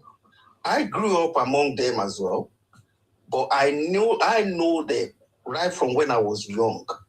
You understand? Things that the elderly were not seeing then, I was seeing it. You understand? And I see the tendency that these people, they are so greedy that you give them a space, they wanted to take a mile. You understand? Now, if you look at the last election that happened, that just went in 2023, in Lagos, Yorubas vote for Obi. You understand? And this is what that root out all these problems.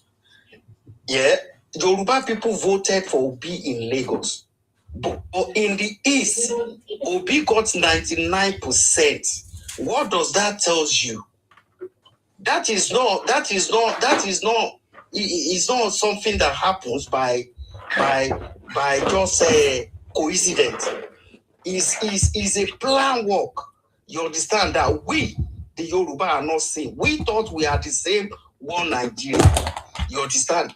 The last election, it has never happened in the history of Nigeria that a particular candidate will take over the whole 5 states in the southeast. You understand? Even at that, the Yoruba people still take it as, okay, I mean, it's one of those things. After the election, that Baba managed to win, They still went out, they started abusing Yoruba, calling us all sort of names. In fact, I haven't seen any name, degrading name that they didn't call us. You understand? And to the extent that they said, our land now belongs to them because we have sold it to them. You understand? This is where all this animosity is coming from. If you don't understand, and look, and if you think deeper, you see one thing about you youth of Yoruba land that I'm so worried about. You haven't understand what slavery really means. When somebody comes to your land and took over the land from you, automatically you become a second-class citizen. And it's very bad for you. Something that you should ordinarily have control over. Somebody from elsewhere will come and dominate what your forefather has suffered for you to enjoy, or in the name of liberalism, because I don't want fight. If we're going to fight, let us fight. You understand? Everybody has God created all of us in a particular place. Nobody chooses where God will create them. You understand? I don't choose I should be born in Yoruba land. An Igbo person doesn't choose that it will be born. But you see, the missing link is that when you are born in a particular place, embrace it. Embrace it. Make sure you build the place. Instead of you running out of your own state to come and overwhelm the resources, same resources that federal government are given to your own state, you leave that and you come into other states to come and overwhelm their own resources. That is why we're having the problem we are having in our state. I mean, in Yoruba land today. Ordinarily, people should be enjoying. And this is where all this problem is coming from. So if they are fighting Tinubu, if they are calling Tinubu all sorts of names, mark it today. Is a plan work, is a way of psychologically manipulating the Yoruba youth like you to believe that Tinubu is a bad man. Go and check the history of that man. He's a builder of men, a builder of everything. You understand? I know you said you born in 1990 something. I was born in Ibadan. You understand? I lived all my life in Ibadan before I travel abroad. I spent some time in Lagos. I traveled to Lagos. Then I wanted to go and be living in Lagos. I did spend up to 2 weeks before I ran back to Ibadan. Why? The environment is not everywhere was scattered. Yes. And I wonder, how do people live here? You understand? I have to run back to Ibadan. But this man came. So when they are telling you, it's part of their narrative that Tinubu didn't build Lagos. Yes, it's a fallacy of highest order. Tinubu built Lagos. This new Lagos that you are seeing today, that is envy of everybody in Nigeria, was built, I don't know other words to use, by Tinubu. He laid the foundation. You understand? When Tinubu came to power in Lagos State, the RGR of Lagos State was 6 million or something like that. Now, before you go and look at the RGR, 600 million. 600 million. Are we still educating this girl? How come you're a student? You don't know all these things. You should know all these things. Why I'm spending time with you to educate you is for you. Look, politics apart, your own existence apart. Let me give you another instance. When their holy Nnamdi Kanu was controlling their brain, you understand? During the NSAS, you know what? I mean, you know who Nnamdi Kanu told them to go and buy? Tinubu. That's our own leader in Yoruba land. It's not today that they started buying our leaders. That is ethnic, degrading a tribe systematically. finishing us without us knowing that one. Eh? I'm talking about that one when they want to buy Tinubu, when they want to buy him. He told them where to go and find him. He said that they should burn down everything in Lagos. That is enviness because they can see that Lagos is growing. And it's not anybody's fault that your own leader in your own region are not doing anything about your region. I was watching a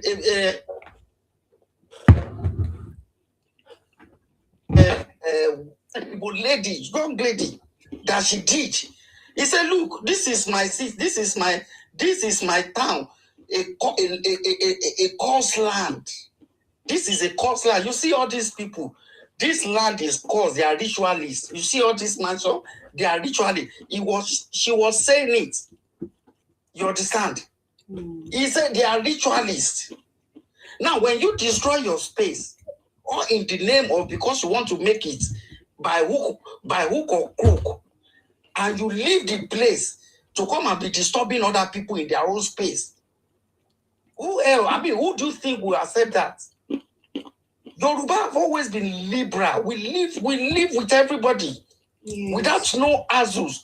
But thank God for 2023 that exposes the atrocity and the bad intention of these people against the Yoruba people.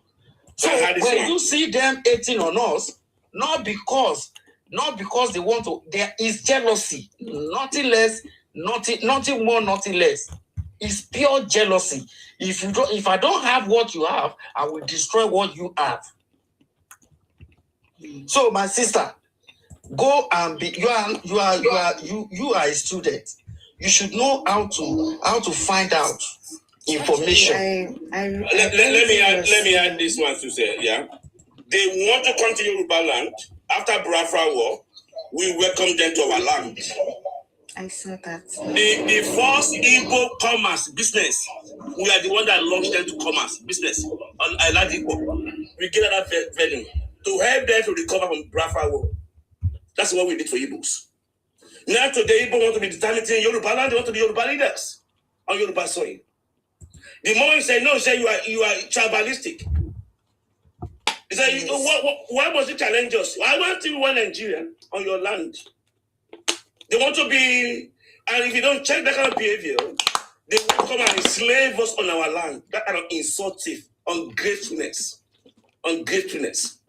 And we know, we are doing them, we will have welcomed them back to our land. Yeah. If they know this how they behaved. But we are not bitter, we don't correct our mistakes. We won't drag any inch of Igbo land. We don't need it. It's a desert land. Igbo want to push you back from Yoruba land. That's one agenda. If that's not possible, they want to be Fulani Hausa, the one they have Fulani Hausa in Hausa land. They want to have Yoruba Igbos. So they want to be our leaders, and they cannot build. They only want to appropriate other people's sweats. If you say no, you hate Igbo. You hate Igbos. These are the mistakes we made. Why they want to buy President Tinubu? Let me tell you why. They never want Yoruba man to be president of Nigeria. Ever since, I will not stop him. NKO, they stop him. Tinubu, they want to stop him.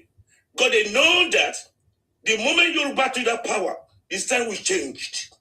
Mm-hmm. They don't want it. Don't NKO. You will say, buy NKO. You will buy him. It's all about that. So they don't want you, but they are so afraid because they like this chaotic system. So they know the moment Yoruba get there, the system will change. Things will be organized. They have been blocking them for Awolowo. They're blocking. They gang of Fulani Hausa. NKO, they disturb the election. They don't want to they buy him. Tinubu, they want to buy him because they don't want any Yoruba presidency. Because the game will change. And we are not taking any shenanigans. That's why they are so bitter now. They are so angry now. Because what they don't want to happen, it doesn't happen. What they are afraid of. That's why they are seeing them run like a back. Hey, Tinubu not good. Tinubu crazy. Tinubu, because they don't want Tinubu. We are hungry. They are not afraid. When Nigeria happened to them. I mean, you see, look, one thing, this hunger that they are shouting about, as if though we don't go to Nigeria, intentionally on my own, You see, it depends on how you want to live in Nigeria. There are places if you have the money and you say you want a plate of food for 25,000, there are places you can go, you get it for 25,000. If you want food for 1,500, even 1,000 naira, there are places to go. We cannot all be equal. I've eaten in a place for 1,500. I tested it. So where this being power is coming from, I don't understand it. Can we now ask you, call me, Omotala, what have you learned? Have you learned anything, or because we need to move on? Yeah, I learned a lot, and I welcome all the ideas and the information. Just most of the information I was getting on Twitter was all confusing. And truly, I read a lot, so I wouldn't say I don't read. And I also understand that information can be tampered with. So I believe in hearing other people's opinion and the thoughts in my truth from them. So that is why I'm asking all these questions. I know that other youths do not know all these things. We are all pushed with emotions, especially because of what is happening in Nigeria. The economy is so bad and everything is so high, plus there's a lot of drugs in the street. So it's so crazy that we just want to know what is going on and we do not want to make any mistake. I don't understand. The economy is so bad and you are in Canada. How do you know that one? I have my people in Nigeria. That the economy is so bad. Yeah, I have my people in Nigeria. Can you give an example of how the economy is so bad? About the prices of things being high. About like example of prices of things being high and how much is it supposed to be? So I was talking to my sister the other day and she was telling me that tomatoes 1,000 naira. Only tomatoes she might get 1,000 naira. I feel like that is way too high, honestly. And then on the what's the name now? The minimum wage of 70,000 naira. I read the news, I see all these things. And what I just want is the economy to move forward.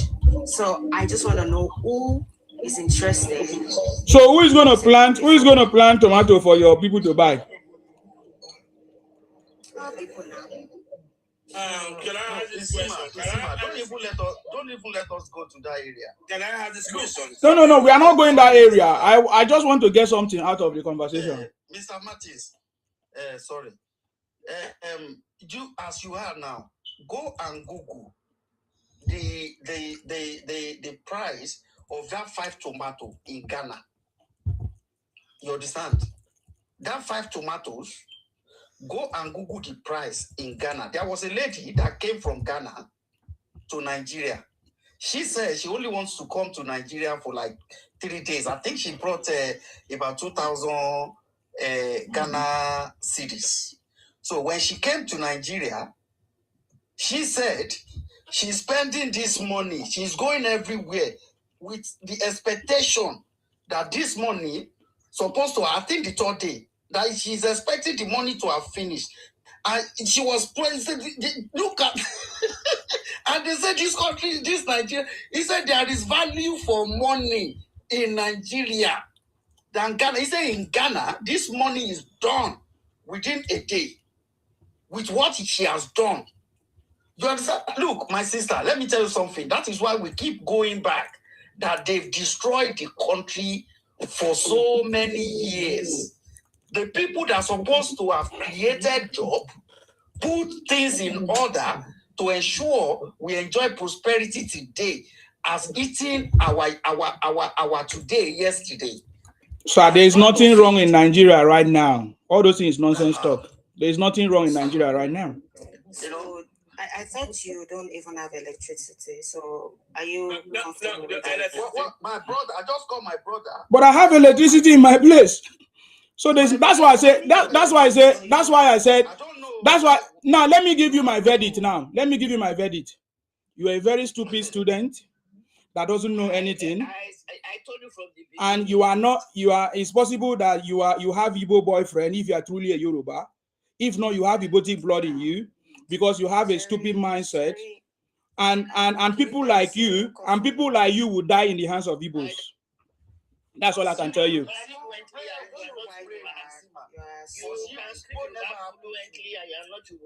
That is not speaking Yoruba does not. Yeah, make you that you're Yoruba because from your mindset, we know who you are. If you're educated, you'll not be asking questions like this. That's the from your mindset, we know who you are.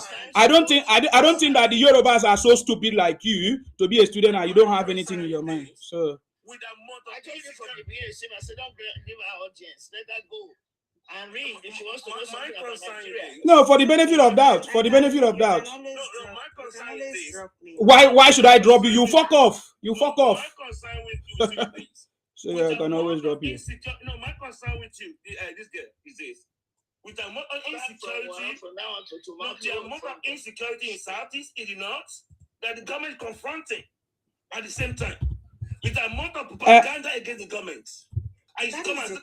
Oh God, don't ask stupid question here again. Fuck off. Don't ask again. You can fuck off. So this we are not ministers. Can you fuck off now? Can you fuck off? Can you fuck off? I cannot tell you anything. Go to Ministry of Defense. You know, I just wanted, because I knew from the beginning, I just wanted the benefit of doubt for people to just talk to you.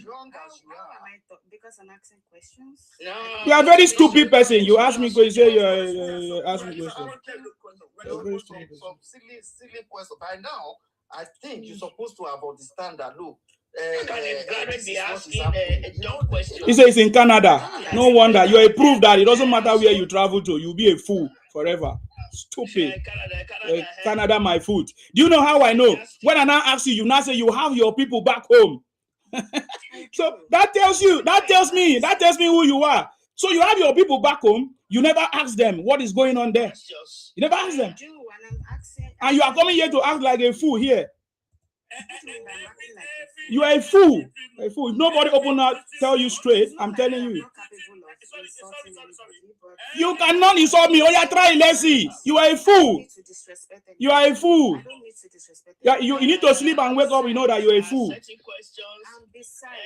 that has gone through the 4 walls of the university, they don't ask. You are a big fool, and you are a disgrace to Yoruba people if you say you are a Yoruba person. Stupid person. That children in secondary school should be asking. What do you mean by children in secondary school be asking? Because I'm asking like, okay, what are the plans for? Come on, get out of here. You're a stupid idiot. Wasting my time here. You're a fool. You are not a Yoruba person. God punish you. God punish you to come here and lie to us and wasted my time, my precious time. God punish you. God will punish you. He doesn't need to. God will punish you. If that's what you go about doing, He will punish you well. You people should be patient. You are very thunder fire you. God will punish you. You are a criminal. You are impersonating people's name. You are claiming Yoruba when you are not. You are a very stupid person. You are a very, very stupid person. I'm not saying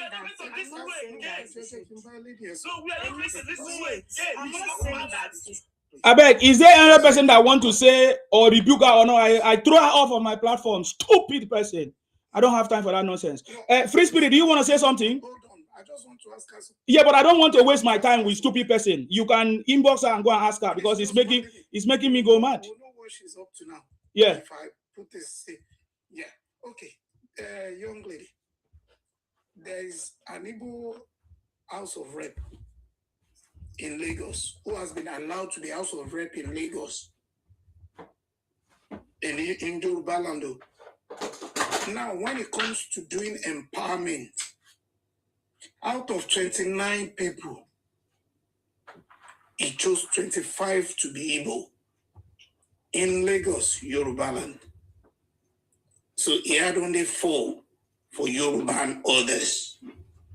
What do you think about that? Will you call the Igbo MP a decent person or somebody that has come to take over another man's land for his own private benefit? Could you explain what you think about that? Let everybody listen to you. Personally, I don't buy that idea of monopolizing a particular place with one particular tribe because I'm not thought about like that. I believe that I can carry is that action good? Is that action good? That is what I said, that I don't believe that. So it is not a good thing, of course. I don't believe that. And you people are not patient enough to listen to me. You are just so angry. Woman, answer the question or you fuck off here. Don't get me angry. Answer the question or you fuck off.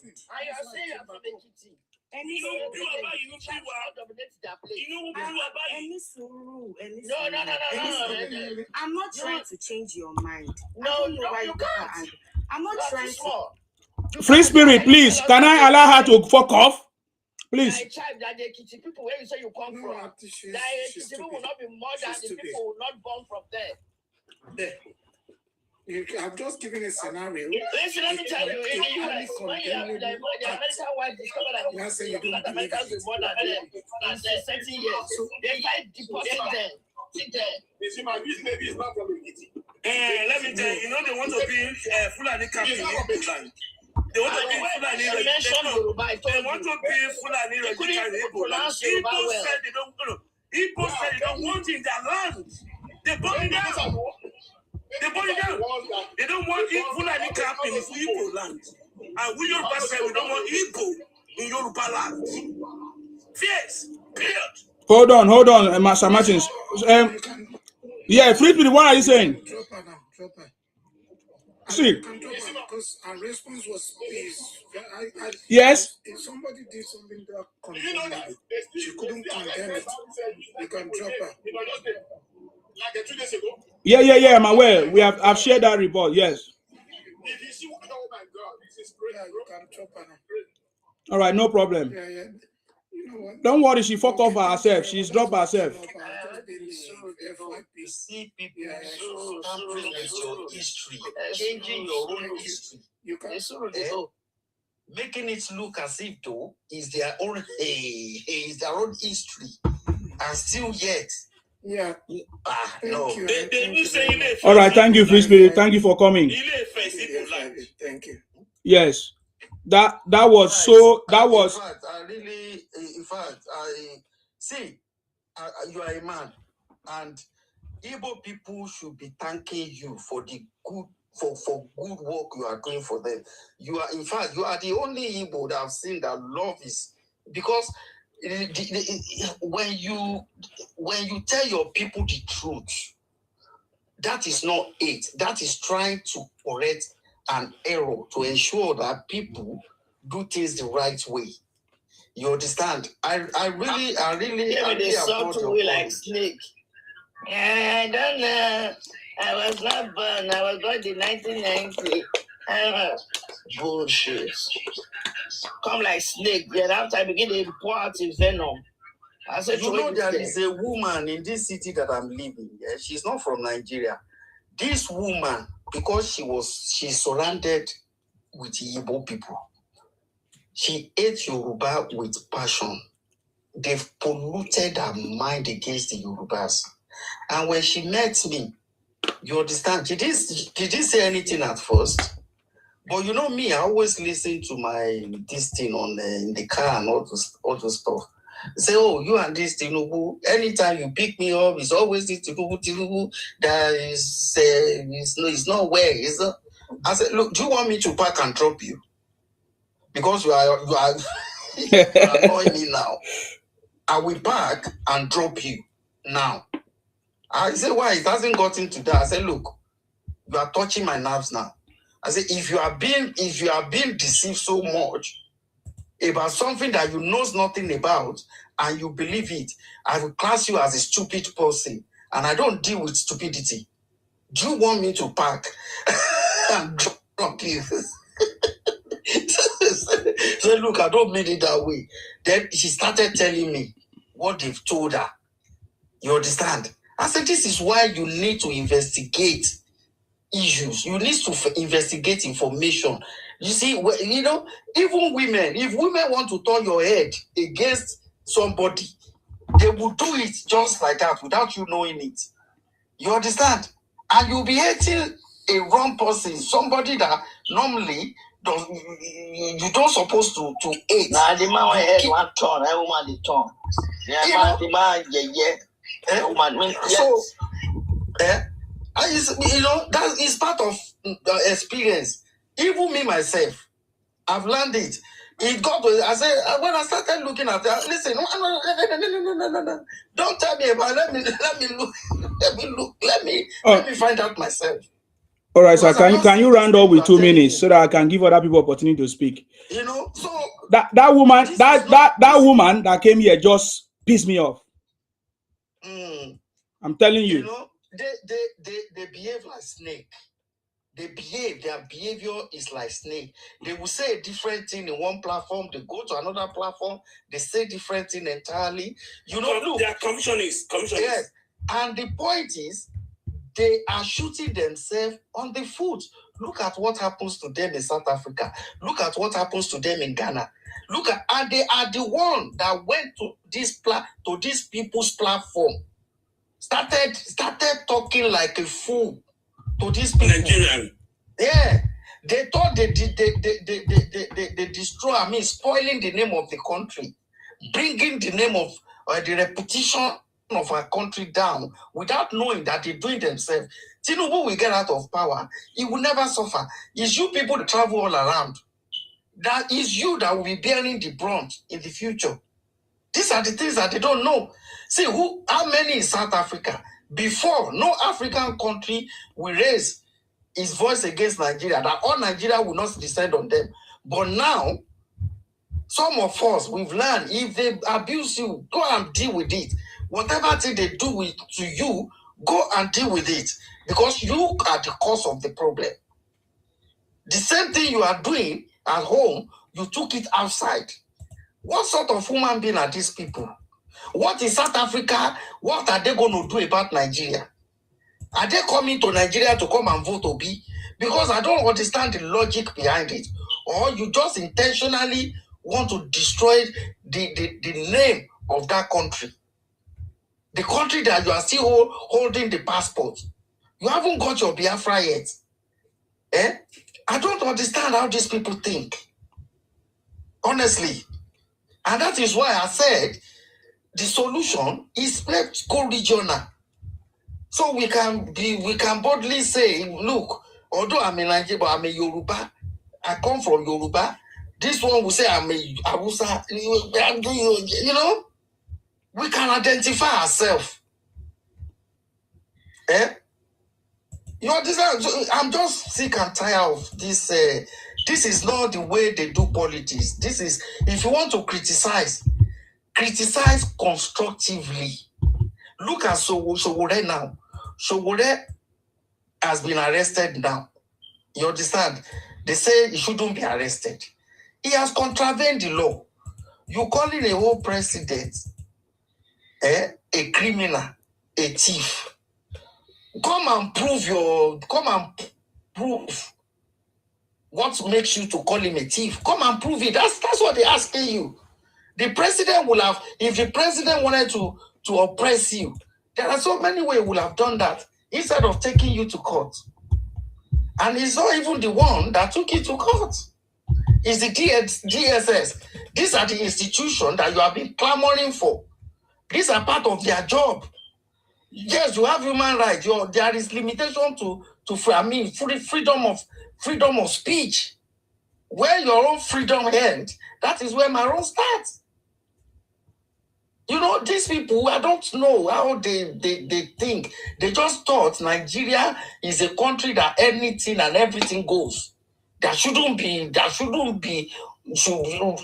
orderliness or any form of this thing. I'm just tired, honestly. Thank you very much, Isima. Thank you very much, sir. God bless you. God bless you for your contribution as well. Thank you very much for coming. God bless you for the time. It's not easy. Yes. See, but let me come here. Please. See, all these Janjaweed activists, they call themselves activists. You see, there's nothing like activists since Janeva died. I want Nigeria to understand that. All these useless activists that they put themselves as activists in Nigeria, they are just looking for a way to better their life. So, what is that an activist? That dog, like call himself as an activist. Nonsense. Since Janeva has died, the activist role has died in Nigeria. Any other ones, they are just looking for a way to better their life. That's it. That's simple thing. Okay. Law 101. I think it's your time. Sorry for keeping you for long. I will come to you very soon, Dr. Sango, please. Law 101, go ahead. Yes, what I want to say is I don't know why we're fighting. I don't know why. No, we're not fighting. Okay, we're talking about country. We're talking about progress. Okay, let's not fight. Okay, let's try a little bit. Like, so, are you? What do you mean fighting? Where is he fighting? Are we fighting here, or I don't understand? I'm sorry about if I use the word fighting wrongly. We're not fighting, but I think every part of the country has failed the country. Every part, no exception. The Yorubas, the Igbos, the Hausas, the Fulanis, the Ijos, the Efik, everybody has failed the country, and let's look for solution. Let's look for solution. Girl, speak for your tribe, Oga. Yes, when we are looking for solution and they are disturbing us. Yeah, we say we want to go back to regional. When they are making noise. Let me finish making my own distance. So no, the thing is that we don't allow people to just talk nonsense. Immediately you say something that does not make sense, somebody will now counter you. So what do you call the UK? What will you call the UK? The UK their prime minister just resigned, and in the past few years we have had more than how many, 4 or 5? Will I say 3 to 4 change? Sorry? 6 prime ministers in the past 10 years. So what do you call that? Failure? Yeah. So it means that Nigeria is not a peculiar case then, right? At least if our leaders are buying... No, I'm asking you, is Nigeria a peculiar case? Why do you sound as if we are not supposed to fail? We've been failing. Exactly, you sounded as if we are failing, and the reason why we now make a change now is because we have a president that have the political will, and that is President Tinubu, and that is why we are calling out all the problems. So we already know that we have failed. That's why we are here and we are talking about solutions. So can you focus on the conversation and stop trying to demarcate Nigeria? Because Nigeria is not different from US or UK. They all fail too. If you go and ask the US people, the American people, they will tell you how Trump has failed them.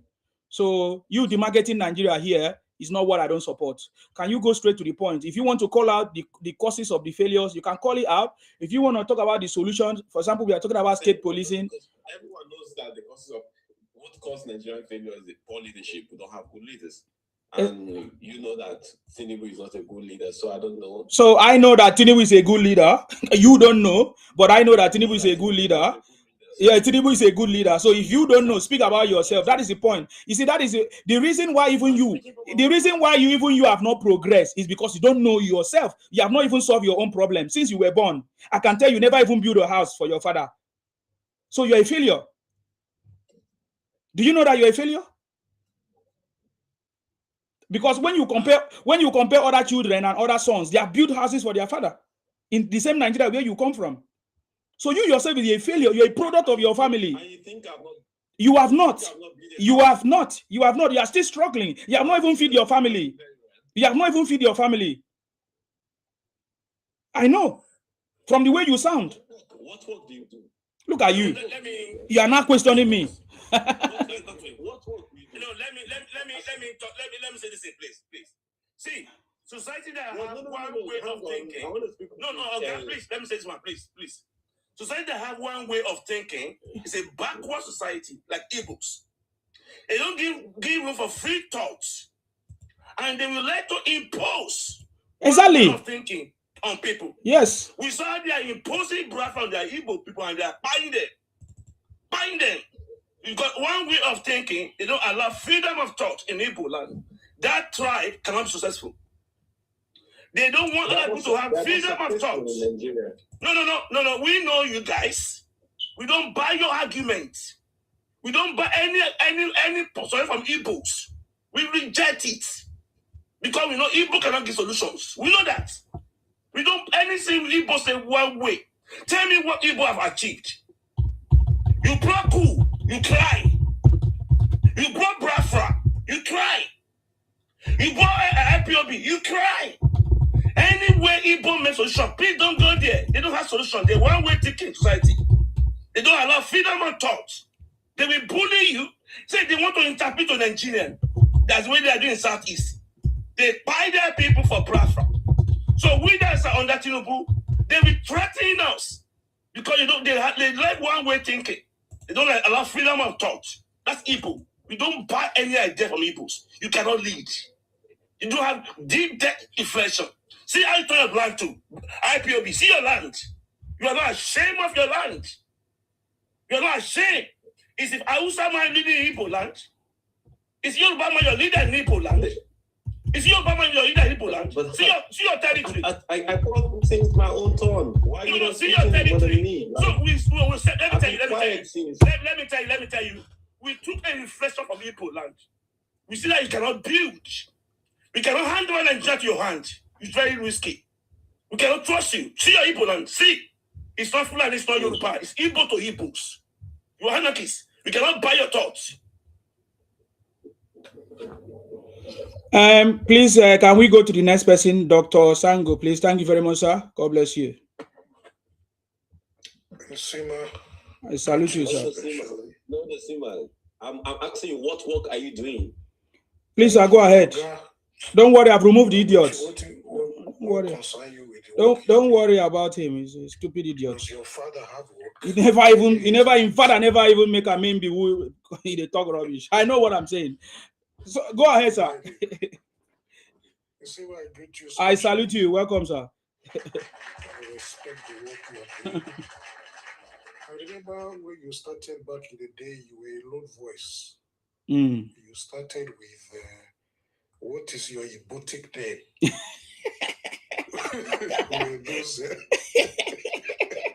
when those obedience were going crazy, you were one of the few first people to tame them because you did not take any nonsense from them. Now you can see that many of them are calm. They have reduced their gra-gra. This is how we are going to deal with them. Anyway, let me start by saying this.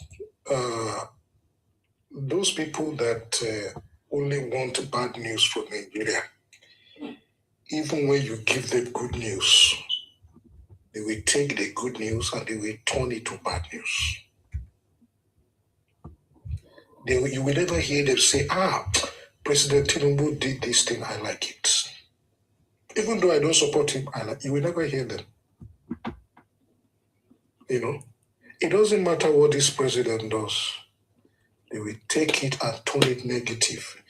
You've noticed whenever President Tinubu travels to go and look for investors for Nigeria, they will start shouting, where is Tinubu? We have not seen Tinubu. Where is Tinubu? As if their father is lost. You see, these people, the truth of the matter is that at the end of the day, Nigeria will leave them behind.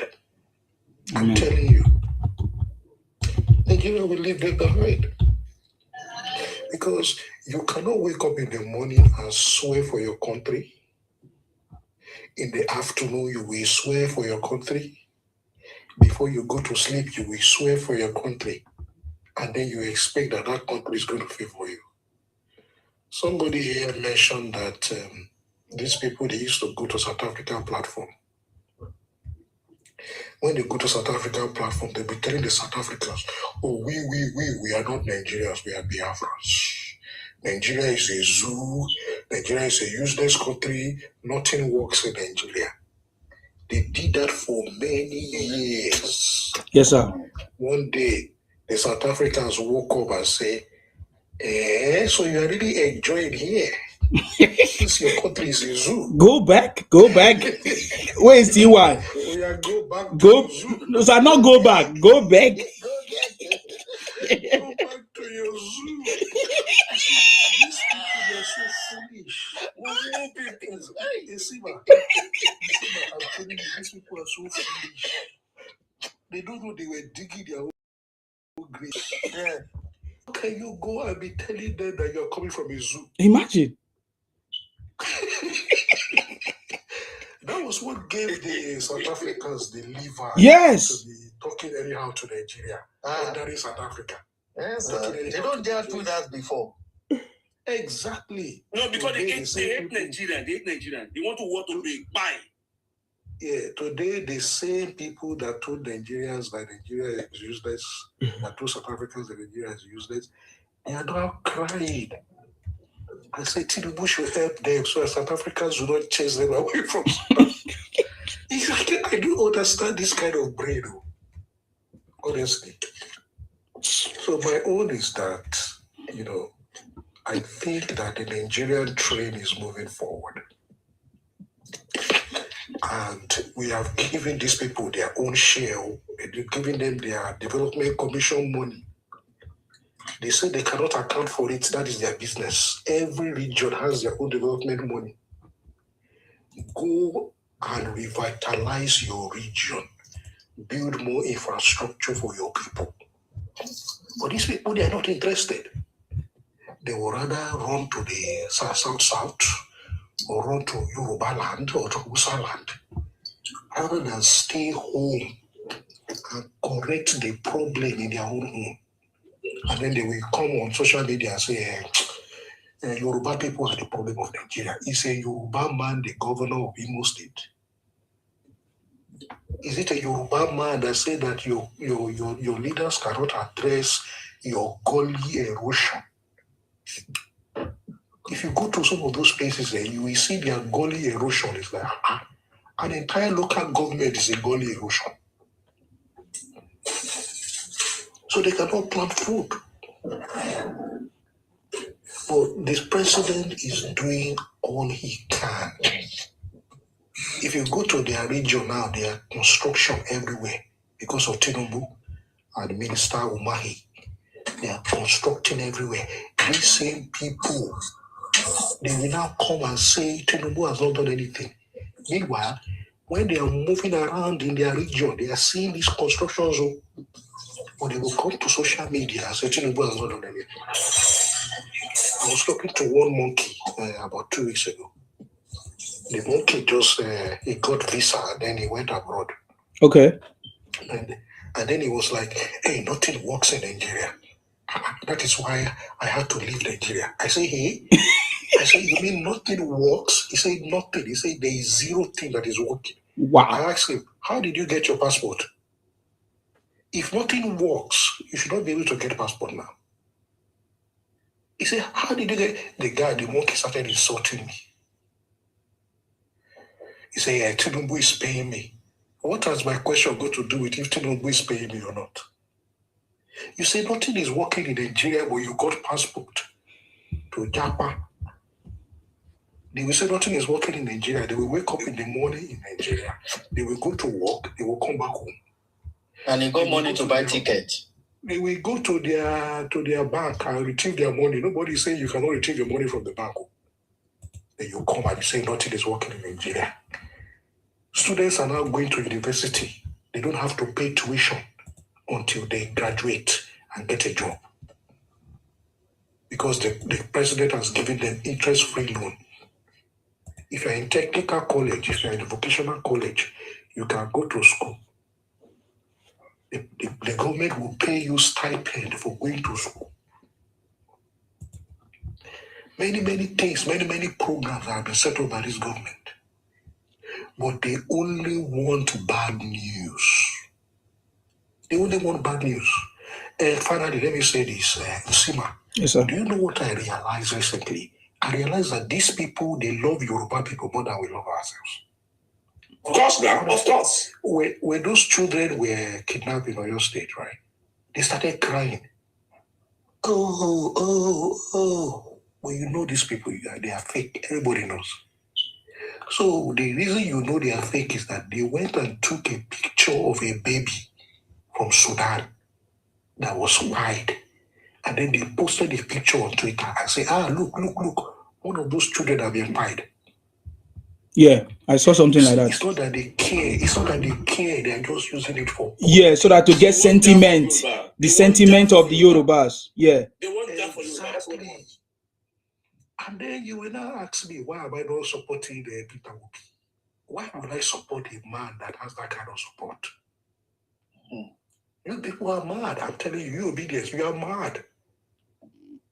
I know you see, man, this is why I love you. You don't even give them chance to do any nonsense in your power. In fact, I used to miss back in the day.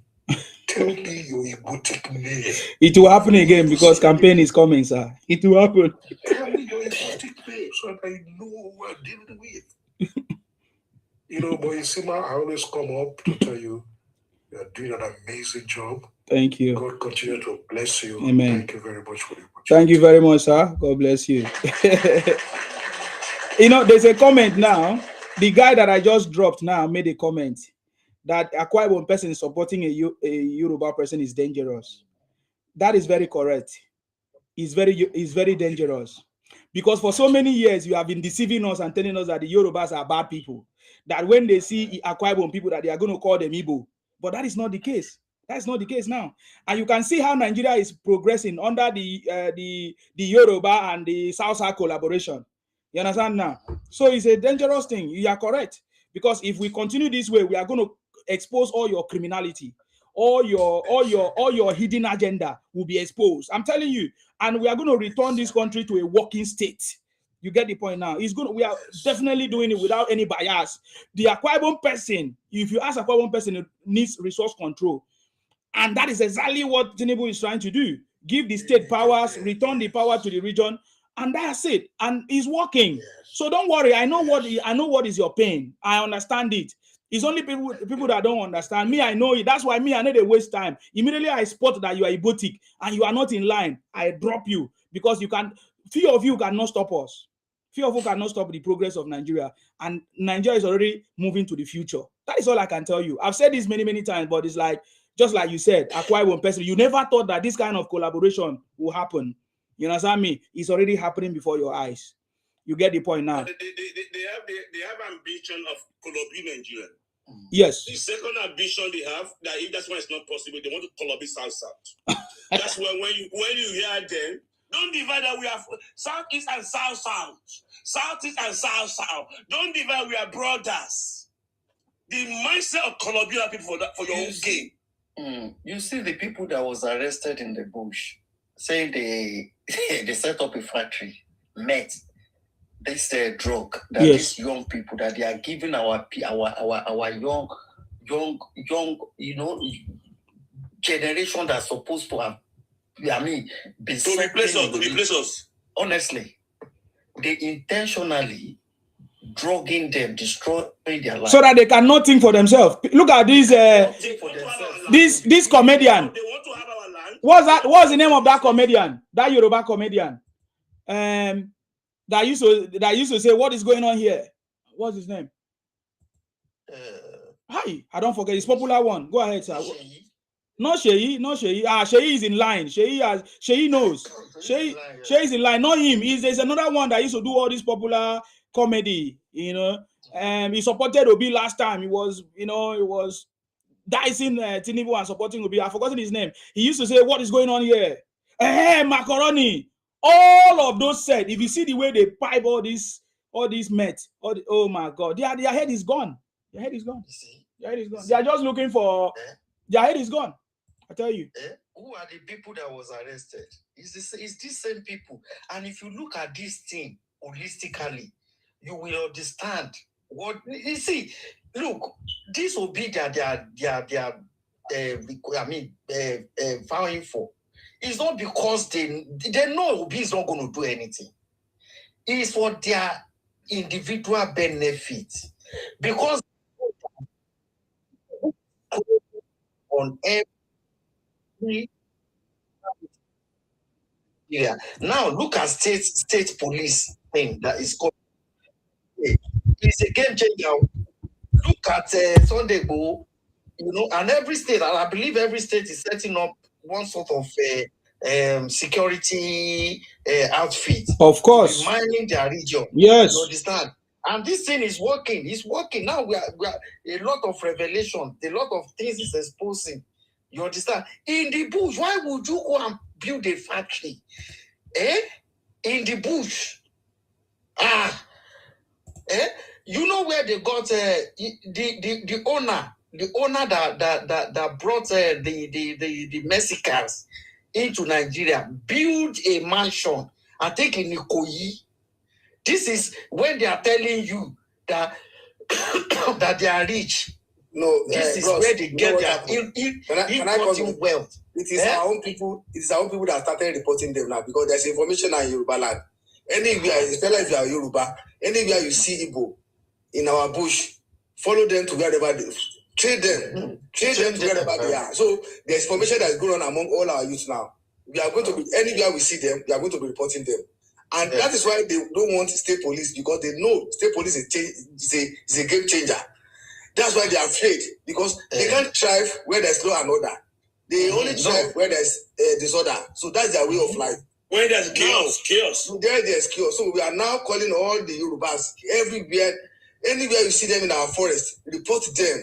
Report Igbo. Any Igbo you see operating a med factory in our forest, report them. We are sending message to all the platform, all our platform. We have been sending message now, and they will hear them very soon. They will hear them. We Yoruba, we believe in collective wealth, a situation, a society where everybody will enjoy, not selected few or survival of the fittest, where a criminal-minded person will use his own criminality to take advantage of other people. We don't do that in Yoruba land.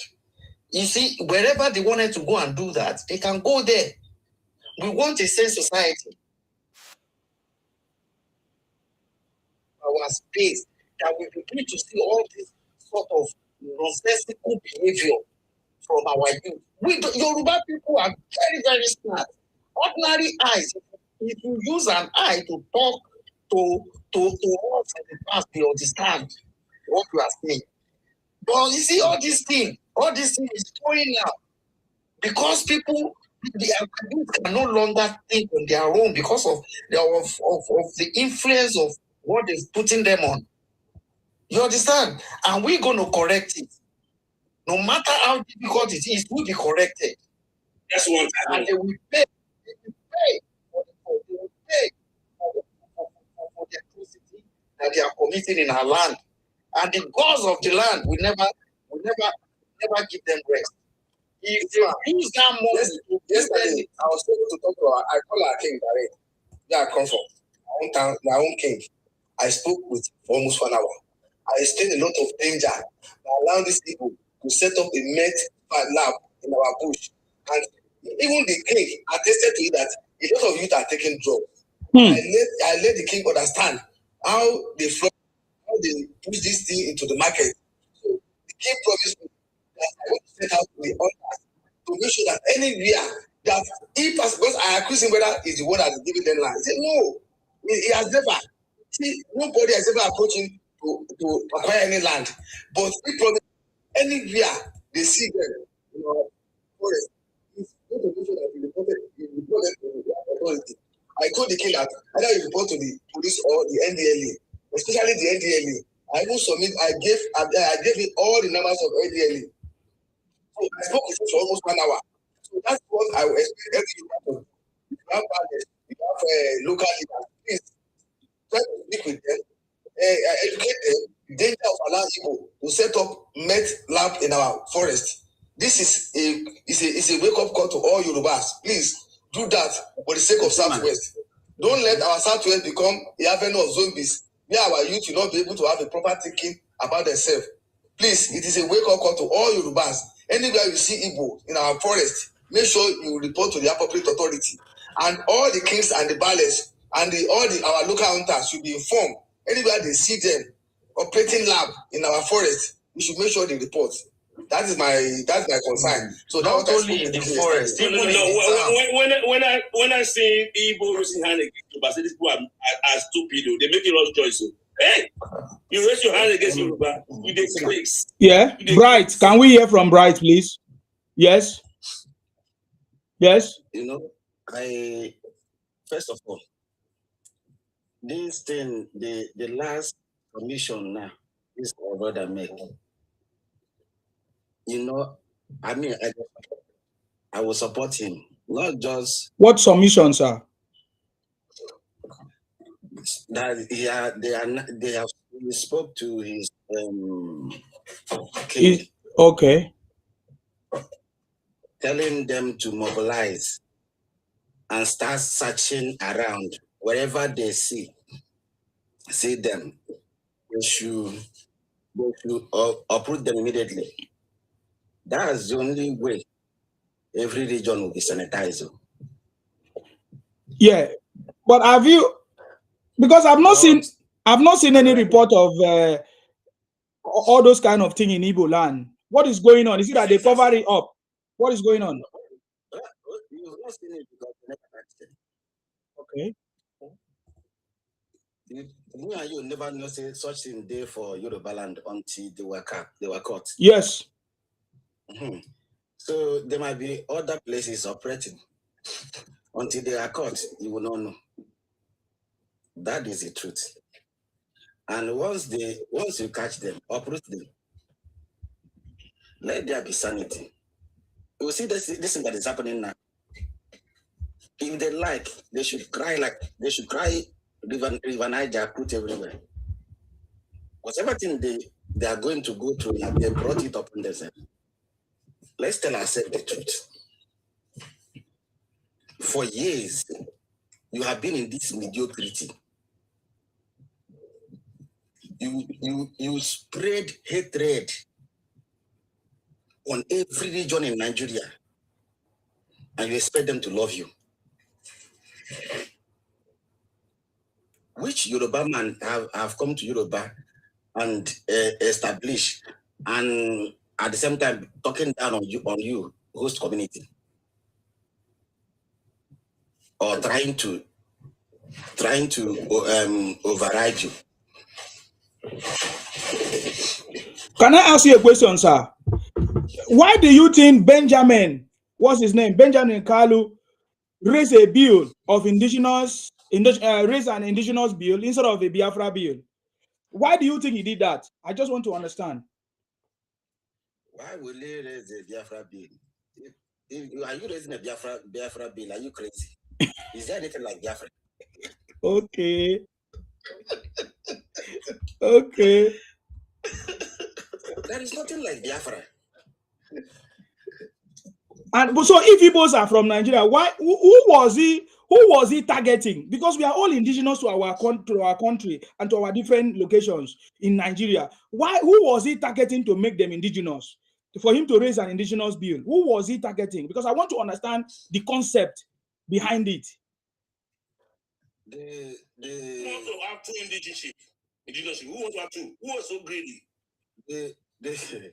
The truth about it is, I've not really read through that bill very, very well. Okay. Let me understand exactly what you want to do. Okay. Because to me,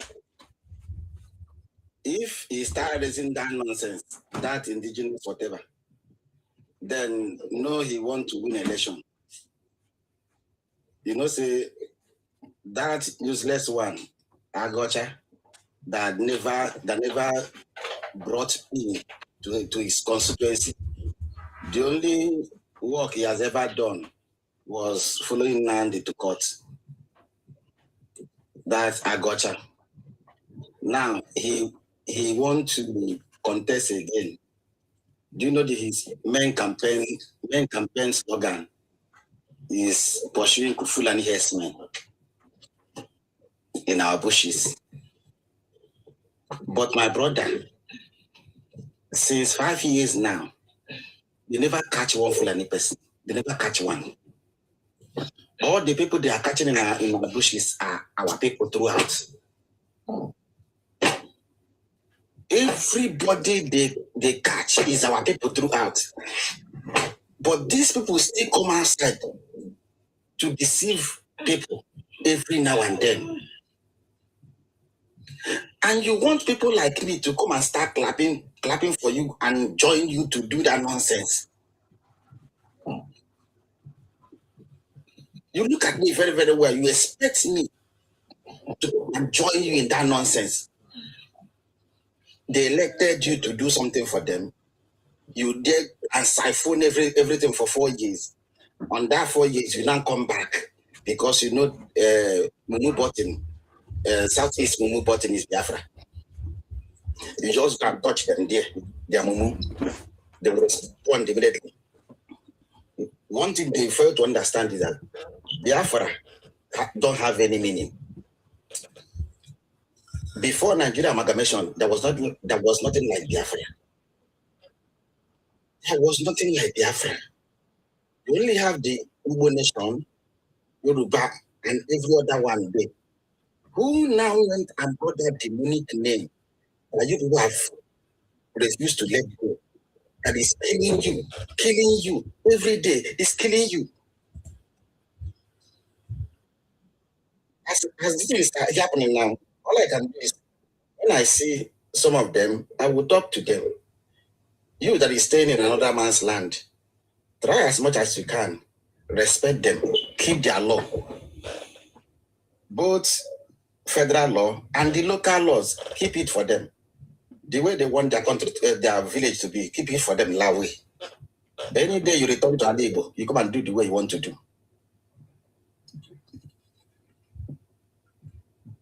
All these things happening now is years of hatred.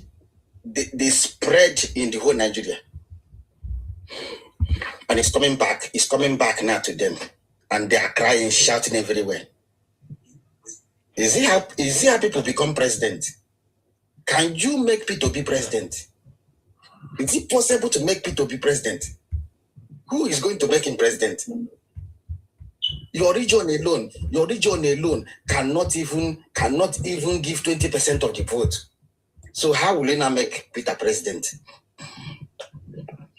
You become president by building bridges.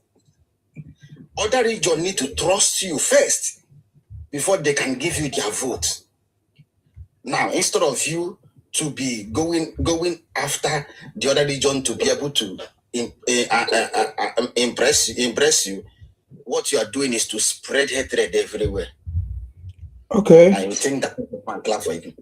Right. Thank you very much. God bless you. Let me allow other people to say something about this. Dayo, do you want to say something first before Asterios? Dayo? I want to say something. Go ahead, sir. Yes. Politically, I don't think any region have been denying any political aspiration to become the president of the country. No. Just like Mr. Bright said, threatening somebody, insulting somebody, you are just creating more enemy. I didn't see you. You are creating more enemy for yourself because no one, you just insult me and you want me to embrace you tomorrow. It's not going to work. All of us have emotional intelligence. It doesn't work that way. You have insulted me, you have demonized me, and you want me to come and print my vote for you. So I should trust you to be my president. How? It's not going to work. So just like Mr. Bright said, they need to build bridges. You need to tone down the threat and the insult. Allow people to make their own choice. Peter Obi should come out and tell Nigerians the plan he has. And the more follower, should be able to, engage people in a civil conversation rather than threatening and insulting people. That's number one. Then number two, the way President Tinubu is going now, I'm so much happy because if we have a state police and every local government produce the number of individuals to be enrolled in the state police and they be able to police their own locality, I think the security is going to be improved. All those acts of criminality is going to go down. I am not saying it's going to be eradicated completely, but we are going to see a substantial improvement in terms of security. Then I also want the president not to shiver. It should not be, the president should continue with that kind of boldness to make sure the Regional Development Commission was well funded so that in the near future, nobody will have any excuse to say, hey, They hate us. They don't do this. They don't develop us. And moreover, all state government are collecting their allocation. There is no any government in Nigeria that has failed to collect 1 month allocation since 2023. So there's no basis for that argument that they marginalize. No basis for marginalization. No region is being marginalized. To begin with, no region. And in terms of infrastructure, I think I saw one interchange that was done between we are coming from Cross River towards that interchange is a very long bridge. I think it's still completed now. Very beautiful, you see now. So there's nowhere, everywhere across the country, it's a construction site. So no one is being left behind. So that argument of saying they marginalize us is no longer obtainable. So me, I'm not saying anybody can be president. You have the right to aspire to become the president of the country as far as you are in Nigeria. But by demonizing the country of your birth, simply because you want one of you to become a president, it's not going to work that way. Now in South Africa, those people who demonize Nigeria, who have invested in South Africa, they have lost everything now. Because the South Africa now say, go back to your country. And they are now going back. And you see all these people that are coming back. When you check their social media, you see a lot of them calling Nigeria zoo. You see a lot of them calling Nigeria zoo. Check their profile, check their social media handle. You see all those kind of negative comments, negative posting about Nigeria. They are deleting it. They are deleting it. On that. If you so store it. You see, when you live in glass house, don't throw stone.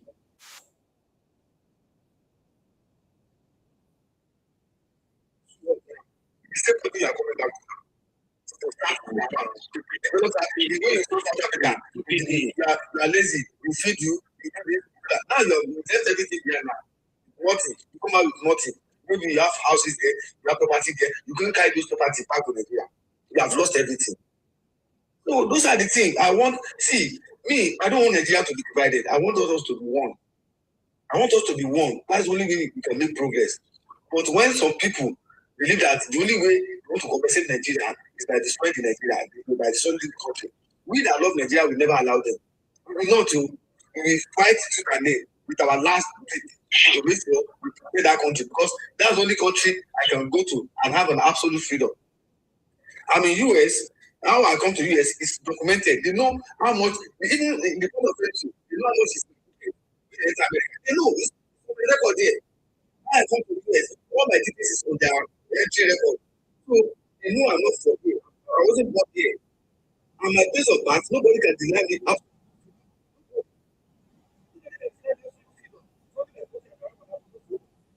If I mess up in USA, they will draw line for me. That will burn in come.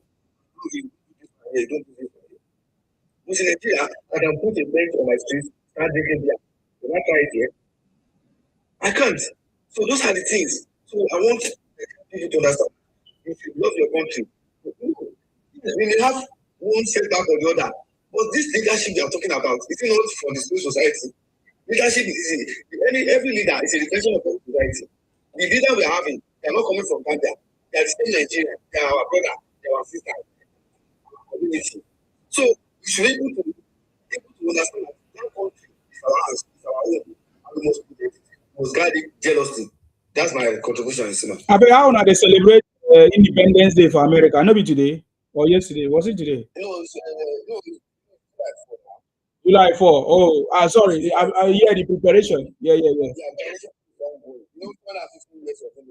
Yeah, that's what I'm saying. The preparation. Yeah. People compare Nigeria with UK or US. They don't assertion. You can't compare Nigeria with either 66 years of independence, right? 66 years of independence with America for that.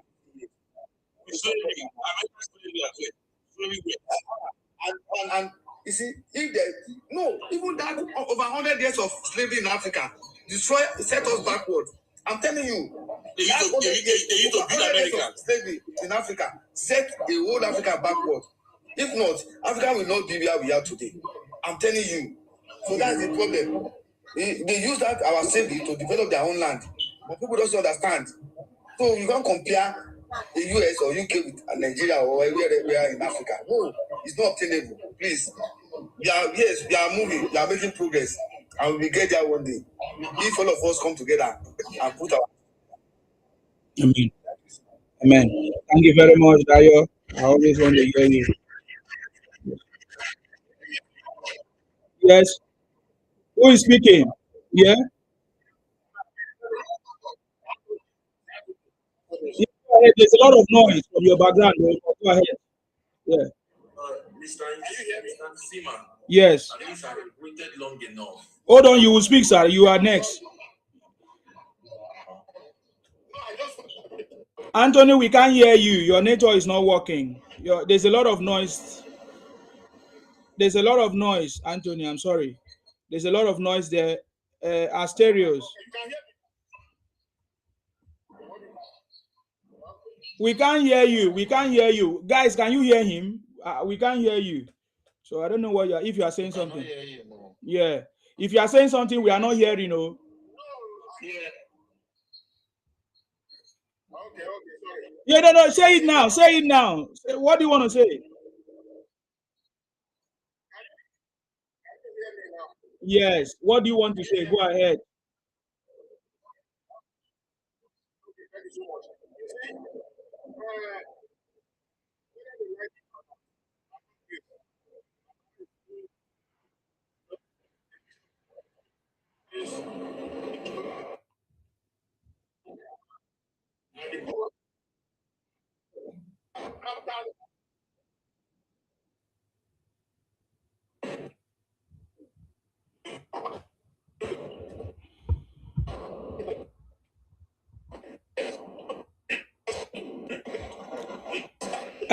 Sir Anthony, we cannot hear you. We cannot hear you. It's a lot of noise. We cannot hear you. We cannot hear you. So if you want to say something, send a request. Sorry, sir, Asterios. I'm sorry for keeping you too long. Go ahead. Good morning. I salute you. Yeah, I've been on your live for about 2 hours now. Oh. Listening, debunking some of the claims that I've been listening to. And one of the most significant one is actually the fact where a lady came up and talked about the rising cost of commodities in Nigeria, but you didn't give a clear clarification on how the whole thing balances with the cost of living. So I would like to ask you, or probably I could start, or maybe I could ask you so you can clarify me. Then if you clarify me enough, I don't need to go further. But if the whole thing, if we try to juxtapose, if there is no balance, then I can come in. Can you tell me how it balances? And I had a couple of people say that... What balance? What balance? What is balancing? How does, because the lady mentioned about buying tomatoes for, I think 4 for 500. I don't know if that was what she mentioned, something like that. I don't know if it's expensive. Probably for some people it will be. For the common man and the destitute, it's definitely expensive and pricey. So what is the job of the common man? They are not supposed to go and do. They are not supposed to go and do farming. If they are common, if they are poor and destitute, why are they? What is their job? Basically, what are they doing? That is where I start from. You see my ideology. That is where I start from. You cannot go and live in Lagos when you don't have a job in Lagos. If you don't have the means to survive in Lagos, why are you in Lagos? It's like you coming to the UK and you go and live in London. You are stupid if you go and live in London when you don't have a means to survive in London. People that live in London, they have a high income or they come together and all of that. It's the same. So if you say you are poor, I'm not the one that make you poor. If you say you are destitute, I'm not the one that make you destitute. So why you remain in that position? Why don't you go and learn a skill? Today, school is free. Technical college is free. Things are free. So go and learn a skill, improve your knowledge. Go and plant, go to farming. If you don't, you don't have, everybody have a farm in their backyard. Go and farm, go and do something. Any location you are, tomato can grow. So I don't understand. So that argument is stupid for me. I don't talk about tomato things in my life. I want to add to it. No, please don't add. Please don't add. I patiently waited for you to speak.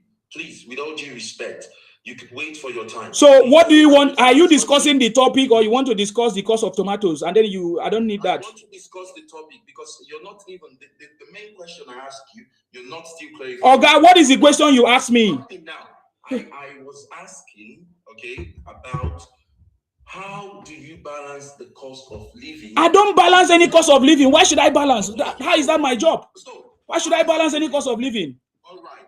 I've just told you. You talk about the poor and the destitute, and I say if you are poor, it's not my fault. Go and owe your parents. I don't know why. I don't know why people should be asking about zoo. What concern with the zoo? I don't know. No, what concern with the zoo? Respect. No, what concern you? Zoo will burn down to our Please, Mr. Martin. No, what concern you with zoo? So it means that you are not discussing my topic. No, it's your topic. That is not my topic. You can't tell me that I don't know my topic. You are telling me it's my topic. That's not my topic. You mentioned a lady who came here. That is not my topic, Oga. That is not my topic. If you don't want to discuss my topic, you fuck off. I don't waste time. I don't care about balance nonsense. That is not what I talk about here. I expect this to be a constructive. Oga, I don't care about your construction. Go to the platform where you talk about nonsense, where you talk about tomatoes, where you talk about food. I don't talk about food here. I don't do food. I'm not a farmer. I'm not a farmer. Oga, don't attack my guests. I'm talk to the host. Talk to me. Talk to me. You are the one that should be quiet. You are the one. You see, you are insulting my guests. He will fuck off now. Remove you. Now I'm asking you: are you discussing the topic? You talk about tomatoes. You say a woman came here that we. Is it the same woman that we say should fuck off? And are you the husband of the woman? Because you are so stupid. The last speaker make a comment and he did not mention the woman, but you choose to mention the woman. Are you the husband to the woman? What is your topic? Come on, fuck off. If you don't know my topic, fuck off. Come on, fuck off. Igbo criminal. Igbo criminal. Igbo criminal. Why don't you go and ask your governor? Your governor have been there for years. He never asked your governor. You want to come and ask me to solve tomato problem for you. Thunder fire you with your tomato. If you're not afraid, come on, get out of here. I don't waste my time. There's no. Hey, come on, get out. That is which kind of debate is that? You are talking about tomatoes. Did I plant tomatoes in my backyard? Idiot. Did I tell you about tomatoes? No. My platform is not for this kind of egotic conversations. I don't have time for that nonsense. If you want to talk about tomatoes, they will see the truth. Yeah. If you want to talk about tomatoes, you go and ask your father why no plant tomatoes for you, not me. They will carry something and close that. Make a good Gino company. I wonder. Talking nonsense. Am I the one that pregnanted you? Or is it Tinubu that pregnanted your mother or your father? You see, the end of it is that cost of commodities across the world is not peculiar to Nigeria alone. So why is he talking about tomato? It's not tomato here is about $2. See, that 5 tomato is talking about $2.5 here. If you love tomato, why don't you plant tomato? And he's talking about tomato 500 in Nigeria. Is this supposed to be? Yeah, if you want to eat tomato, you don't have money. Why are you looking for something you don't have? I don't know. Simple. That is how we live. That is the way we live. We were taught even in the UK. You have to do to your means what you can do. Yes, you don't do what you don't. Why you want to eat fresh tomatoes when you don't have money? And you cannot plant it? Are you mad? My concern with these people is that their narrative is pretty wrong, and they want to force on you.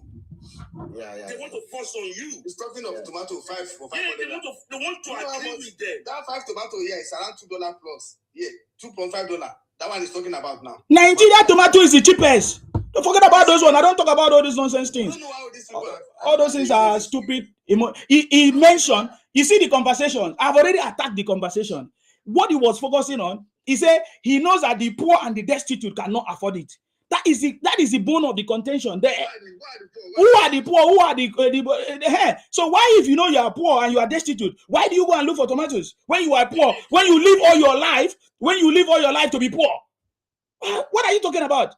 It's like people are not telling us that the poor and the destitute is a career. What are you talking about? When in Nigeria there's a lot of opportunities, there's a lot of farmlands, there's a lot of things that you can do, and you're coming to tell me rubbish. No. I don't entertain all those kind of conversation. Next time you Peter Obi they resemble. Exactly. So I don't. They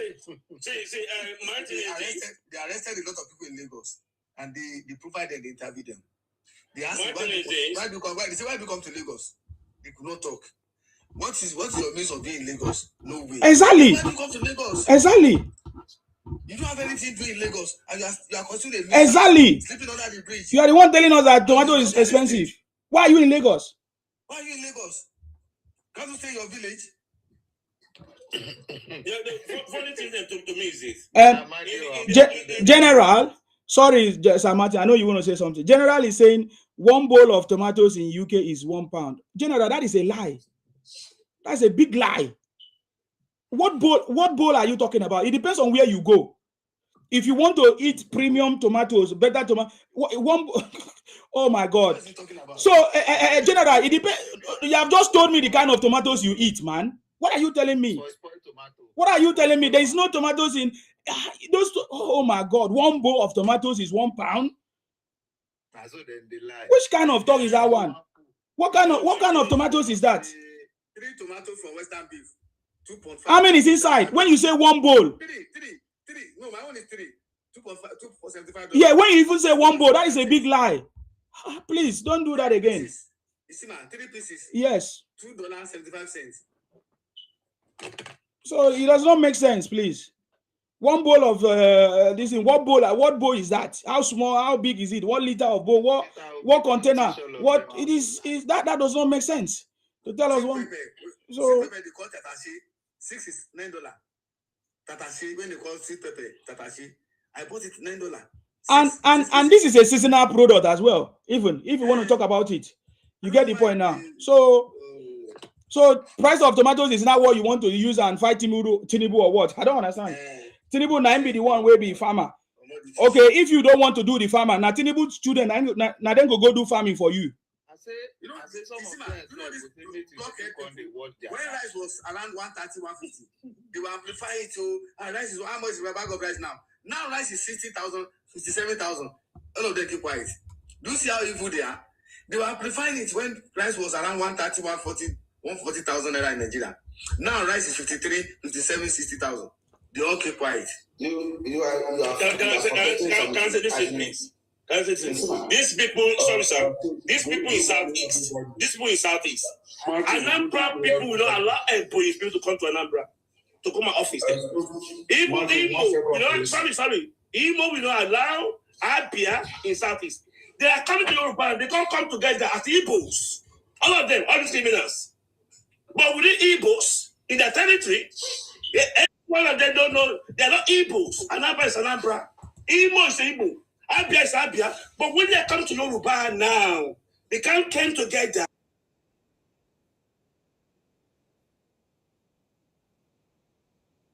When you come to Yoruba, you come from a gang. Sorry. You came to Yoruba, come from a gang of criminality you are doing in Igbo land. But there's no Anambra in Yoruba land. Even in Yoruba land, it's Igbos, Kabas, and criminals. To appropriate one thing, one guy said earlier that I don't seem to agree with. He said we should come together to be Nigeria. No. Some people's definition of Nigeria is not our own definition. We cannot come to agreement. Their definition of Nigeria is to steal other people's land, other people's belonging. It's contradicting other people's interest. We cannot come together. It's better to go to your government. It's endangering everybody. There's agendas for some people. They are not coming with a pure mind. They are coming with. That's why they are always in. That's why they are always in opposition, because they don't believe in Nigerian definition like we believe. They have their own version. We don't want your version. Your version is very dangerous for us. That's why Igbo, the conflict with Igbo and Nigeria, we continue. Yeah, Mr. Martin, we are wise now. You can expansionists can never happen in Yoruba land. Just take it from me. It can never happen again. It can never happen now. Either hegemony or expansionist, you can never try it in Yoruba land. We will not even fight you, but with diplomacy, now you go run. Now you go run. Come on, please, excuse me 1 second. Let me explain, because Simon was asking me questions, saying what kind of tomatoes am I talking about, or what kind of bowl? You let me explain. When I explain, we understand. When you say bowl doesn't mean that it's a big basket or whatever. It's just a small plate, rubber plate. They use to sell in market. You lift it. How many pieces inside? Let me talk, I beg you. Inside the tomatoes, the big one of it can be 3. inside that small bowl. It's just a you go tell us say lamb baby. You don't go tell us say bowl. What you say? What I tell us? Let him explain. We don't say tomato here, okay? We are not talking about tomatoes. We don't say tomato about food. Listen to You me. don't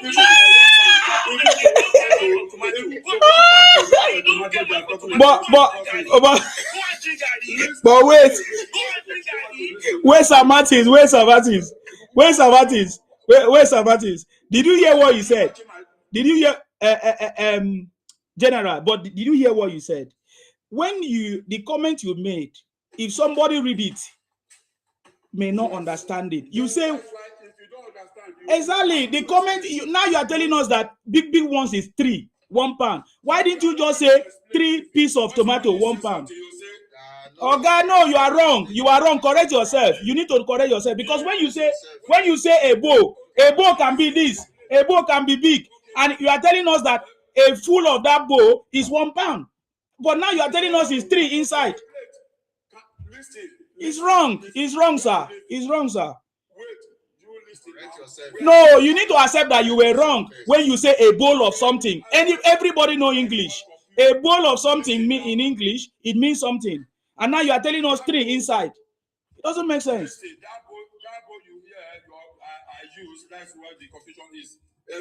Listen, if you don't get money for tomato, go and drink garri. Oga.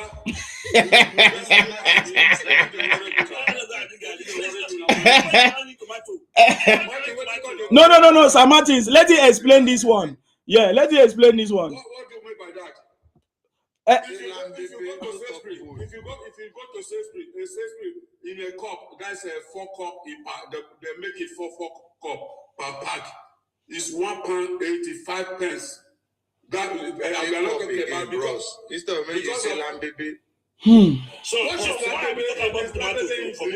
Is everybody that understand lamb baby? What I'm trying to talk, I'm not talking to you. See my listen. You see plate, You see plate. Let me just use a plate because in the market they use rubber.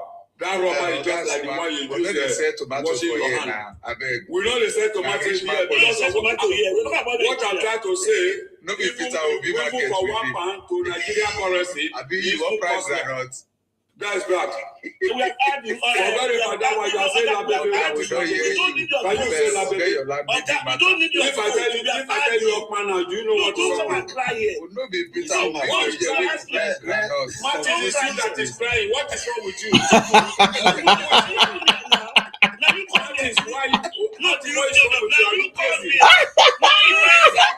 Well, what you say is that you get this platform. Why will they operate this platform? They never why will they operate this platform? We will get you. Come on, better wait.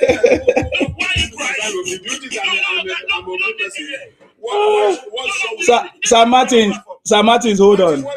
Sir Martins, hold on. Don't worry. Sir Martins, hold on. Thank you very much, everybody. Thank you, everybody. Thank you, everybody. Show yourself too much as if maybe you are Alpha and Omega. Who are you? I'm not Alpha. This one piece. Do you think together? General, you don't do. General, I've told Martins to calm down. Sir Martins, hold on, sir. Thank you very much. I respect you, sir. God bless you. General. When you are talking to people, you talk to people with caution. General, are you listening to me? Oh my God. Are you listening, sir? General. I'm listening to you, my friend. Okay. I'm sorry if you feel bad, but the reason why I asked that question, when you put in the comment section, you say 1 bowl of it. So I was like, how can 1 bowl be 1 pound? Now you have come up to explain that. That's why I come up to explain how it look like. Yes. In the market, you know all these Arab people or Asian people, where they are selling it in the market, they'll put it down because they don't want to. It's just like as they are doing in Nigeria, where they will put some pieces of this thing in a portion. At times they use this So you are talking too much. So that is that. You say 3 inside the bowl. I did not put a small. I did not say maybe small bowl or small plate. No, sir. No, sir. I want you to understand something. Like when that comment you put, when somebody read it, it's completely different from what you came up to explain. I just want to tell you the reason why I highlighted it so that people will understand. When you say 1 bowl, you mean 3 or 4 inside that container, and they sell it for £1. Yes. So for me, it could have been better to say 4 pieces, just like what the guy said. 4 or 5 pieces of it is 500. It doesn't mean that it's not put in a container. They all put it in containers in Nigeria. They all put it in container, but they say 5 pieces of it, they are selling it for 500. So you could have just mentioned the pieces so that people will understand that 4 pieces in the UK is even £1, which is which is even which is if it's small, it can be more. Yeah, which is £1 of it of 4 is even more than the 500 that they are selling in Nigeria. How many for? That's what I'm talking. Do you know how much is the exchange rate from £1 to naira? So £1 of naira as I said. We don't go there. We don't go there. So anyway, so General, thank you very much for coming. I know. Do you have any other thing to say? Yeah, apologize. I don't have any other thing to say. Making apologize. We don't insult you. I apologize for who? Yes, sir. You apologize for respect. It's okay, General. I'm just going to take you down, please. Bright, what do you want to say? There's somebody that is wishing that wants to speak New Age, but Bright, what do you want to say? Yeah. Just give me 30 seconds. Okay. I wish that foolish guy was here now. He's still General. One. Okay, the other guy, the exterior. Okay. Yeah. I can bring you up. If you want to engage him, but I don't have the time for that. Yes. Asterio, if you are still here, send your request. Go ahead, sir. What do you want to say? He should have known that the economy. Look at how economy is revolving now. Yes, dollar has stabilized and is now coming down. Nsima, what we failed to do since 90s and early 2000 is what we are paying for now. Economists should come and tell Nigerians the truth. What we failed to do from 90s and early 2000 is what we are paying for now. And without paying for this thing, Nigeria would never be fine. Tinubu is actually laying foundation on which economy of Nigeria will rise. Now look at it. During Buhari, fuel was 100 something naira, 200 something naira, but 1 bag of rice was 130, 120. But now, even though that fuel is above 1,000, the prices of food commodity is very, very down now. That means the poor masses can now eat very, very well because Nigeria is going towards feeding herself. Oh God. Nigeria is heading towards feeding herself now, which is that we call economy. We will no longer depend on external forces to feed ourselves. So, right now, the prices of food in the market are down. The only thing that their prices are not big down is those ones they import. But the locally made food in this country, the prices is very down. The bag of rice now is 53,000, 54,000 currently. So they will not want to come and say the truth. Since the economy is going bad, why is the prices of food coming down? Anyway, sir, thank you. Don't worry about that.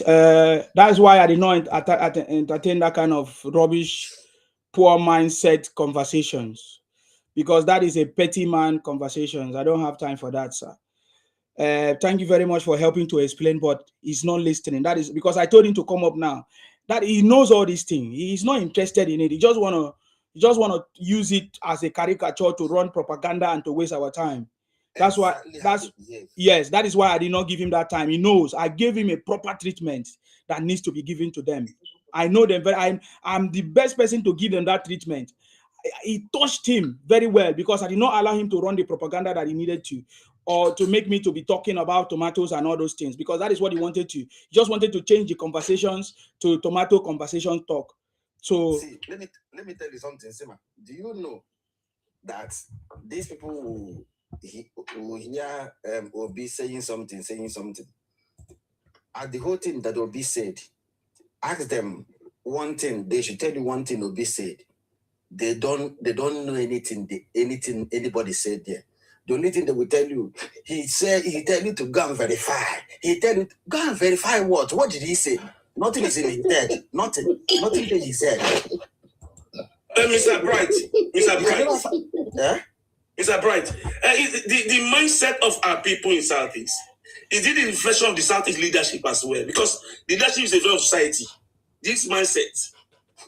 No, it's not. The leadership are doing well. Okay, right now they are fighting governor of Tinubu State because the man opened his hand, opened the state for other regions to come and thrive in the state economy. They now say the man want to Islamize them. The man want to do this. The man want to do that. Devil is using him now. Devil is using him. You need to see how these people behave. Sometimes you begin to ask yourself, why did I come from this region, sir? Like, what is wrong with you? And there are a million Islamic states, and they're not Islamized. I swear, go to northern Nigeria. Your people are dead, are flooded in those areas. Then what is your problem? You don't want there's a Christian there. Yes, you have churches.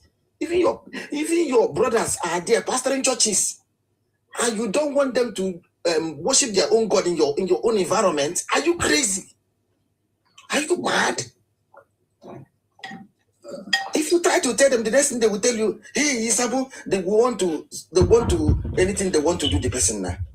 Okay, Sir Bright, I think we'll come back to you, please. New Age, I'm sorry, New Age was supposed to speak. We'll come back to you, Sir Bright. I know you know the New Age. I just want to allow you to speak. Yes, go ahead. Because I have 52 minutes. Go ahead. What do you say? You will give people chance, so may I just dare to banter anybody? Okay. I have 52 minutes though. Okay. I will come back to Dave Bright, because I know Bright have a lot of things to say.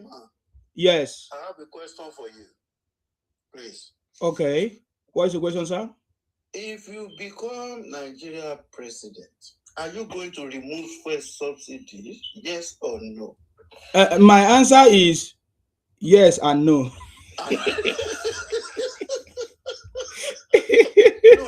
Yes and no. Yes and no. Yoruba heritage, what do you have to say? I salute you, sir. Oh my God. Yeah, you did a very great job. Yeah. I pray God will continue to protect you. Amen. And we need a lot of someone like you, because we don't have another country. We can't use propaganda and fake news to destroy our country. Amen. We don't have another place. So what I will say is to that gentleman that is discussing about tomato and all those, even the lady that says live in the Canada, if he's still around, I will be gentle and break a couple of things down for her, So I only have 50-something minutes, so go ahead. No, I won't be long. Don't worry. So yeah, I live in UK as well. Yeah. In UK, to go and buy organic something is so expensive. You can't compare. We eat some, there's one day like just mistakenly enter organic food. Okay. 15 egg, they tell me £9. And it just a pack of tomato. They tell me £3. I have to say, you know what? Or I will come back, So That's the truth about it. But Nigeria eats organic food. Eh? To me, if you want to compare it, it's far, far cheap than what we buy in the UK. What we eat in UK, percentage, maybe 80% of what we eat in UK is not organic. You can't actually compare the price. If you want to compare the price, you will find out that what we buy in the UK, what we buy in Nigeria is far cheap. I go around in Nigeria, I see that we just need a lot of Nigeria need to adjust. In UK, how we live 10 years ago is different how we live now. Everybody adjusts to the new system. We now the car I use is 1.0 because I want to save money on fuel. In Nigeria, I use Jeep. If I go out, it's 20,000 naira. My fuel is finished, because that's what we. But now I'm trying to speak to one of my brothers. Say, why can't you convert your Jeep to CNG? Yeah. So he said, yeah, I don't want to use that. So one thing I think African, okay, Mr. Isima, you live in UK. If I ask you, in UK we don't eat more than once. We drink coffee and fruit in the morning, and then we just eat something. In Nigeria, we eat 3 times. They eat 50 kg of rice, sir. 50. Yeah. So we just need to adjust, But if I'm going to compare, in my house, there's a solar there, compared to how much I pay for the to how much I used to top up the electricity. If we're going to compare it, we still see that Nigeria is still far cheaper than United Kingdom or US. So if we're going to compare it, but what I see that we need to adjust, and then we just need to, and there a lot of I went there. I wanted to do something. My uncle stayed there. He have a company. Do you know what he's very, very right. Do you know what he tell me? Say, if you're not going to stay with your company, there's no point. Just put your money in the bank now. When you are ready to stay around with your company to monitor it, that's when you will invest in Nigeria. Because do you know, Mr. Sima, I go to POS, because I drive there, the guys see my car. Do you know he take money twice out of my account? But I'm telling him that you are giving me different POS, and then I'm putting my PIN number there. That's the money is going to. He said, no. There's no network. Do you know where? Before I get to where I'm going, I see that the guys already take money out of my account twice. So I have to come. I drive and spend money, my fuel, to come back there to tell the guy, say, put the money here. He now say, sorry, we don't know. And then he give me that money back. So, all those kind of things, it will discourage somebody that actually in Nigeria. This have nothing to do with it have nothing to do with the government. It have something to do with even the individual, Even when I want to invest there, my uncle discouraged me, say, invest when you're ready to be on the ground. Don't invest and then you stay in UK and then you say you invest in Nigeria. That investment is going to go. As much as government have to do more, even we as a citizen, we have to do more as well. And then we should stop comparing the UK or the Western world with the Nigeria, because we are actually eat organic food. We are actually having it. Mr. Isima, you know how much you pay your water bill and everything. We don't pay all that in Nigeria. So to me, Nigeria is far They don't pay tax. And when we're even talking about tax in Nigeria, they are even complaining about employee tax. We are not even talking about employee tax. We are talking about council tax. They don't pay all those things. Just making noise. Okay, now let me tell you one thing. Yeah, and they're comparing the country that pays taxes with Nigeria. Yeah. Do you know what? If I get £4,000, they take tax out of my salary. Out of it. Out of it. Yeah. And then you will still come back home and still pay council tax. Pay everything, At the end of the day, I will end up with 300 in savings or 200 in savings. So your own is even good, though. God bless you. Yeah. If you have that amount in savings. Yeah. My uncle have a company, everything goes to his account. And then I say, bro, you are having it so easy. So what I'm trying to let the Nigerians say is every one of us we have a responsibility. Not only government, if you are just we eat too much, and then we do too much if we go to bar. Everywhere is good. I'm wondering where did they get the money from? They are going club on Monday, so yes. Monday, yeah. They're going club. Expensive clubs. Yeah, but you see, man, if you know I'm having your workshop, I can share the picture on the bar. I purposely take that picture every evening. Bar is going to full.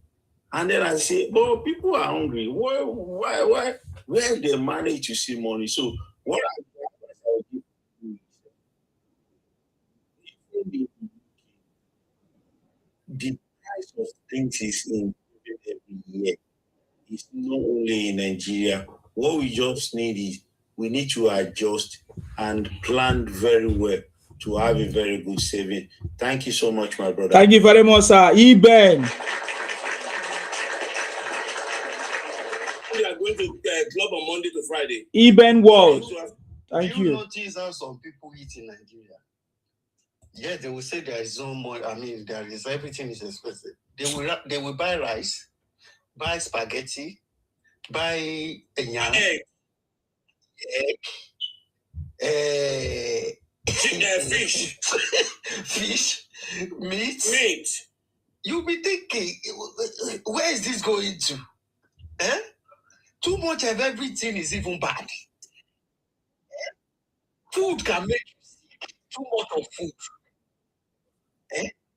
You know, I don't. You know, the way people are just going about all these things, thinking that they are doing. You see, that's what you get when a trader turns to. So you suddenly realize there is something that they call politics. You know, that's what happened. Because they haven't got the idea of the integrity in politics. Politics shouldn't be about bitterness. It shouldn't always be about propaganda. And when they wanted to say, they would say, but the same Tinubu use complain about subsidy removal. Every what's it called? Every opposition will do that. But the duty is behold on the president to choose what is wrong. And you have to be bold enough. So that's why you are take some certain decision. So if and doesn't have the ball to do it, you can't blame Tinubu for it. Or you can't blame his party. You understand? Politician, and even during the time of Tinubu, when they were doing opposition, you see good or they provide alternative view and what they're going to do differently. You understand? It's not like now that all what they do is abuse people, cause people. Nigeria will happen to you. Nigeria has been happening to people. Now the goodness of Nigeria is what I want to happen to me. You understand? Nigeria happened to Nigeria happens to you know how many people in Nigeria? that Nigeria happens to. Don't make Nigeria happen to you. Just as if the country has nothing good in it at all. You know, all those things. That's why when I scroll through social media sometimes, because I don't want to raise my I don't want my blood to boil. I just scroll through. I don't want to listen. Yeah, I have somebody that needs to speak, please. Randall, thank you. Go on. I know Eben is here. Yeah. No, not Eben. There is somebody that was here. Ola Lekon. I salute you, sir. Do you want to say something? I just want to give kudos to the person who speak before this last speaker. His analysis were spot on organic food. Yes. He spoke about organic food. He spoke about the POS stuff in Nigeria. He spoke about investing in Nigeria in your absence. He spoke about so many sensitive things that we should always take note of, especially people that are coming. Yeah, he's the last speaker that said that. Yeah. He said the same like, he's the last speaker. Yeah. Okay. All those points are very, very tangible points that we are living here should take a serious note of. The same thing happened to me. I think I told you the expenses I made at home in this my last trip about the new restaurant. I paid money twice, about 300,000. And it was when we were doing the estimate that my own checked the distance, found out that I paid 300,000 naira to somebody twice. And that person took the money. He never called me back since and tell me about the money, but we are going to get the money back from him anyway. No matter how, even if he has spent, he has to pay the money back. I just want to stress it here for us, all of us that are here. We are not used to that. There are no network stuff or when you are paying money, even if it's not by POS, if it's on your private mobile phone, if you're trying to make payment, sometimes it will appear as if he has gone on your phone. Sometimes it appears as if he has not gone. If you try it twice, some of us will just keep on trying.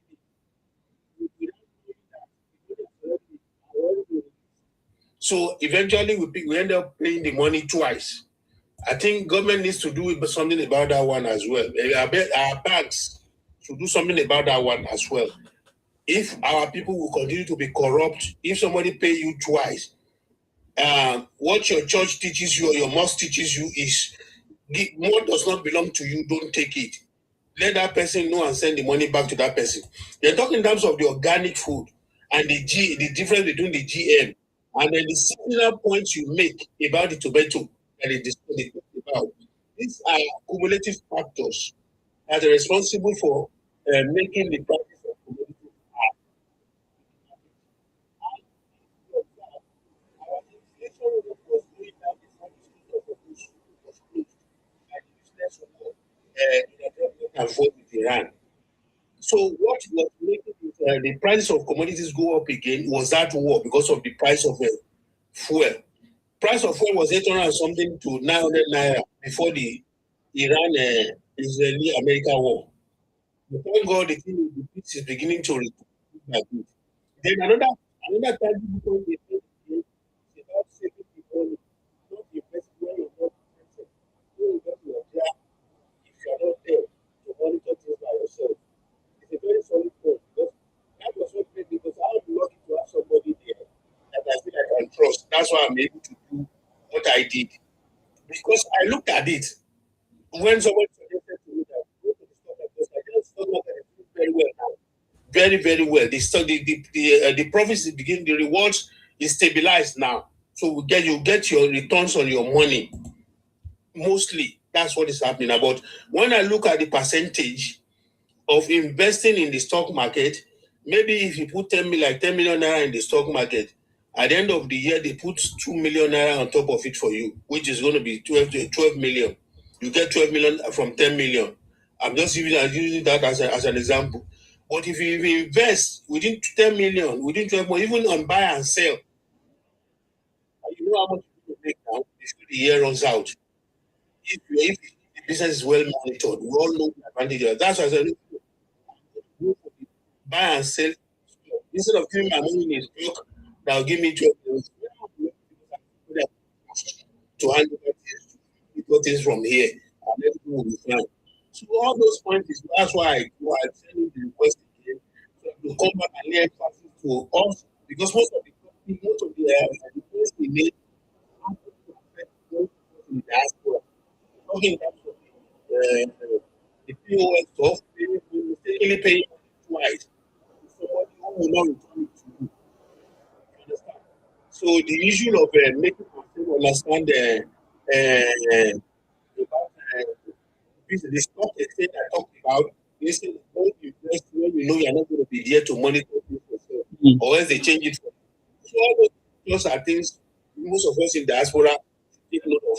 I thank God we have a very good president that is doing a very huge job for us. This man really sleeps. So sometimes people cause themselves, they don't know they cause themselves. Somebody is working so hard to make things better for people. You are abusing that person, causing that person. Whereas God who made you and that person is working for you, and you are causing the person is working for you. So when somebody goes and try to struggle to make a living, if God does not do the word of it, people in that person know that his work is using his own power. We can Monitor this for us and doing good for us. And the grace of God, it shall take us to the promised land in Nigeria. Amen. Thank you, my brother. Amen. Thank you very much, sir. God bless you. Thank you. Okay. Eben, this is your time. Long time. God bless. Yeah, Mr. Oga Insima, good day to you. I salute you. Well done. Thank you. I've known you since Facebook. Since the days of Facebook. Yeah, you and the them every day. Thank you for and thank you for everyone that has spoken. And understand that this administration came with the agenda of forming sectors, not three, not four. The transformation that we are seeing as a result of the reform, like some of the abandoned generating agencies or department that we left on, we are not even focusing on them. We are resuscitating them, bringing them back to start generating revenue. I was doing a research on the sporting sector, and I came across the agenda that they have for sport. You know, the way we've been running our sport is just and our sport people are not getting what is due to them. There is no private participant. There is no, they are not really looking at sport as the income generator.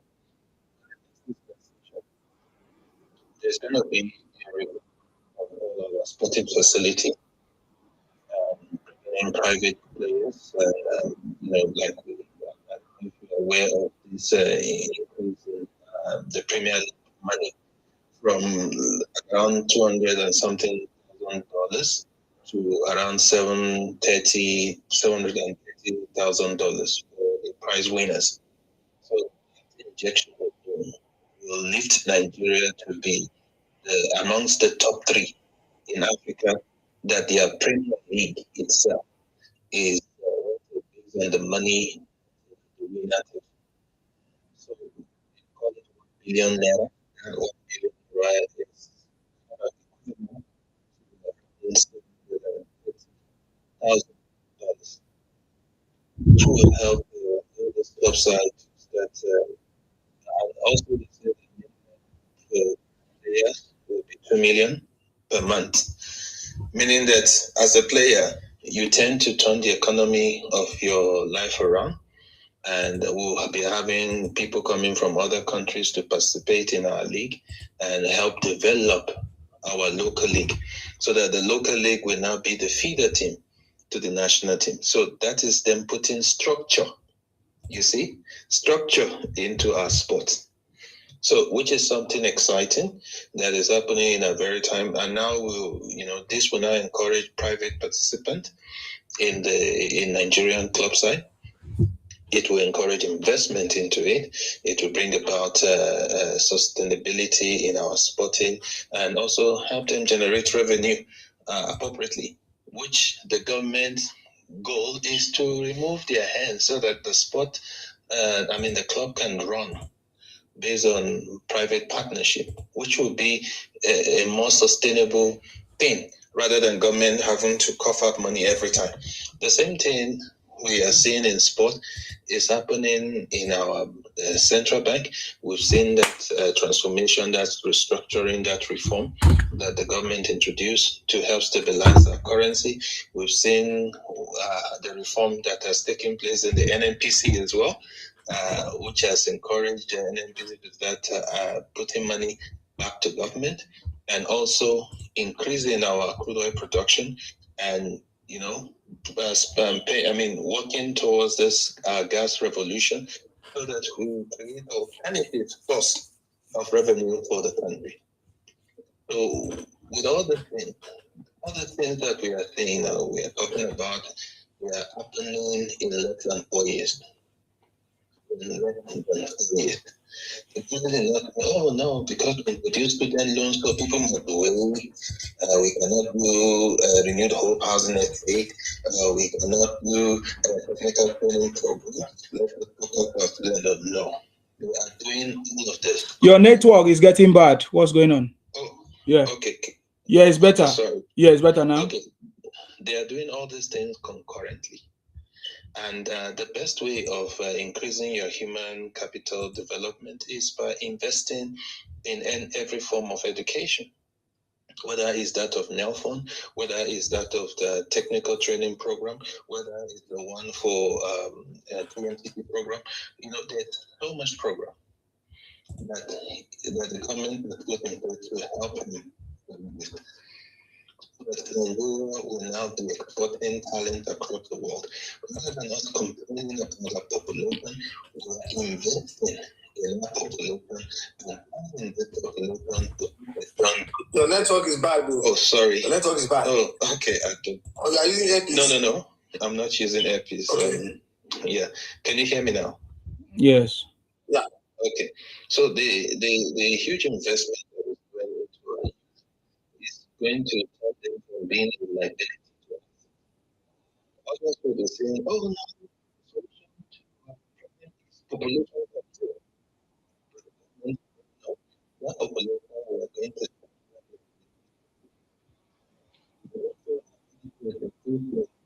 no, population is we are going to Oh, okay. I don't know What's starting? Hey, I hope it's not the enemies that are trying to get me.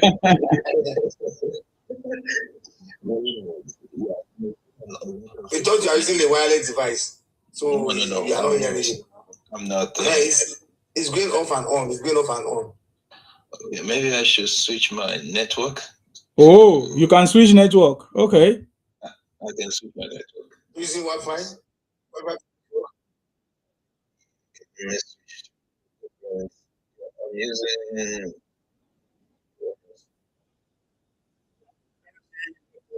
I don't hear you. Using network. Okay. Yes, go ahead. Is it better now? Hopefully. Let's go. Okay, so it's interesting. I switch from one network provider to another, and I don't get this. You are not going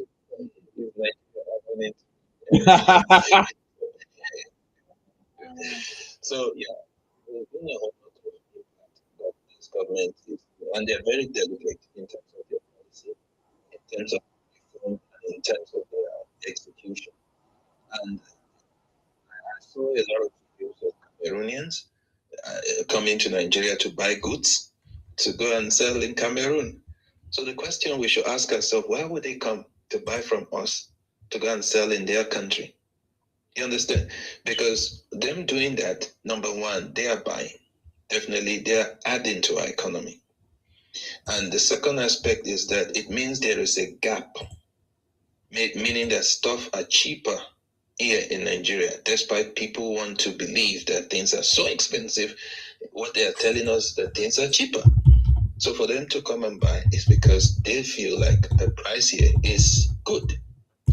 And that is the revolution that has happened in that has happened in the Ministry of Trade and Industry to facilitate trade between African countries. And central bank is also helping to ensure that this exchange rate will not be the problem. You can easily do your business across the continent by using the platform that the central bank has put in place. So Nigerian trade with Africans is increasing. Our trade with the rest of the world, non-oil export, is also increasing. In surplus. It's because of this. Sorry? I think our trade are in surplus now. Because in Ghana are demanding for Nigerian onions now. They are begging.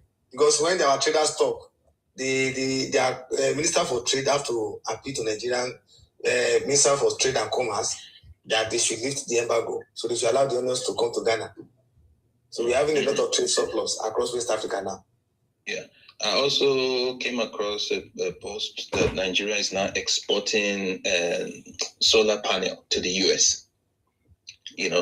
Because they put it together in Nigeria, they are now exporting to the US. It's because of this type of transformation that the government has put in place. Some people will complain in terms of our currency being this and that, but it is now being used as an advantage. Because if America is to produce the same solar panel, whatever the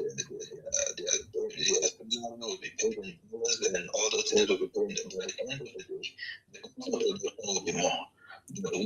We couldn't hear you. Hey, all my network, what's going on? But anyway. Are you sure it's network? Are you covering something? I don't know what's going on. So it's network then. Yeah, it is my network. Wow. Both network. Yeah. The one is fiber optics, the other one is my mobile. So I switched to my mobile when the fiber is having issues. So I don't know what's going on.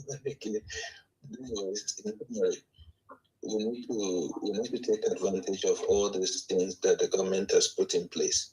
The reason why we talk about it is for Nigerians, whether in the diaspora or in Nigeria, is for them to take advantage of it. Don't wait for other people to start coming to take advantage.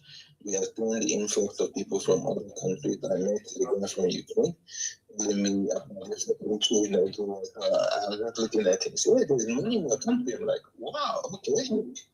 Please, let's take advantage of it. In the next 2 years to come, we want to take over our asset or we want to fight with people. We don't hear you though. Can you round up? We couldn't hear you so that you can round up. Okay, cool.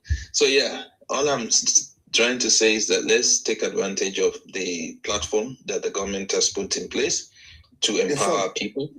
And so I rest my mic. Thank you.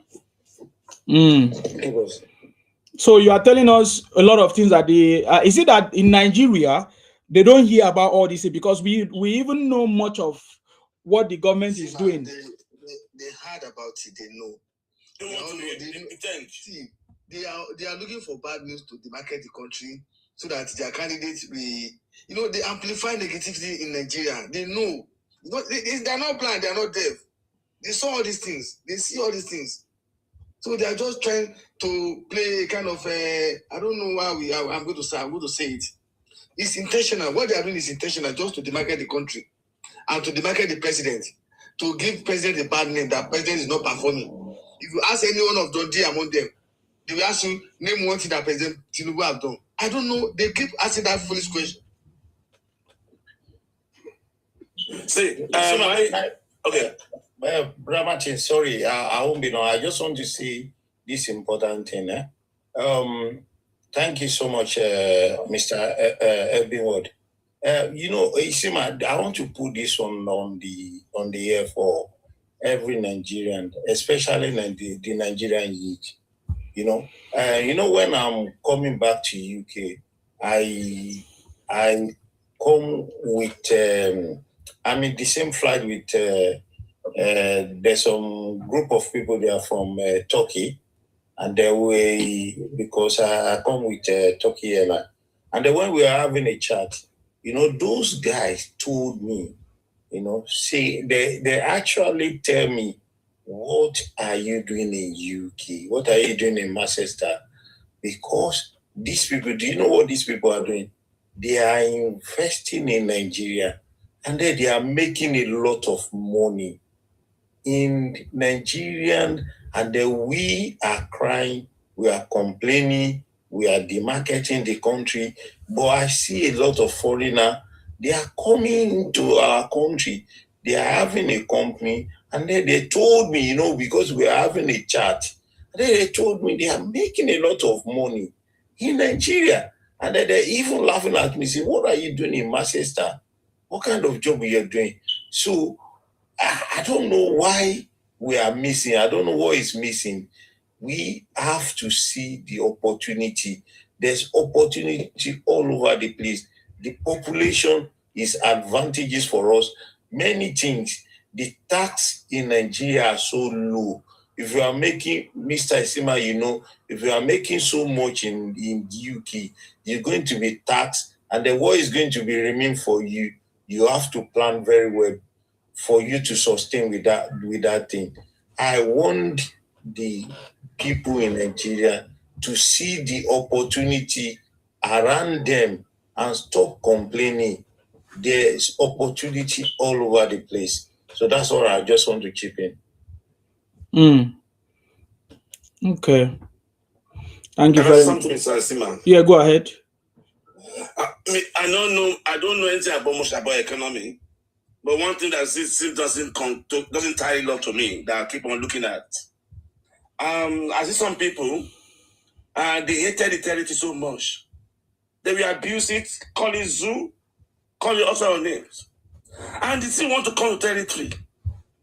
I don't get, I don't think the mindset of that people, I don't get it.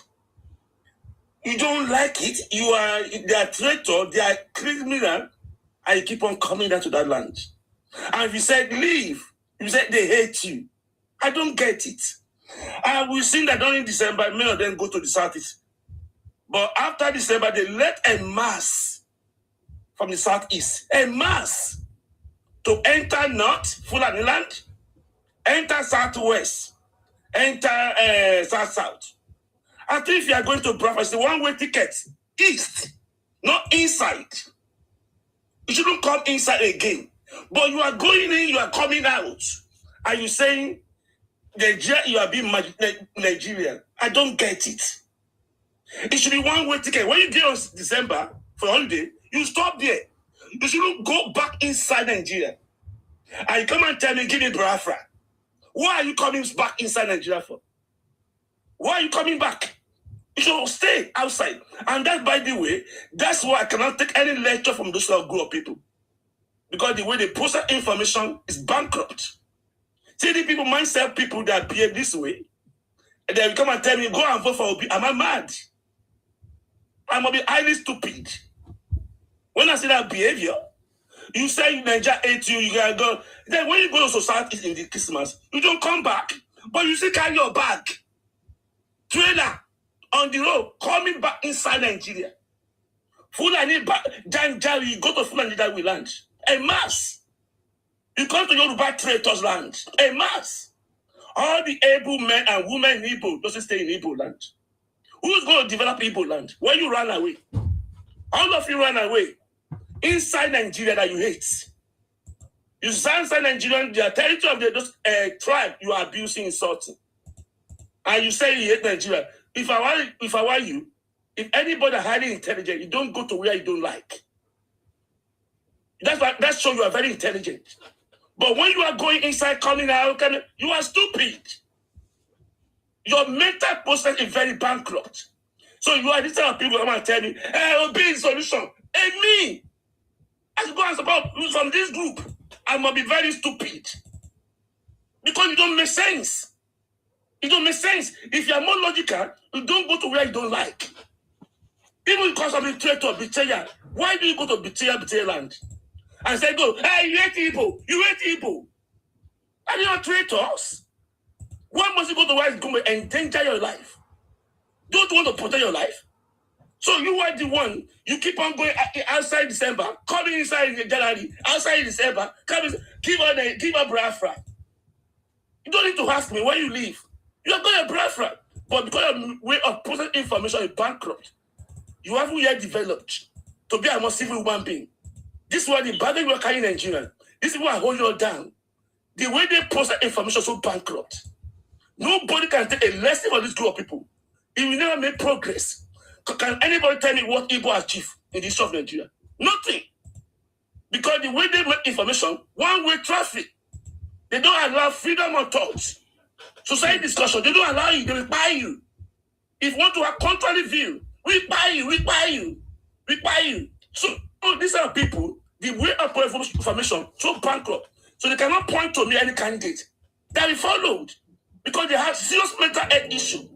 Obi told us his advisor is madman. Because the point of information, it doesn't tally. It's madness. No way you have it. If you're in a country, I'm praying for God to give Igbo five Igbo state Biafra. Oh my God, I'm praying. If you have this, Biafra is coming, Mr. Martins. Yeah, I'm still. If you behave this way in Biafra country, oh my God, I pray that they might have Biafra country. Biafra is coming. They will have it all. Because these people, the way they press information. I want to ask you, Sima, because you know them, this faction among them now. Because they have started contributing money here. Chika, those group. One of my guys that we work together, John, what's his name? They have started contributing the money again. This Biafra card. I saw him last week. You say now Chika, those and I be their leader now. They have sacked Nnamdi Kanu. Ooh. I thought Nnamdi Kanu also sack him. So it's a back and forth thing. Yeah, Nnamdi Kanu sack him. Yeah. Nnamdi Kanu sack him. And then he also in turn sacked Nnamdi Kanu. They don't care about Peter. They or nothing. He said they don't care about Peter Obi ambition. Say Peter Obi ambition is not that you don't care about Peter Obi ambition. No. The ambition is to get Biafra. So say this time around, Chika those here we give them Biafra. Doesn't Nnamdi Kanu betray them? Ooh. Biafra or nothing. That's Biafra or nothing now. It's not going to be or nothing. They are very cheap to get to. They have that strong emotion about Biafra. Once you say that Biafra to them, money will come out quick. You see this one. Well, see, this is they are very highly manipulative. Now, Abia state governor, you don't want to go for second time governorship. He said, want to be seaport for that. They don't shout up and down. BLT, you want your vote, fools? They went and prayed that button. Seaport is out. Where is the seaport? They don't know the meaning of seaport. Yeah, you want to get how many depth. They know how many depth of the level of depth of the sea they're supposed to have before they can have a port. They are just rambling. See, my thing is I just wanted to go to their own land because this confusion so much. I can't live with these people. You will never make progress. You are in pure brain. They will confuse your brain. Propaganda left and right. They are very good propaganda. Now they are even propaganda against their Inamikano wife. Hey, Saga. They are Sagaria. Sagari Lolo. They bring the way they put information is a default button. If you have them in your house, you are chaos. You will never have anything done. Every time confusion. Remember when we had Agui Rossi? Agui Rossi said he want to carry the king, carry Oba of Ife king to Kano, carry Oba of Benin to Calabar. Confusion everywhere. Then they went there. We want to do original bill. Confusion everywhere. They got chaos people for these people. These people, if you take their advice, you are doomed. Okay. They can't be telling me, vote for Obi. You, vote for Obi. Have you achieved anything? What do people don't achieve? That can tell me the truth. You don't have solution in your hands. You don't think you can say concrete thing under the IPOB. You couldn't even achieve it. What a shame. IPOB, you still a fight, Kata. You cannot do anything. Anything to come achievement. No. Now, anarchist. Bye. These people, if you put their brain in the government, you are sucked. Now, they come and tell me, oh, be or nothing. I say, your mouth. From your brain, you are telling me, oh, be or nothing. You are not qualified. Because you cannot post information. You have different things. You only enjoy propaganda, saga. That's why people life. Propagandas. They will spinning. They will go and bring cartoon. They will go and bring all kind of things, image of negativities. You can never get anything honestly from Igbos. I beg, make you get your Biafra. Honestly speaking, I'm praying for you. Without we are doomed. We are doomed. So you have to be on your 5 plots and do your thing. Miracle there. Yes. How could you leave your territory and you want it to be developed? When all of you run away, now ghost to go develop resources. Now ghost. All the working here, boy, you don't enter Fulani land. Or don't enter Yoruba land. Yoruba traitors. Yoruba land, Yoruba dirty. And you don't go. Fulani don't take Aya state. Fulani don't take Kwara state. Yoruba don't lost. See this bad. I'm in the hard dot too. They're in the hard dots. They are talking like they're fools. And you are coming to Yoruba land. And you are happy that Yoruba land be taken. You are happy at Yoruba. Yoruba don't go. Fulani don't take Aya. Remain Lagos. Fulani will take Lagos. Igbos. And you are still coming to Yoruba land. You don't have sense. You don't get shame. You don't get shame. If I be by the cover of my face, I don't go where you don't like me. If I say I don't like you people are behaving like a mad people. You cannot be. They nearly be beating your balance. They want to be beating your balance. I don't get these people. You need to carry your bag and leave. You can't give your Biafra. Wait till they carry your bag, enter Nigeria after January. Wait till they carry come to. You don't go one way to Southeast. That's leave. But you don't carry enter again. Because give your Biafra. Let us go. Now me buy ticket for you when you buy your bus ticket to Southeast December. Now me buy your bus cars. Not be you buy it by yourself. It's that when they come back, now me pay your bus ticket again. Now you go pay and buy you yourself again. What are you going to ask me? You don't have common sense. People have to leave. If you are carrying that load, we are not going to have headway. They will hold you on down. These people, they can never be coherent. Mr. Martin, sorry, sir. I just want to chip this one in. Sorry to stop you. I don't know why emphasize on this. For the young generation, the young youth in Nigeria, please don't listen to propaganda. There's opportunity all over the place. You just have to be creative. Even the Western world don't start with the Western youth. They are very, very creative. Some people are going to study and working. There's if the foreigner can be coming into our country and then they are making a lot of money. What about the young generation, the youth? Please, guys, don't listen to the propaganda. You have to go and look for the information and be creative. There's opportunity is all over the place. So that's the one I will tell the younger one. And then the electricity. There's electricity. The electricity is better than before. I see the electricity is better than before, than what we have before. So I want people to take the advantages of the opportunity this government is trying to, the foundation this government is trying to give us. They are giving us the foundation, the many things they are doing, is the foundation.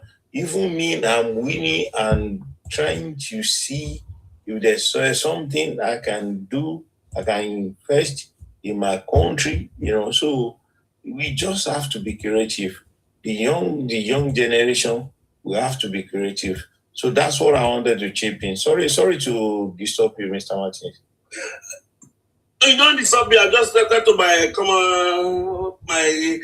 vote for Obi or nothing. You go tell me where to vote for. You will not get common sense. You don't settle your problem for yourself. Now you go point. See Jesus Christ, the people that's Jesus Christ. That's the most. Now you go point leader for me in Nigeria. Igbo. Does Igbo have leader self? Have you been able to have one leader in Igbo land? Have you been able to say, well, now you come point to me who I go be for? Or be or nothing. If you're not, until Nigeria happen to you, you go buy your mama to for people. See, this criminal. This criminal. So you think the way you do Igbo, when you IPO go to Igbo land, when you say they should take Biafra, we say they don't, you buy them. It's like Igbo take Biafra. I say we don't tell you buy them. So that's the PM carry to Nigeria. If you don't you get buy, you get crazy. What did they do for Igbo land? That dirty behavior. That you like to force your view on other people. Very domineering. So in Igbo land, anybody say against IPOB, Sabo, you buy. No contrary voices. If they walk out in the street like a zombie, one-way traffic. You don't challenge each other. So like we are on one side, we don't say make buy. The one kind come Nigeria. If no will be the craze, you know buy rice. They even tell them tomatoes too expensive. Now because if you buy what will be tomato will be baskets.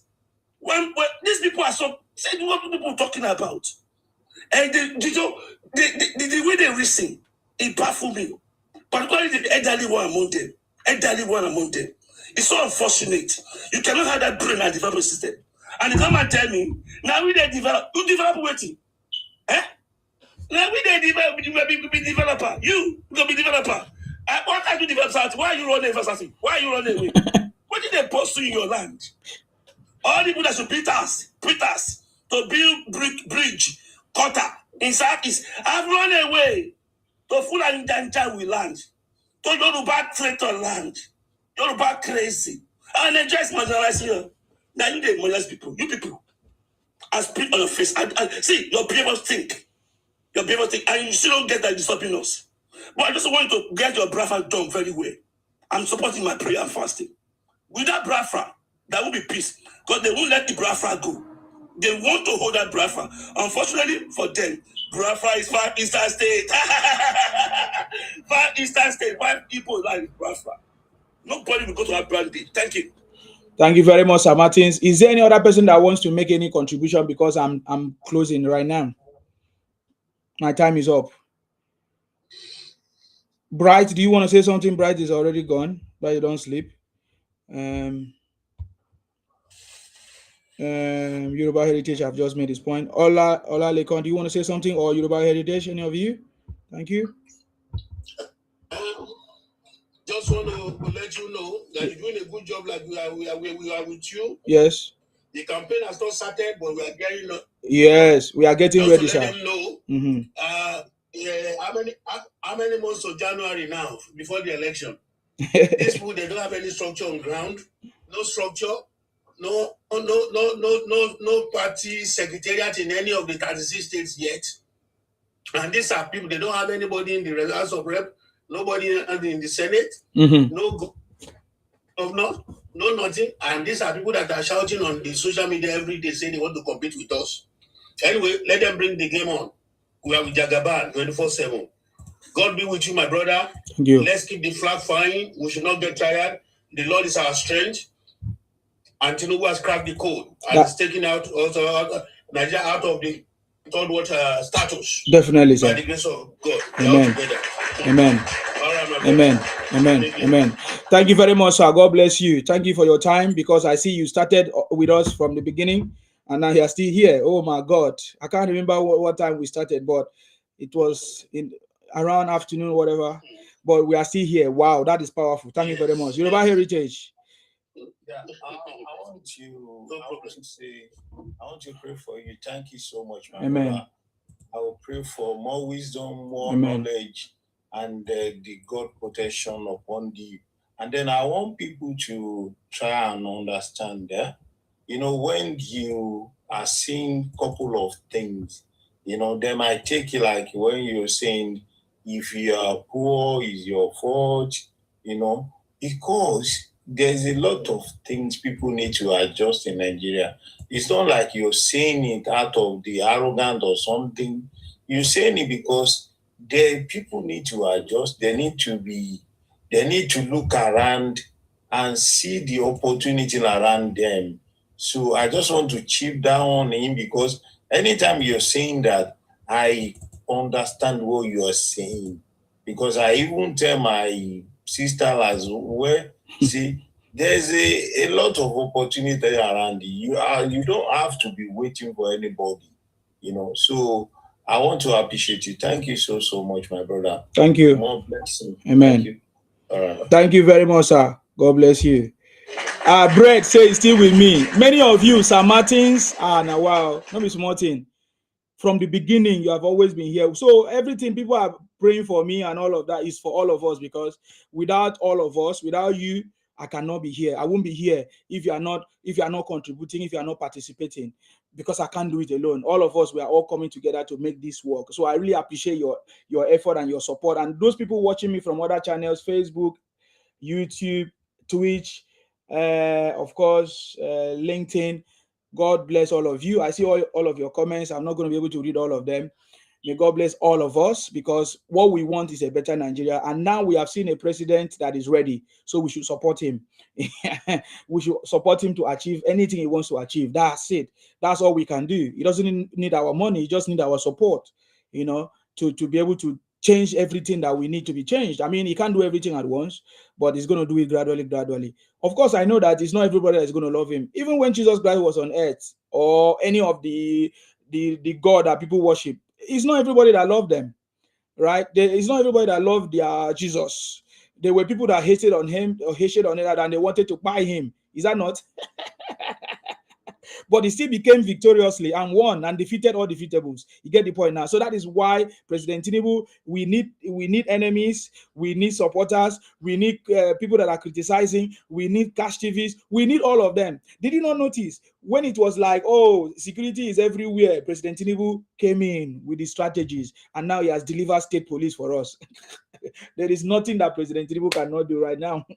As long as God is with him, as long as all of us are with him, supporting him and giving him that support that he needs. And that is all that he needs. You get the point now. We are going to join our hands together to make sure that we expose people that are running propaganda, misinformation, and demarketing our country, because that is what they are doing, using social media as a tool to deceive people and to run propaganda against this government. We are not going to take it lightly. We are not going to accept that. That's why I find it very irritated or very annoying when somebody come here to pretend and to lie and to demarcate the country. I don't take it kindly with that person. I drop that person. If not, I abuse that person. Where you know me now. But all of that is just to make you know that today, as it stands now, President Tinubu have cracked the code to take Nigeria out of the third world status. Whether you like it or not, whether you support him or not, he has already cracked the code. And today, people that are with him are still with him, and more people are joining. So it's your choice to join the winning team, because those in opposition, they will continue to cry. But us that is in the winning team, we will continue to celebrate. Look at the way we are campaigning as if President Tinubu is not even in office. But that is to tell you that we are not just campaigning, we are celebrating President Tinubu's legacy. And that is what it's going to be about. 2027, right? Is about the celebration of President Tinubu's legacy. You will hear about it to the point that even your ear cannot deny that you will hear about President Tinubu's legacy. Trust me, this is what I'm telling you. Mark it down today. You will hear about President Tinubu's legacy. You will join us to celebrate, and you will finally say with us that President Tinubu, the city boy, Jakaban himself, is on the throne. You get the point now. So I want to say thank you very much for those of you that are patriotic Nigerians supporting the president and praying for the president. Let us don't get tired. Let us continue to pray for the president, okay? For more knowledge, wisdom, and understanding, for good health, to continue to execute and implement all his plans. Because I know that President Tinubu have a lot of plans. The blueprint to take Nigeria out of the third world status, which means prosperity is there, infrastructure is there, everything that we need. President Tinubu he has it all in stock. And we should also remember to pray for those people that are working with him, because he has a team of people working with him. Those guys should continue to be responsive, continue to be, of course, in good health as well, and sound enough to work with President Tinubu. We cannot forget our uncommon senior president. May God bless our president, His Excellency Asiwaju Bola Tinubu. May God bless Vice President Kashim Shettima, may God bless our Senate President, the uncommon Senate President, Godswill Akpabio, and may God bless all of you, patriotic Nigerians that have prayed, support, shared, and everything that you have done to make us to still be here. May God bless all of you. Thank you very much. I will come your way next time. Of course, my name. My name is Akparawa Nsima, the first son of Idu. I'm from Akwa Ibom. Akwa Ibom, yeah. You see the point now. Tinubu, yeah. Nigeria, yeah. All of us, south, yeah. We're so southwest, yeah. And let us continue to work together to fight in order to protect and to defend our land. Thank you very much, Sir Ola and Yoruba Heritage. God bless you. I'm just going to end it. Amen. Yes. Bye. Thank you, Bye, sir. my brother. Thank you, sir. Thank you. Thank you, sir. God bless you. Bless you. God bless you. God bless you. Guys, I need to go. Thank you very much. And God bless all of you. If you have not subscribed, subscribe to be part of what we are doing. Thank you. All right. Bye-bye.